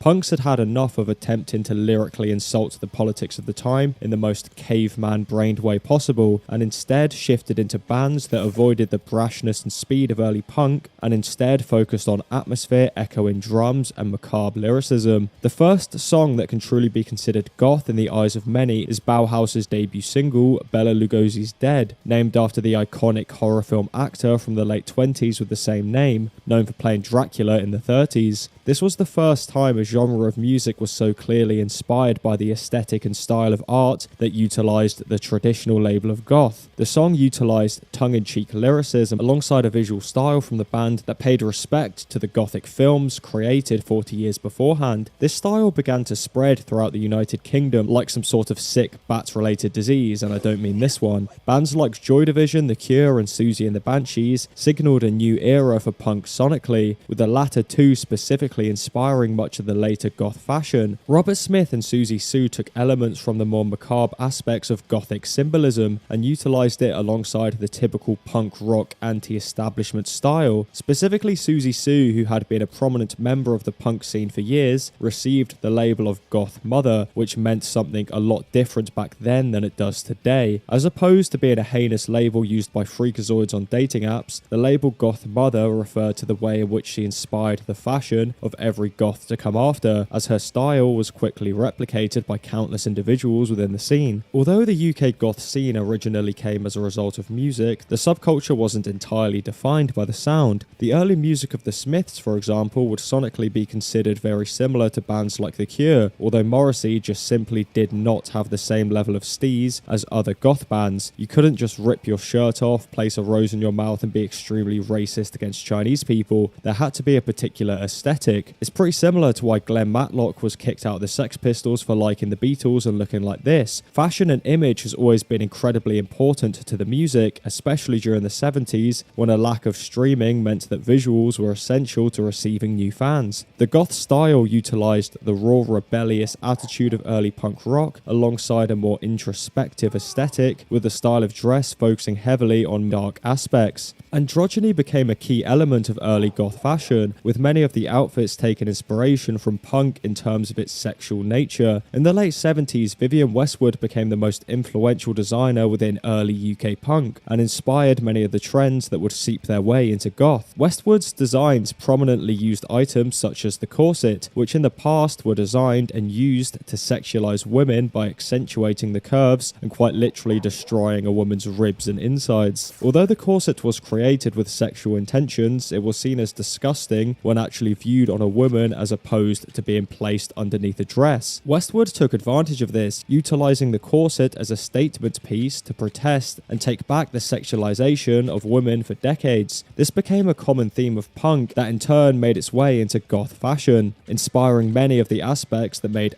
girls extremely rich in the modern day. The fashion became an outlet for the mood set by the music. The punk offshoot utilized the angst and rage of 70s punk, although combined it with the atmospheres created in early gothic literature. This in turn resulted in Victorian and Edwardian styles that were prominent during the birth of gothic literature, being utilized amongst more punk-inspired elements such as fishnets and heavy makeup. The makeup was specifically prominent, designed to make the wearer look like a goddamn vampire, although more realistically made them look like a Victorian child stricken with illness. Of course, every subculture needs a home base, a place where each individual can feel comfortable expressing themselves, and this would come in 1982 with the opening of a weekly club night named the Batcave in Soho. This allowed the subculture to slowly brew and gather mold within the underground. The club's door would be a hollowed out coffin with bin liners and fake spider webs hung from the walls and the ceilings. The club would prominently host singers integral to the genre and style of goth, such as Robert Smith, Nick Cave, Susie Sue, and the entirety of Bauhaus. It essentially became the birthplace for the most prominent incarnation of goth. The style became synonymous with the term, and goth had finally become a subculture. Although the club closed in 1985, the subculture would only spread from here, seeping out of England and into Europe and the United States thanks to a countercultural magazine named Propaganda. Propaganda magazine would document the origins of goth and describe its slow growth into a global phenomenon. This allowed the style to reach more eyes and ears across the globe, with the influences of various other cultural aspects and genres seeping their way into goth culture. This started in the 90s with cybergoth, which looks like this and is incredibly stupid. The 90s also saw the rise of steampunk, which is essentially the Victorian elements of original goth fashion with a bunch of nuts and bolts glued on. Goth would then make its way to Japan with Gothic Lolita, which in typical Japan fashion takes the Gothic style and makes it perfect for PDF.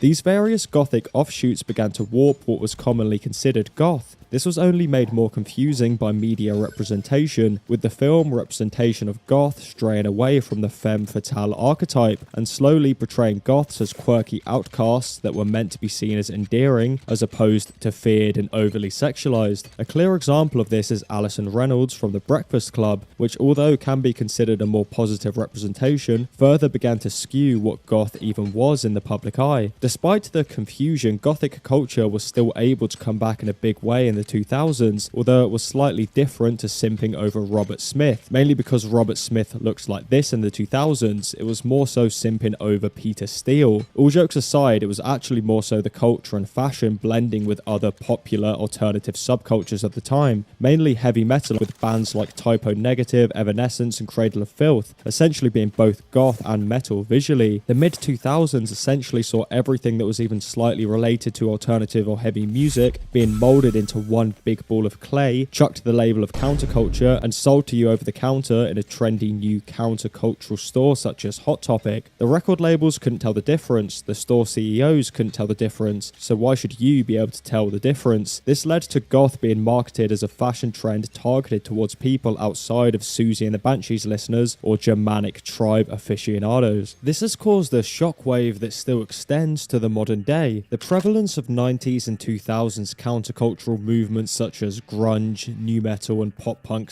/ emo still ring true today and have a huge influence on modern day fashion and trends. This has therefore skewed the common definition of what a goth is. The early 2000s saw little differentiation in terms of media representation between various subcultures and styles that differed both visually and in terms of their rich history. Everything just became alternative, and instead of being targeted towards small secular subcultures on the fringes of society, it was marketed towards literally anyone who enjoyed alternative music. This is when we get to the modern day, where the goth label is utilized to describe people with a wide range of different styles and influences. Although modern day goth culture is still related to music, it's not the same as it was in the 70s. Goth e-girls aren't listening to modern post-punk bands, they're listening to any trendy subsection of heavy or alternative music, stretching from emo to pop to metal and punk. Don't get me wrong, traditional goths do still exist, and typically receive the label romantic goth, although they're often found at festivals and gatherings specifically for gothic culture. This section is not prevalent in the slightest when comparing it to the internet's usage of the term goth, which has seen significant prevalence with seedy and negative connotations within the past decade or so. Fashion has always been a gateway into somebody's personality. What an individual is dressed in can define whether you see that person as attractive, likable or disgusting. Regardless of how detached from images you claim yourself to be, this just simply is the case. This intense judgment based on fashion has only gotten worse due to the prevalence of social media. Now there's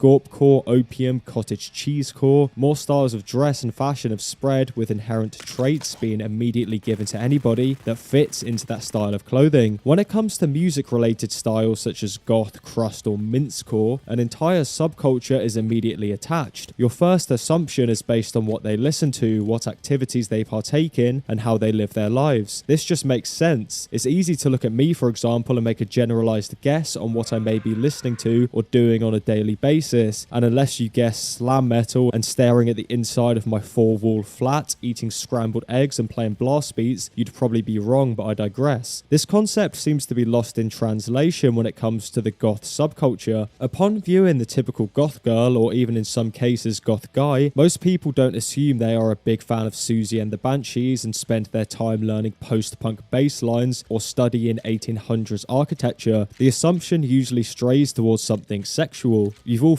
heard it: step on me goth mummy, I need me a goth GF drag me into the basement, let me take a good whiff of your feet. Trust me, I've seen it all. I had to place my algorithm into an extremely dark place to research and find clips for this video. The most common connotation of goth in the modern day has become extremely sexual, although the worst kind of sexual, chronically online sexual. So how have deodorant deniers shifted the common idea of goth from a punk subculture offshoot obsessed with eyeliner and Robert Smith to a hyper-sexualized figure that will drag you into a dark, dim basement before dominating you and proceeding to make you a warm glass of milk and your favorite brand of seed oil-ridden tendies? Well, for some reason, as the 2010s shifted into the 2020s and things became increasingly cursed to the point where even I find it hard making jokes about it, the idea of receiving a goth GF became a mainstream meme, to the point where finance bros and gilets, who have never even clicked on a Pinterest image of a gargoyle, are seeking out their perfect goth GF.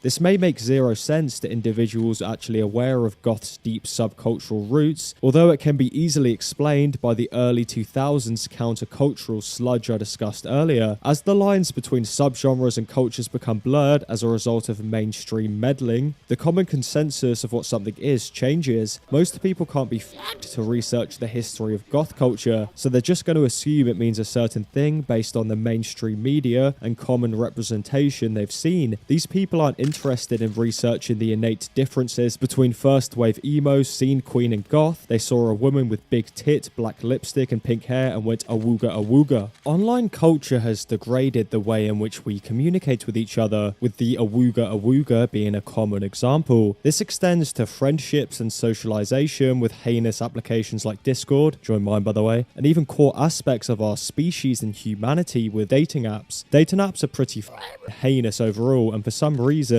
an alternative or quote-unquote goth girl increases the potential degeneration tenfold. Any girl that even happens to have a septum piercing will receive consistent messages from men or even women encouraging them to ruin their lives in one way or another or partake in an outwardly sexual act. This clearly connotes that the typical goth girl is packaged with a sprinkling of overtly negative mental health issues, with the stereotype obviously stemming from the negative emotions portrayed in a lot of the music consumed by the typical alternative individual, as well as the media portrayal of first wave goth. This obviously becomes harmful when a goth girl is simply trying to live their life and is unable to escape the unhinged label, regardless of whether the person is suffering from mental health problems or not. This may seem like just the fault of crusty male gooners, but it doesn't seem to be the case. During my research, which involved attempting to mold my Instagram Reels algorithm into a goth girl lover's paradise, 70 to 80% of the memes and posts I saw actively promoting the negative stereotypes surrounding the typical goth girl were created, posted and encouraged by women, clearly in an attempt to divert traffic to an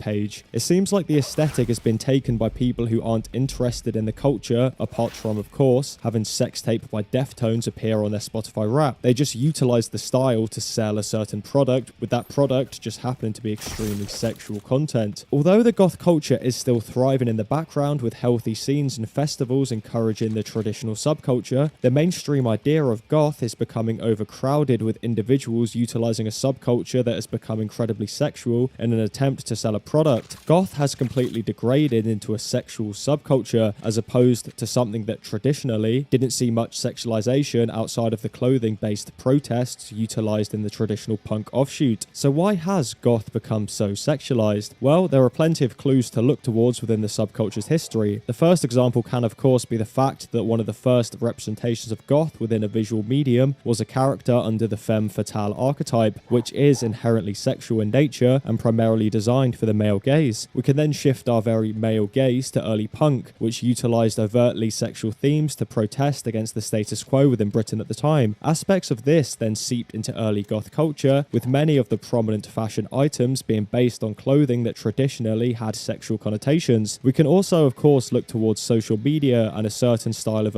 let's say content becoming increasingly more acceptable when attempted to analyze why the f everyone is so goddamn horny all the time. This ever-increasing sexual culture, alongside connotations that link goth and alternative women to sexual aspects due to a misunderstanding of its deep history, has resulted in a culture that is just deeply sexualized. This all of course raises issues in terms of both the health of the goth subculture and of course more overarching problems in relation to how people are treated based on the way in which they look. I see the subcultural issues as less prevalent. As I've mentioned previously, aspects of traditional goth culture are still very much alive today, with people alive during the subculture's birth as well as newcomers who are well educated and appreciative of the history continuing to give back and show immense passion towards the scene. This scene has of course strayed away from the music somewhat, although let's be honest, punk wouldn't be punk without the safety pins and Adam's apple, and goth wouldn't be goth without the fishnet tan lines and permanently deformed rib cages. It just so happens that punk saw much more development musically in the decades since its birth than goth has. I think the more prevalent issue is more so caused by our continuous evolution into an online world as a society. Only the boldest of motherfuckers would go up to a girl with a black lipstick in public and start furiously barking. But on dating apps, it's as easy as literally getting out of bed, although that task is probably quite hard for these motherfuckers.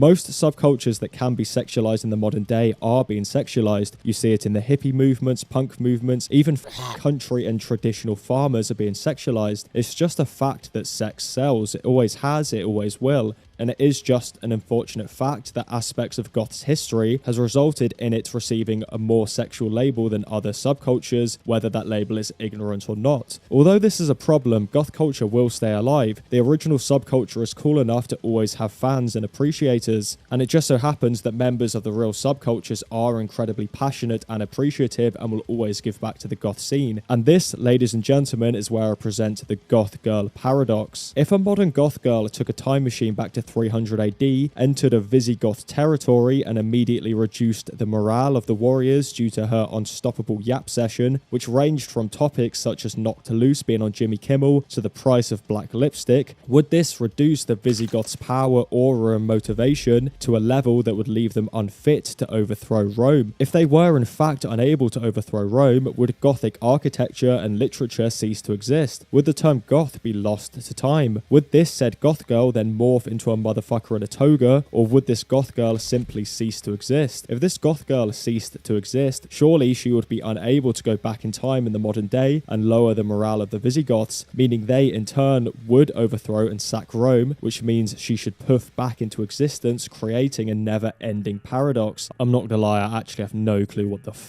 I'm currently yapping about. I actually didn't know what paradox even meant before writing this video.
$. Welcome to my channel. Corporate Bricks and Minifigs sent out an email to all of their lower franchises, basically instructions on how to deal with our documentary we made about them.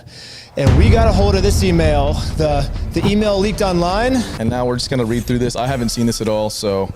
Dear franchisees, as most of you are aware, our network is currently facing a coordinated negative PR attack stemming from a former franchisee's consignment dispute in Salem, Oregon.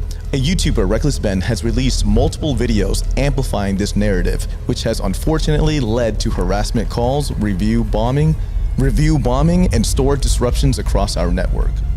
So right away, I like how they say it's coordinated. They're saying like, oh, all the big streamers are working together now, and like all these people that are talking about it, it's all a big conspiracy against us. So he goes to a franchise Lego store in Salem, Kaiser, Oregon. It's called Bricks and Minifigs. Them stealing multiple hundreds of thousands of dollars worth of Legos from at least Brian. And a video by Reckless Ben, political corruption, a company stealing $200K from an old man. The reality of the situation, though, is that Bricks and Minifigs did such a terrible thing that a lot of people want to talk about it. Exactly. Like, yeah, it's not like we're all coordinating to take down Bricks and Minifigs. It's just Bricks and Minifigs did such an evil action that everyone on the internet wants to weigh in. Oh wait, one more thing. I forgot to address where we're at right now. So we are definitely in America. As you can see behind me, we are in St. Louis, Kansas City. Basically, we found out that if you have a warrant for your arrest and you flee the country, it's actually super illegal. Exactly. We're 100% not in Mexico at all right now. As you can see, and you can tell exactly where we are by the background, the arch in the background. We want to give everyone a clear recap of exactly what corporate is doing behind the scenes to protect you guys, what we can expect regarding a life cycle of this situation, and how we can work together as a team to move on from this defense to offense. No longer are we just going to try to defend our actions. We're going to try and take Reckless Ben down. Dang. So now we have the leaked documents of how they plan on taking me down. While we will not litigate this matter in the media, we are taking aggressive action behind the scenes. Why not do it in the media? You know, if they have nothing to hide and they actually are the innocent ones, why not do it in the public? Because then if they make it public, the public will see that they have nothing to hide, or they're gonna do it behind the scenes because they know that they're only suing us in order to silence us. Oh, keep going. Sorry, all right. Corporate was not involved in this specific local consignment issue. Whoa, wait. Don't we have them on video saying they're gonna be taking the consignment over? He's taking on the business, he takes on all that consignment liability. So that person on the phone is actually one of the people from the corporate offices that says, we are taking over the consignment now. This is a corporate issue. This is corporate lying to their franchisees right now. Corporate was not involved in this specific local consignment issue, and we are holding firm on the facts. I kind of feel bad for the franchise owners here because it's like we are showing so much evidence of these things that are happening, and then corporate's saying, hey, all this evidence, you can't believe it because we have the facts. We're not gonna show you the facts, but we have the facts. And now as a franchise owner, you have to think, okay, do I believe the side with all the evidence and get fired? Because if they take our side with the evidence, then they get fired.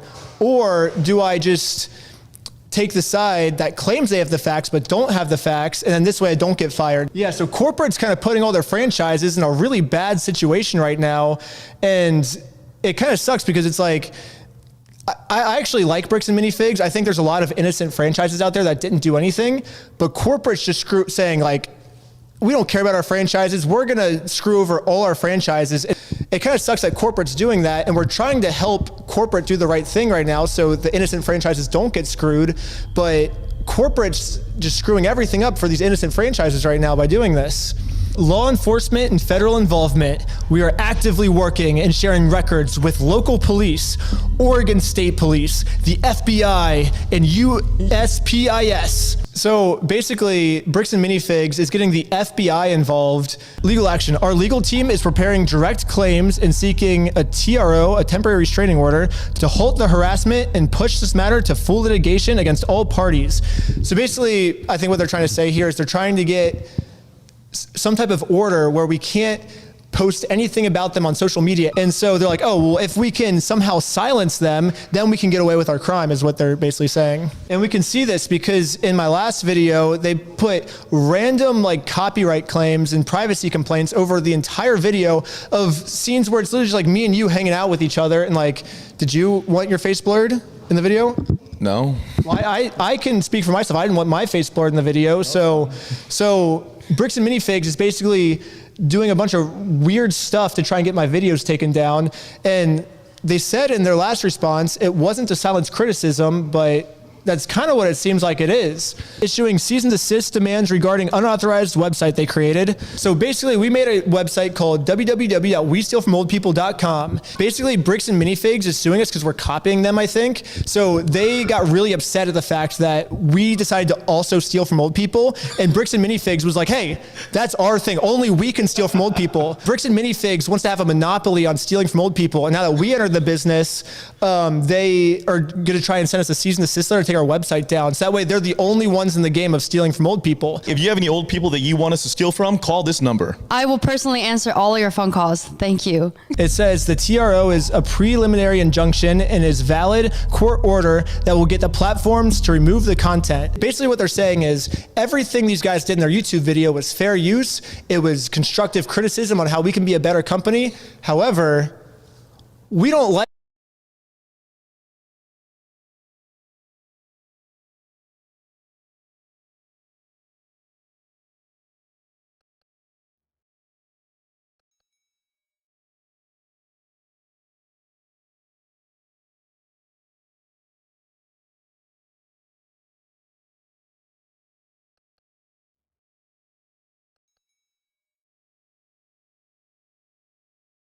that they caught us in our illegal act. So we're going to go to court and find some crazy loophole that maybe we can take advantage of the YouTube's AI algorithm that is, there's a lot of flaws in the algorithm. So maybe we can take advantage of that and find a loophole to take down their video so people don't get mad at us for what we did. That's basically what this paragraph says. So you want to read the next paragraph? Platform takedowns. We have reached out to Google/YouTube, Patreon, GoDaddy, and Facebook to report the specific pages, videos, privacy violations, and the coordinated review. You're gonna take down my Patreon? What the heck? That sucks. Oh man. Well, subscribe now while it's still up. I do want to say this. Part 2, so I'm working as hard as I can right now on part 3. Once part 3 is up in like maybe a week, part 2 will be live on YouTube, and then part 3 will be on Patreon. So part 2 will be on YouTube very soon, don't worry. But as of now, if you want early access, subscribe to Patreon while it's still up. Policy review. We are actively reviewing internal policies to prevent similar transition issues from occurring in the future. Oh, okay, I see. I know what they're talking about right there. So like internal policies. I think they're talking about the consignment deals. That reminds me of another update. So since the last video, I actually got a hold of the franchise agreement that the previous owner, Crystal, made with corporate. And it says in her contract, it says consignments are allowed. Really? Yeah. Holy sh**. I mean, that's their number one argument. And it just says in the contract, like, oh, you can do consignments. So like, what the heck? Corporate. Sharing any of this internal legal strategy publicly with customers can severely compromise or damage our active legal case against Ben Schneider. Well, not only did someone share with a customer, they shared it with me themselves. So boom. And now I'm sharing it with the world. So take that, corporate. What to expect, the outrage cycle. Based on historical data and export crisis management research, there's a typical cycle to online outrage. Understanding this timeline helps us manage expectations and maintain stability. Initial wave. I like how we're trying to be like mathematical with this. Like we have calculated every controversy. Okay. Current phase. Okay. Initial wave. Current phase. Peak intensity typically lasts 3 to 7 days after major videos drop. While the spike in harassment and calls is sharp, it quickly loses steam as online attention naturally shifts. We believe we are currently at or past the peak of the first wave. I think. Alright, I just realized that you guys couldn't hear me probably. So let me say this again. So, yo, I saw this Bricks and Minifigs video like a couple of days ago. I didn't think anything of it. I just thought it was a video that you were going to watch and forget about. It was really good entertaining video. But turns out it's everywhere now. Everyone's talking about it. Bricks and minifigs are at it again, right? We need to solve this, guys. What's up with this whole case right now, man? They sent this out when it had only like 100,000 views on it, and now it's what, like 1.5 million views or something. Like, and every day it just keeps getting even more views. So, corporate, your math is wrong. Court filing refresh. When we formally file our legal actions, expect a short, renewed spike. Another 3 to 7 days of heightened noise. They're like, hey, our lawsuit is so garbage, there's gonna be outrage, is what they're saying. Yeah, so just be prepared for it. The opposing side will likely frame our legal defense as silencing the little guy. Well, if it's not silencing the little guy, what is it? This is a normal, expected reaction, but it is temporary. It's funny because like these last 2 paragraphs are about like, dude, the wave is gonna end if we just be patient. But now, Bricks and Minifigs Corporate has just decided to make this go on for like at least 2 more years, because that's how long lawsuits take. So I guess we have content for the next 2 years on this. What they say? They said 3 to 7 days is the heightened noise. Now the noise is going from 3 to 7 days to 2 years, and that's all corporate's fault. So you guys are just screwing yourselves at this point. Decay phase, 2 to 4 weeks. Video a couple days ago. Most online outrage fades significantly within a month, assuming no major new fuel. I saw this guy. Do they think this is my only video on them? Like, we have at least like 6. Everybody wants to know what's up. Residual mentions may linger in niche LEGO and other online communities for 1 to 2 months, but day-to-day operations will normalize much faster. Long-term recovery, 1 to 3 months. Reputation stabilizes. They think the reputation is going to stabilize. What the heck's going on? Okay, hold on. I'm sweating. It's hot, and it's very nighttime in Kansas City. It's crazy how hot it is at nighttime in. Action items. How you can help. These are the things that the franchisee owners are going to do to make this better. Please implement the following immediately. Approved response options. Strictly do not engage emotionally. Yo, that's good advice. That's good. Yeah, wait. Is this going towards the CEO? I feel like he was really mad. This is the CEO going. I know, but like he was very emotional about this. Shout out all y'all for being top. You know what I mean? Like, I feel like he's writing this to himself. The CEO is just telling the franchises, don't do what I did. Train your staff immediately to use only these approved frameworks based on the situation. We understand our customers are smart, and balancing legal caution with our values helps prevent the appearance of corporal avoidance. Well, it seems like corporate avoidance is happening right now.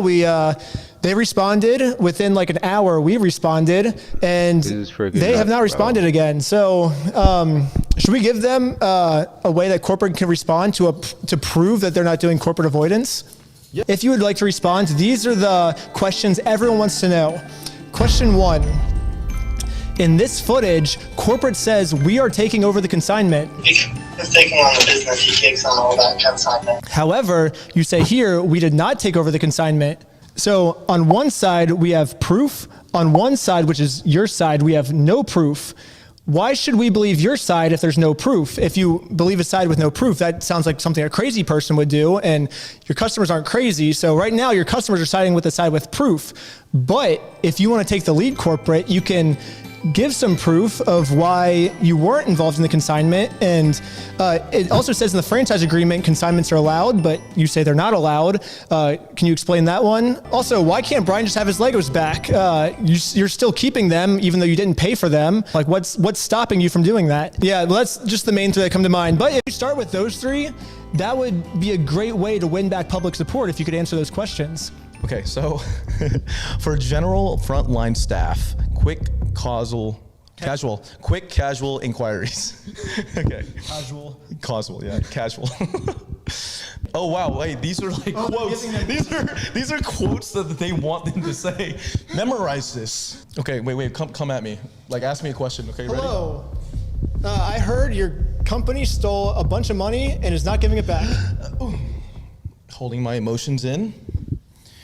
This is a separate, independent location, and I don't have any information to share regarding that situation. Well, you must be correct, and I will leave. About the Legos. Where are Brian's Legos? I'm gonna burn this entire place down. Get out, I'll call 911. I am unaware of the specific details of that situation and have no comment at this time. Bricks and Well, I guess I better leave then. bro. Y'all gotta get Wow, up that out actually of works. this We're stealing here to from old get people Brian's thing Legos y'all back. got going on, bro. Well, I actually have a script ready for you. Oh, you do? We are Hey, aware hit of the the like if situation you involving don't steal from old another people. independently owned location, and we understand why people Or are upset and comment asking questions. if you do. While we can't speak to the specifics on an ongoing situation, We wanna Bricks know and what kind Minifigs of does not stealing support you're doing, behavior bro. What that kind of harms stealing trust you're within our doing from old communities. people Our local nowadays, bro. stores remain committed to operating with fairness, transparency, and respect for our customers. Oh. Does that answer your question? Man, okay, well, if that's the case, I guess I'll just... Well, actually, it doesn't answer the question because it says Bricks and Minifigs does not support behavior that harms trust within our communities. But they're doing that exact same behavior that harms the trust within their communities, which is stealing from old people. Exactly. I guess they think stealing from old people helps the trust, but maybe we have to break them the news that that's actually not a good thing. Okay, Bricks and Minifigs. If you steal from old people, that does not help the trust in your community. That makes it worse. Yeah, if you steal from old people, that people get upset at you if you do that. And so if you want to gain the trust back, you can give Brian the Legos back. And because that's ultimately your goal, right, is to get the trust with your community. So we're giving you a step-by-step guide of how you can get that trust back. Step 1, give Brian the Legos back. Yep. Step 2. Well, there's no step 2. Yeah, that's all you have to do. It's a very easy tutorial. I think they just didn't know how to do that before. But now that we made this tutorial for them, it should be very easy for them to gain the trust back. They have further canned response. What's a canned response? Like a candid?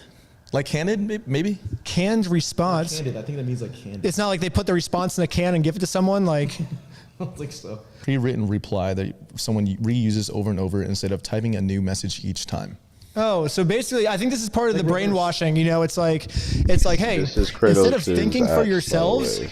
just blindly follow what corporate's saying without asking any questions. Because if you ask any questions, you get fired. Somebody reached out to me yesterday saying they got fired because their friend asked a question on your YouTube channel. Your YouTube Really? post asked a question and they got fired. That's crazy. They're telling their employees, do not say anything. Like Bro, they think Bricks you read and the whole thing. Minifigs They think if is they just shut up and literally stand back and be firing quiet, it'll people blow about over. this, bro. Like, What they the don't heck? know Lego That fans is and they don't crazy. know Star Wars fans. Yeah. Bro, It's crazy. Legos and Star Wars, They yeah, you hired don't a mess with that, crisis bro. team. Social media monitoring. Extra vigilance is required right now when monitoring your social media. We recommend turning off the ability to comment on your store's social media posts for the time being. Wait, they said they're not trying to silence criticism, though. Isn't that literally silencing? It's like, oh, if we're getting criticism, let's silence it. Yeah, exactly. How is that not silencing criticism? Oh, let's keep going. Sorry, I cut you off. Review monitoring. Monitor your Google, Facebook, and Yelp reviews and immediately flag/report any spam or retaliatory reviews. But they're not silencing criticism, though, Victor. Please instruct your staff to actively solicit a Google review with every single transaction. A brief verbal reminder at the register to share their honest feedback goes a long way. So they're saying we need to flag all of these reviews that expose us for stealing from old people, but then let's make up for it by just every single transaction, leave us a good review, and maybe people won't see the crime that we committed, which is stealing from an old person. Please use the hyperlinks below to download the following assets we have prepared for you and your team. Crisis De-Escalation Playbook. The short playbook includes verbatim scripts for handling in-store filming, hostile phone calls, and social media comments. So I feel like you should download these and then Yeah, if any look Bricks and at them. Minifigs employees have links to any of these videos and want to send them to us, Next steps in moving forward. We understand how stressful and frustrating situations like this can be for you and your staff. Please know that your safety, peace of mind, and the protection of your local business are our absolute highest priorities. well, it seems like all of that is actually their lowest priorities, because if it was their highest priority, they would just give the Legos back. That would be a good way to show that it's their highest priority, but they're not doing it. So that makes me think that they don't care about their franchises. They're like, you know what? We're going to steal from this person and you guys have to pay the consequences for it. And we don't care about you because we're not giving the stuff back. They want to continue stealing from old people, man. Yeah. This is a challenging issue, but it is not impossible to overcome. You're 100% correct. You already know what to do. We gave you a very clear step-by-step. Well, they didn't know before when they wrote this. Oh, yeah, you're right. The tutorial wasn't made when they wrote this email. Yeah, actually, but now the tutorial's out there. They know that they just have to give the stuff back, and they'll make it right. I have faith at least they'll make it right now. We are doing everything we can to protect the brand and our online reputation. While the legal process is not always fast, we want to ensure you that we have a very strong case against them. Thank you for your resilience. Please reach out if you have any questions. Sincerely, the corporate Bricks and Minifigs team. Well, that was the email, I guess. That was kind of sick. All right. We showed you how to make a response, corporate. We would love to hear a response and get the public back on your side. You just got to give the Legos back. The public will be back on your side. In the meantime, you can shop at westealfromoldpeople.com. Yeah.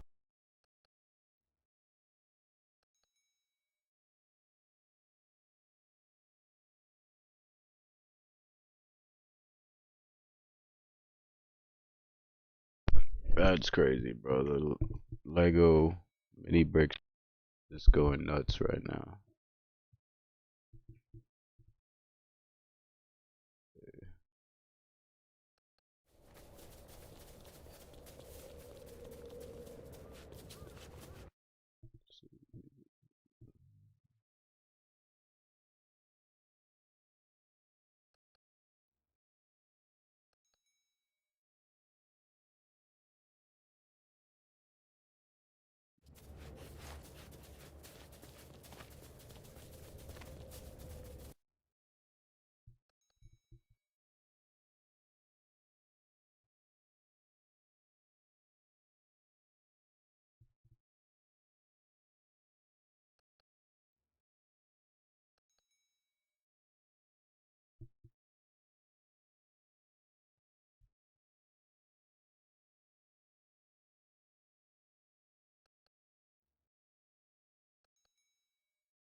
Women, just know. Stop pretending that you don't know. Stop collecting people and experiences in your life that you're keeping around for longer than is necessary because you're afraid that your intuition about them might be right. And so you're just kind of keeping them around, hoping that they prove your intuition wrong. It's never wrong. It's never wrong. Stop delaying the inevitable. Yo, so I've been watching this chick's videos lately on mental awareness or wellness and other stuff. I guess she makes her videos for females, but I mean, whatever, yo. Pretty entertaining. Strong message. Super groovy vibe. I'm in it. I'm into it.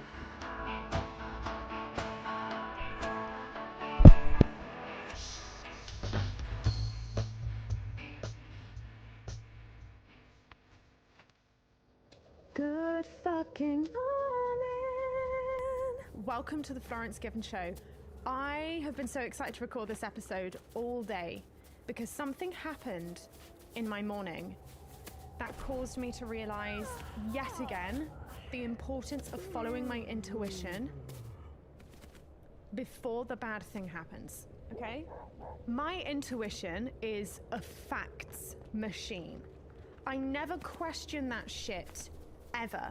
I believe more in the invisible than I do in the visible.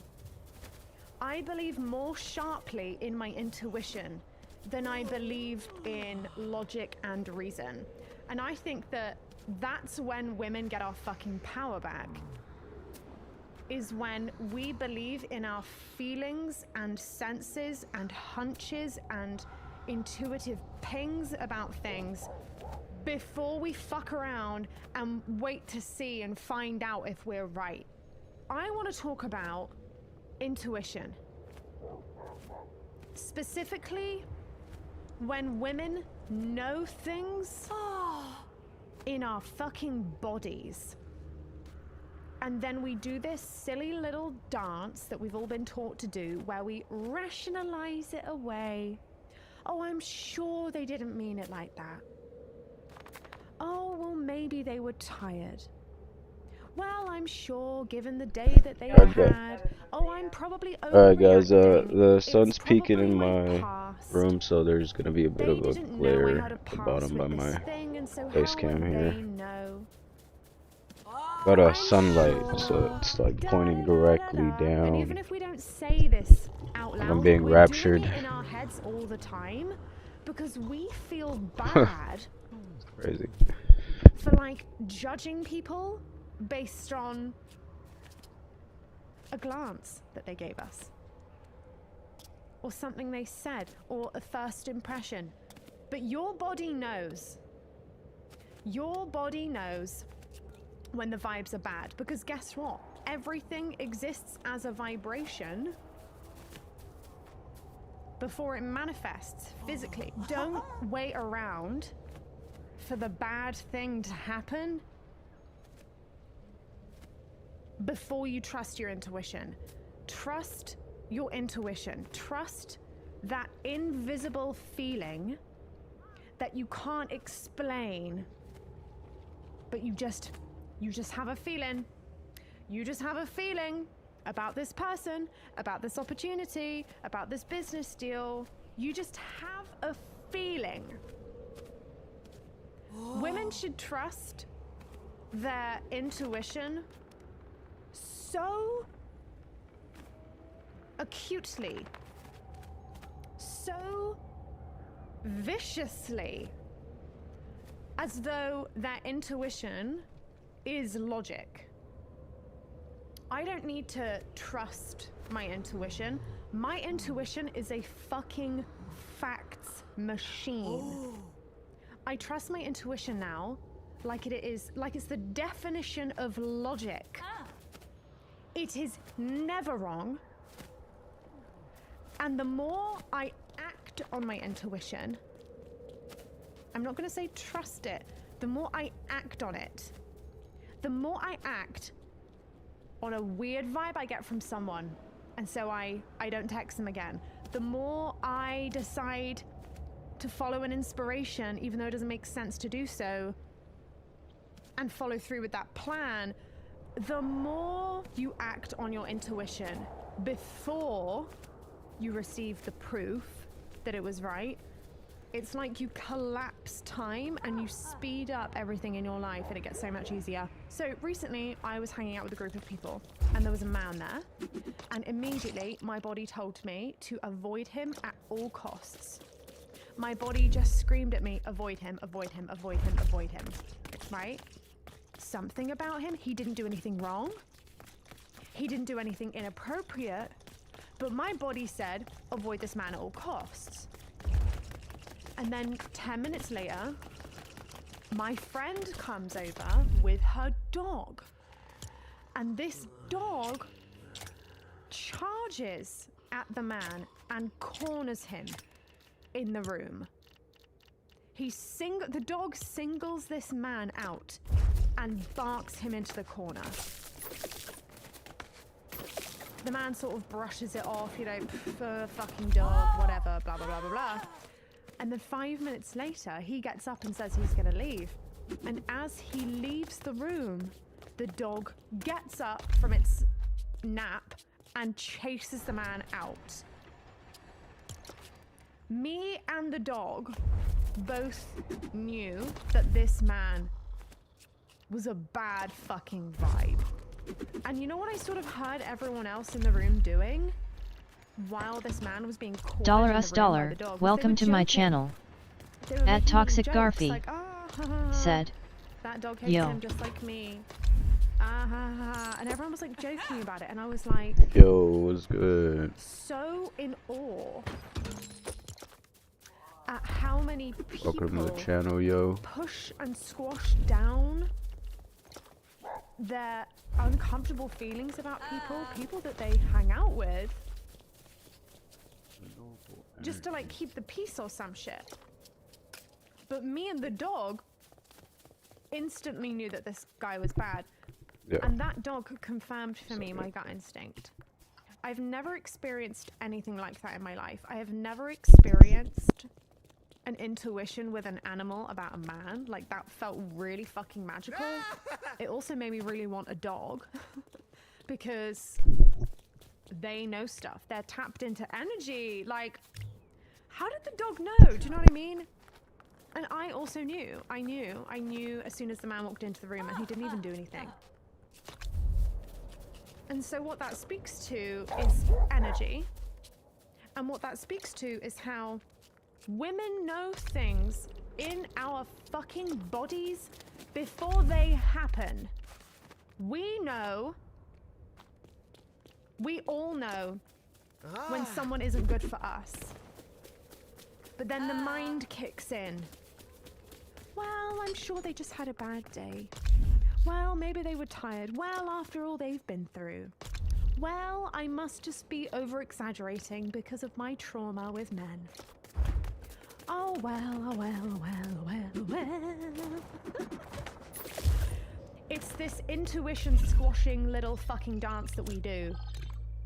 Because we feel so bad about, like, judging people. And I think if women just trusted more that their unexplainable feelings about people isn't them being crazy and judgmental, it's facts. See what happens in your life when you treat your intuition like a fucking facts machine. Like it's just printed straight up facts. This is so hard for women, especially women who've been in abusive relationships, emotionally abusive relationships, because an abusive relationship will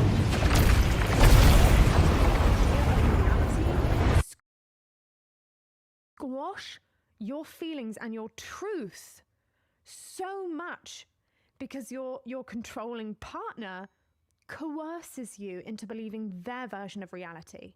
So let's say you come home from work and you can smell another woman's perfume. I filmed a video Let's say you come home from work and something just feels off and your partner says that's all in your head. That's that new perfume you bought me. You're crazy, you're crazy, you're crazy, right? Women in controlling relationships.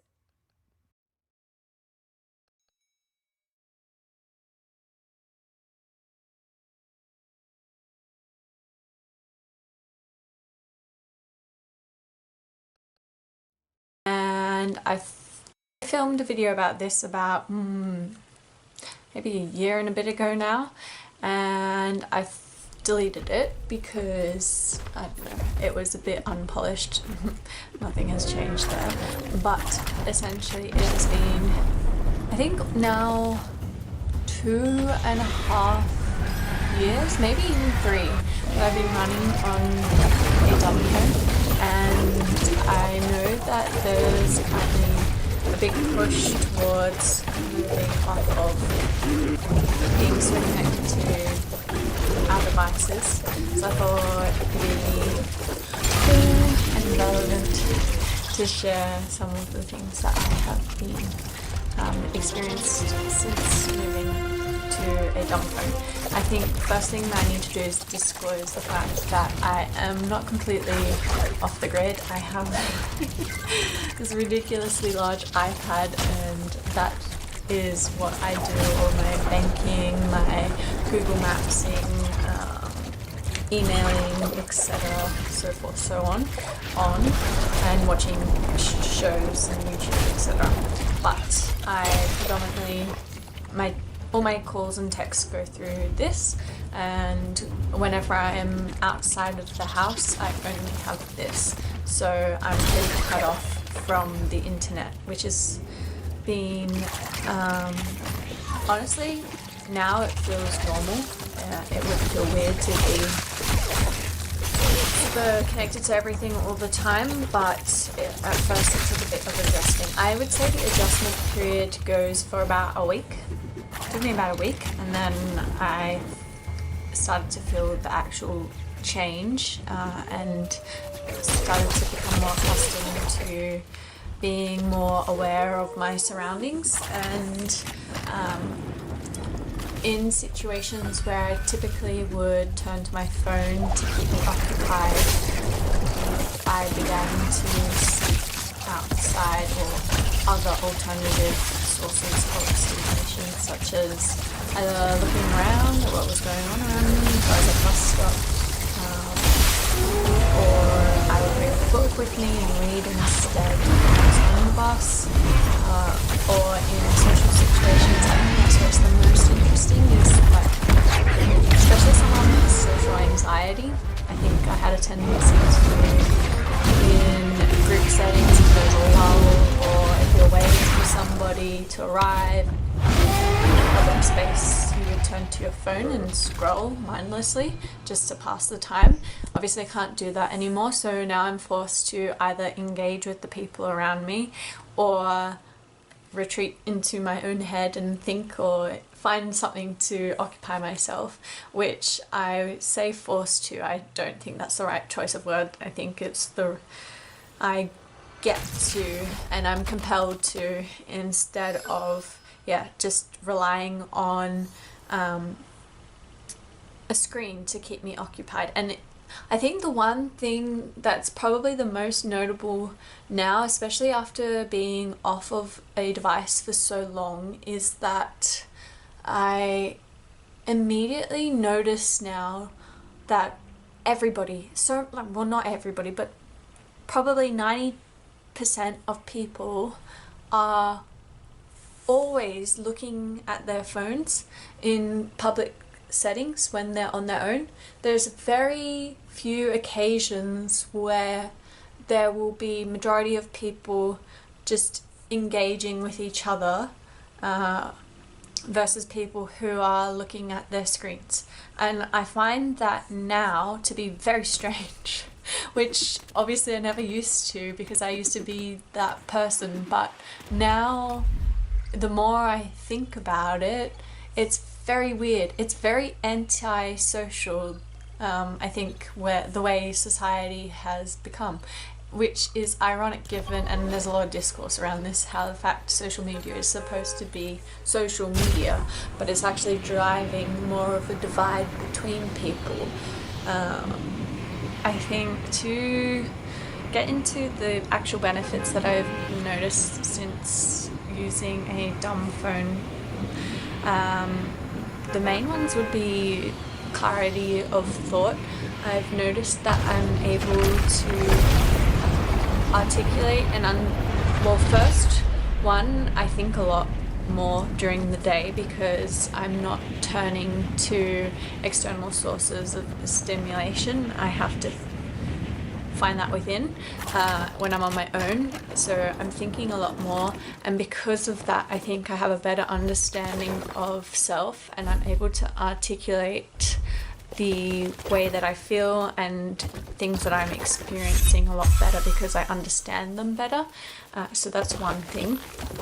Second is I'm turning to alternative forms of entertainment when I'm on the go. So I've been reading much more, which in turn has enhanced my comprehension, my articulation, my just overall knowledge, which has been great, as opposed to just mindlessly scrolling through reels. I would say the thing that I probably miss the most would be having access to music streaming all the time. I do have a Discman, a CD player that I take with me, but I'm limited to whatever CDs I have with me on the day, and also if that decides to die then I have no music, which can be quite frustrating at times, but again it just turns to entertaining myself inside my own head.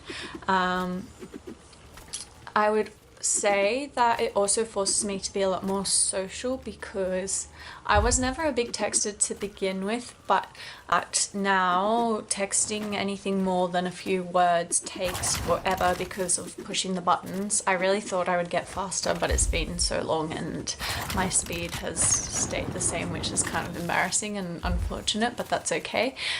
So usually I just resort to calling people, and surprisingly I haven't had any complaints about the frequency at which I call people.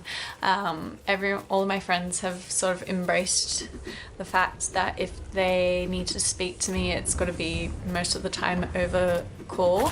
And then my family have always been used to that, because I've always preferred to call my parents versus texting them. I think that just is because they're an older generation. So that's been a big change. I think what I have noticed is when I go overseas for travel or interstate, I do have a smartphone in storage so that I can navigate correctly and be in contact, and if anything goes wrong, it's always better to have a smartphone in foreign environments. And when I do switch back in those times, I notice that I'm still very quickly absorbed back into the online space.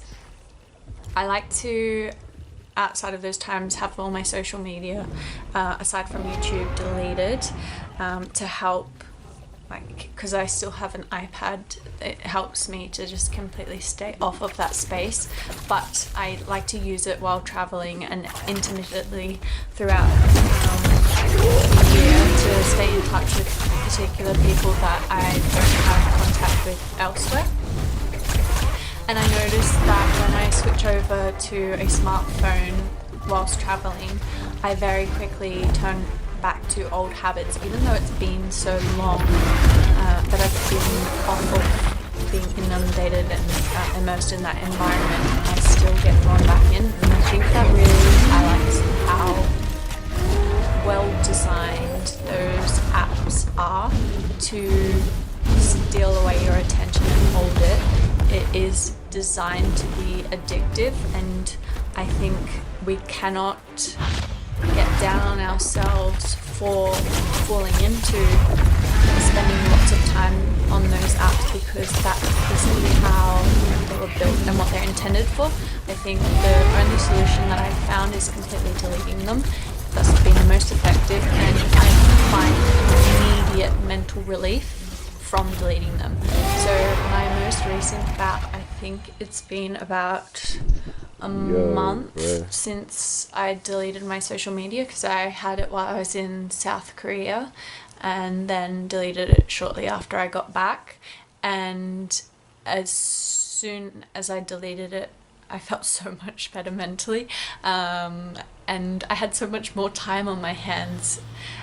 And it's only after deleting it that that I personally have found that I'm able to understand that there is no benefit to using it that outweighs the detriment that it causes my mental health and the amount of time that gets poured into it. I would much rather forego whatever social connection, whatever exposure through like sharing photos, etc., garners for mental peace. I think it's not worth it. It's hard. I don't think I can delete it entirely, and obviously I could, but I don't. There's a hesitation to it, and I don't think that I will, because I do appreciate and value the ability and the use of it to document memories and to be a place where it's curated and stored for future reference, because I think that's quite cool to be able to have something to go back and look at years later and see essentially the highlight reel of your life. I think that whilst it's probably not the best thing to be consuming in the moment, especially such an influx of everybody else's highlights. It can have a very poor inflection when you're comparing your own everyday life to it, but to serve as that catalogue for yourself, I think that's very valuable and useful. So that's why I continue to use it and download it in times when it's very intentional, and it's to document things that I would like to remember and be able to turn back to and reflect upon in the future. Whether I'll continue to do that moving forward, I don't know. I'll just have to see. I will say that my usage has gotten increasingly more and more sporadic and spaced out over time. I'm very rarely on it throughout the year, so I think if that continues, then it's likely that it could just blip into oblivion, but we'll see. I think I quite enjoy the likes of YouTube a lot more because it's more personal and intimate, and I like to record videos. I have my camcorder, which I'm filming on now, and I take that with me pretty much everywhere I go. If I'm hanging out with friends or going to a gig to see live music or traveling. So I think YouTube is a great space to share that video format, and it's a lot more immersive versus just static images through the likes of Instagram. In terms of social media, I only ever really use Instagram anyways. I hate Facebook, and TikTok is not something that I could ever get behind. I'm just glad to have been born before all of that really blew up and became super ingrained from a young age. I'm Gen Z, so 2002. I was there for the rise of Musical.ly, but only on the fringes. So I think I sort of just missed the TikTok age, which is great. Very happy about that one. But yeah, to bring it back to using a dumb phone, if you are someone who is considering it, I would say go for it.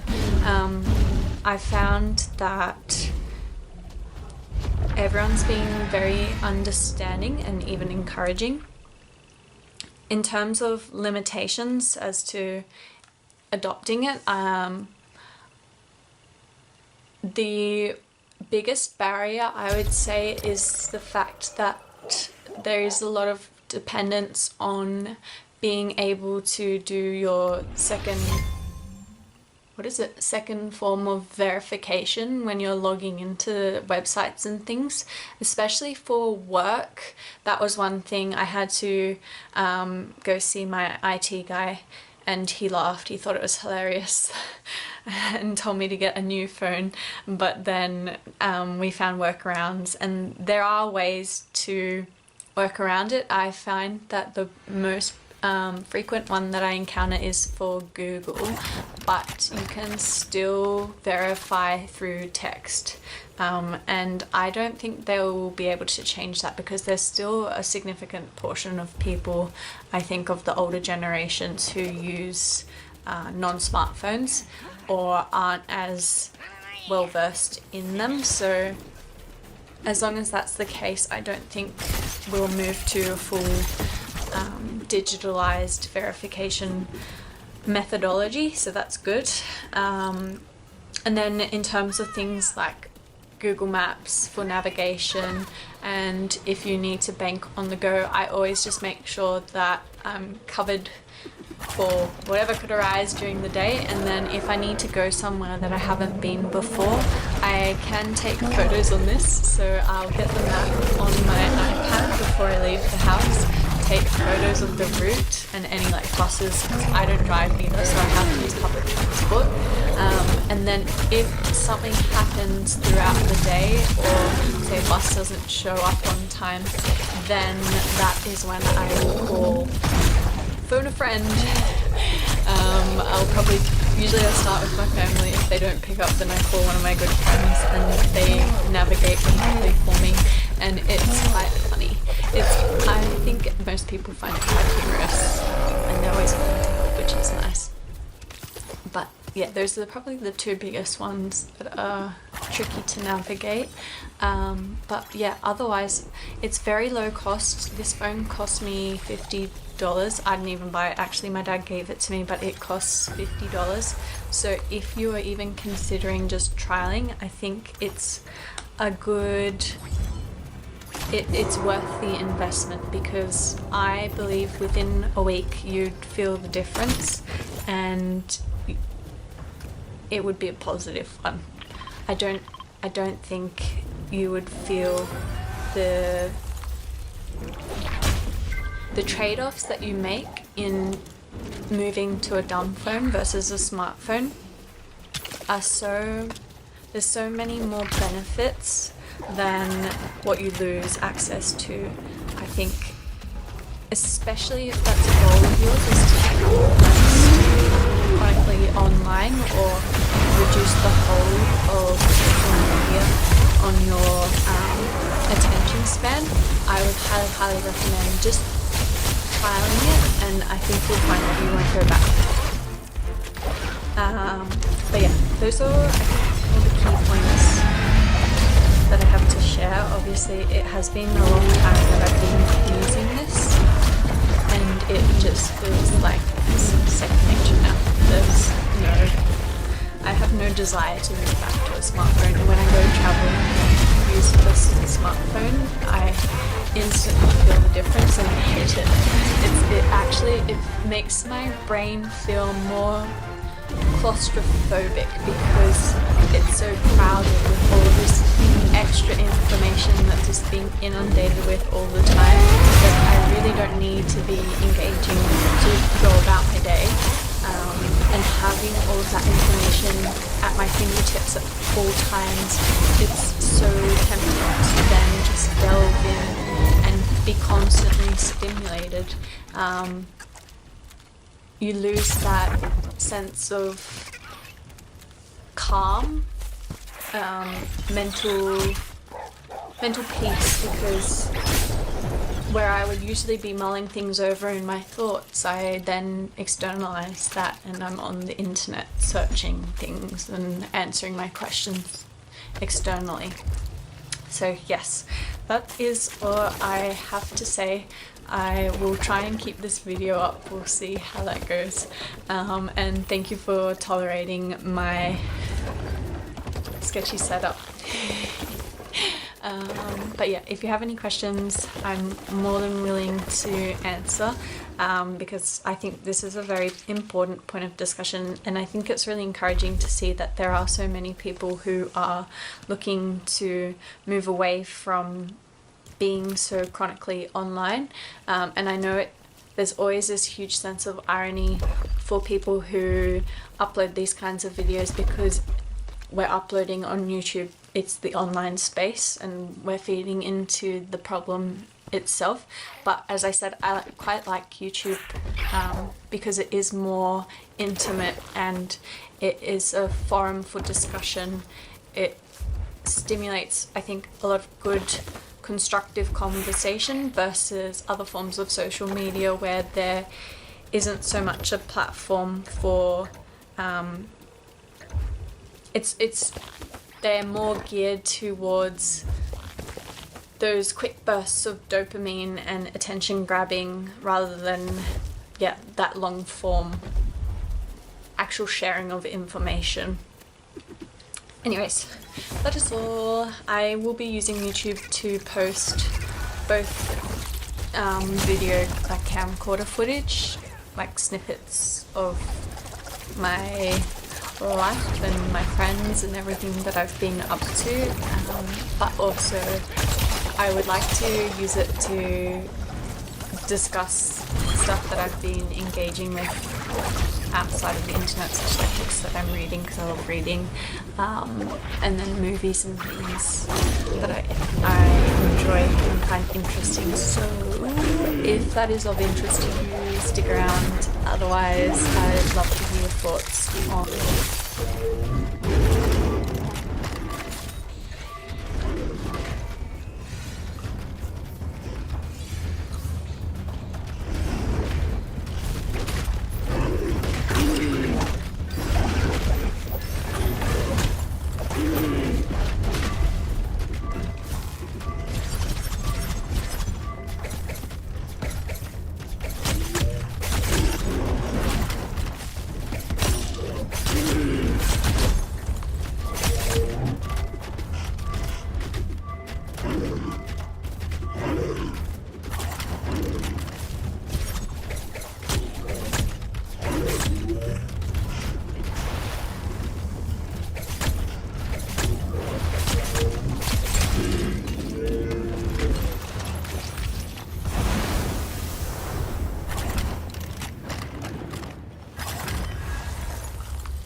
I think it's time for me to film this video. I don't know how, I don't know why, but today, and exactly today, I want to tell this, that I'm 33 years old, I don't have friends.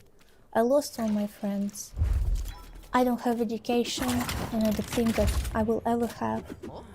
I had only one type of jobs that I didn't like, and chances of me to find better job are slim to none, and I don't have any savings. I am afraid for my future. What if I needed to pay this and I don't have money?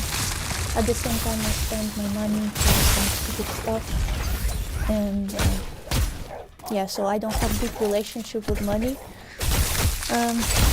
So what can I say? Friends, I'm gonna start with friends. I had friends before, and I think it's all connected also with my style of friendship and my personality, because I am quite shy person. I don't like to approach people, so I like just be with one friend rather than with group of friends. And it already was kind of not easy for me to have a friend, and once I have one, it was like the center of my attention. And sometimes people, they just you couldn't be someone's priority the same as you put someone's priority. So I was hurt so much because of that. Plus I have depression since I am a teenager, so that was another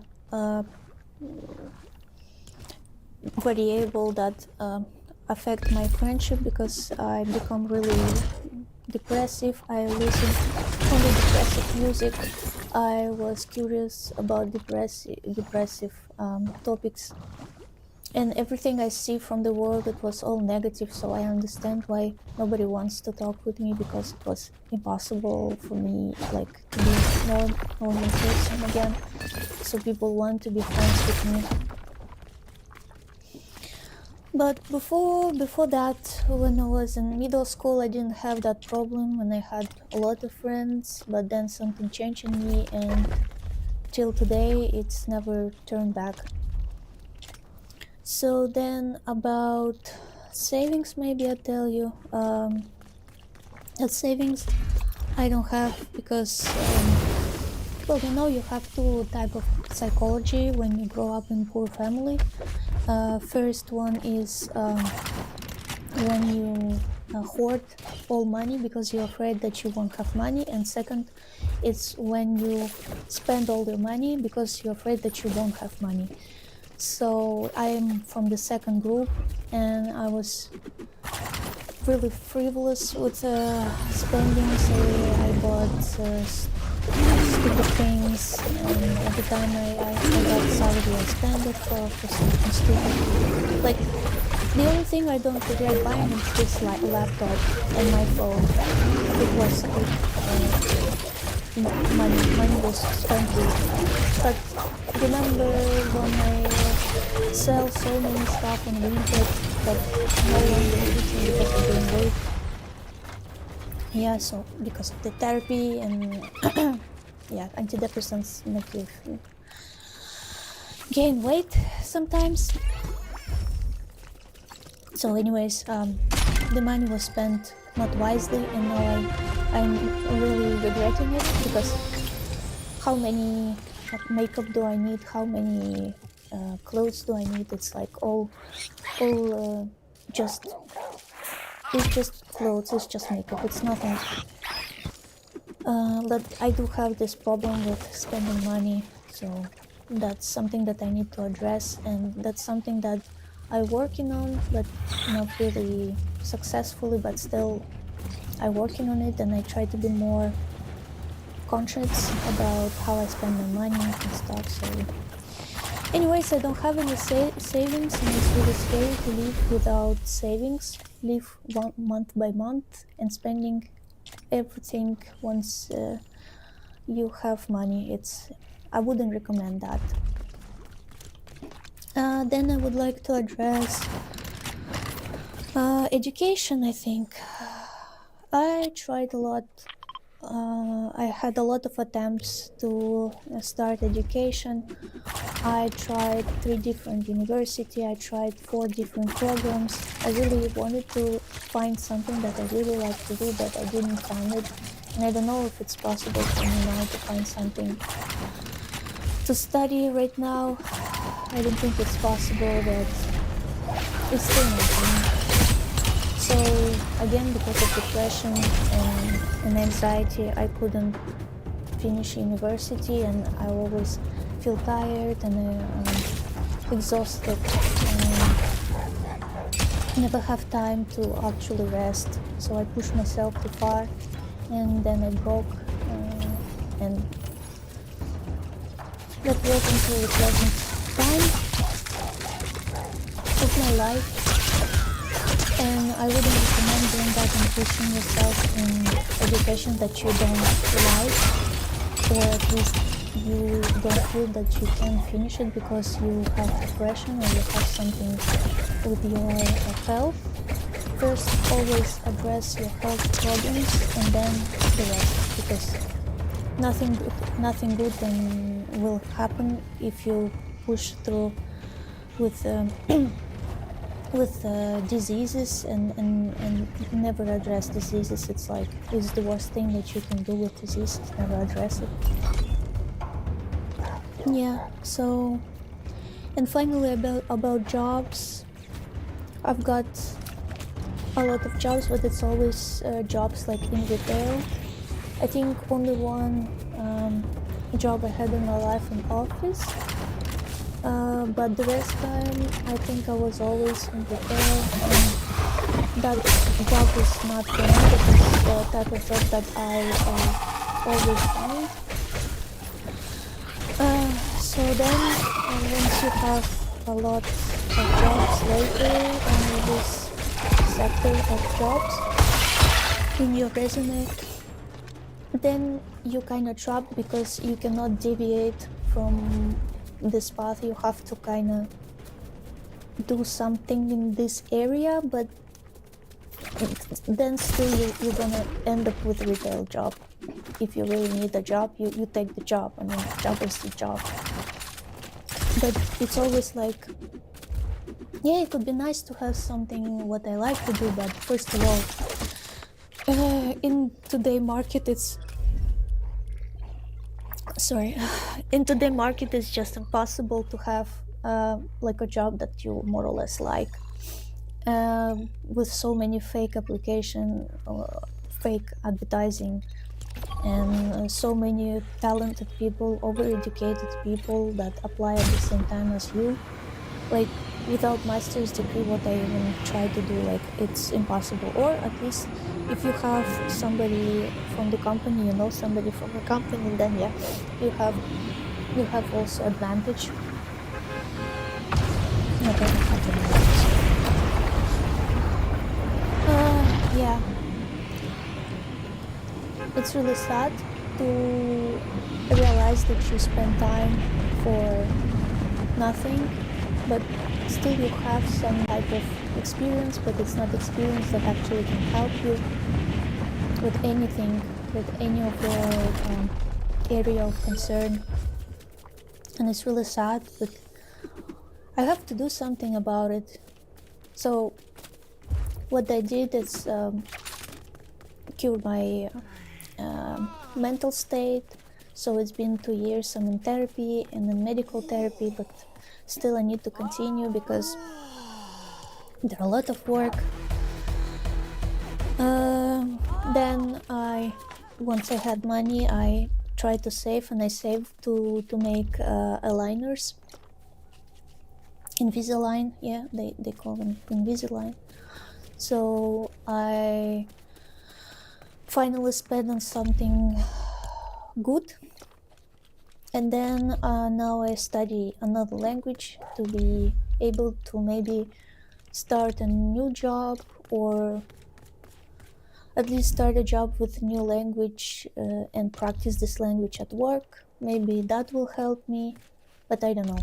So it's really difficult to tell what strategy will work out, but I'm willing to try different strategies. So maybe on this channel I'm gonna post more videos about myself and how I'm trying to enroll in job market, or how I try to make myself believe in myself, because I have really big issues with believing in myself. Maybe some other topics I'm gonna touch, I don't know. So this is the video that I wanted to film just for myself, because I just need something, I just need to do something different to be able to have a different result, and just say it in one go, get it out of my chest. So yeah, I hope it wasn't that boring, and I hope to film more, and see you again.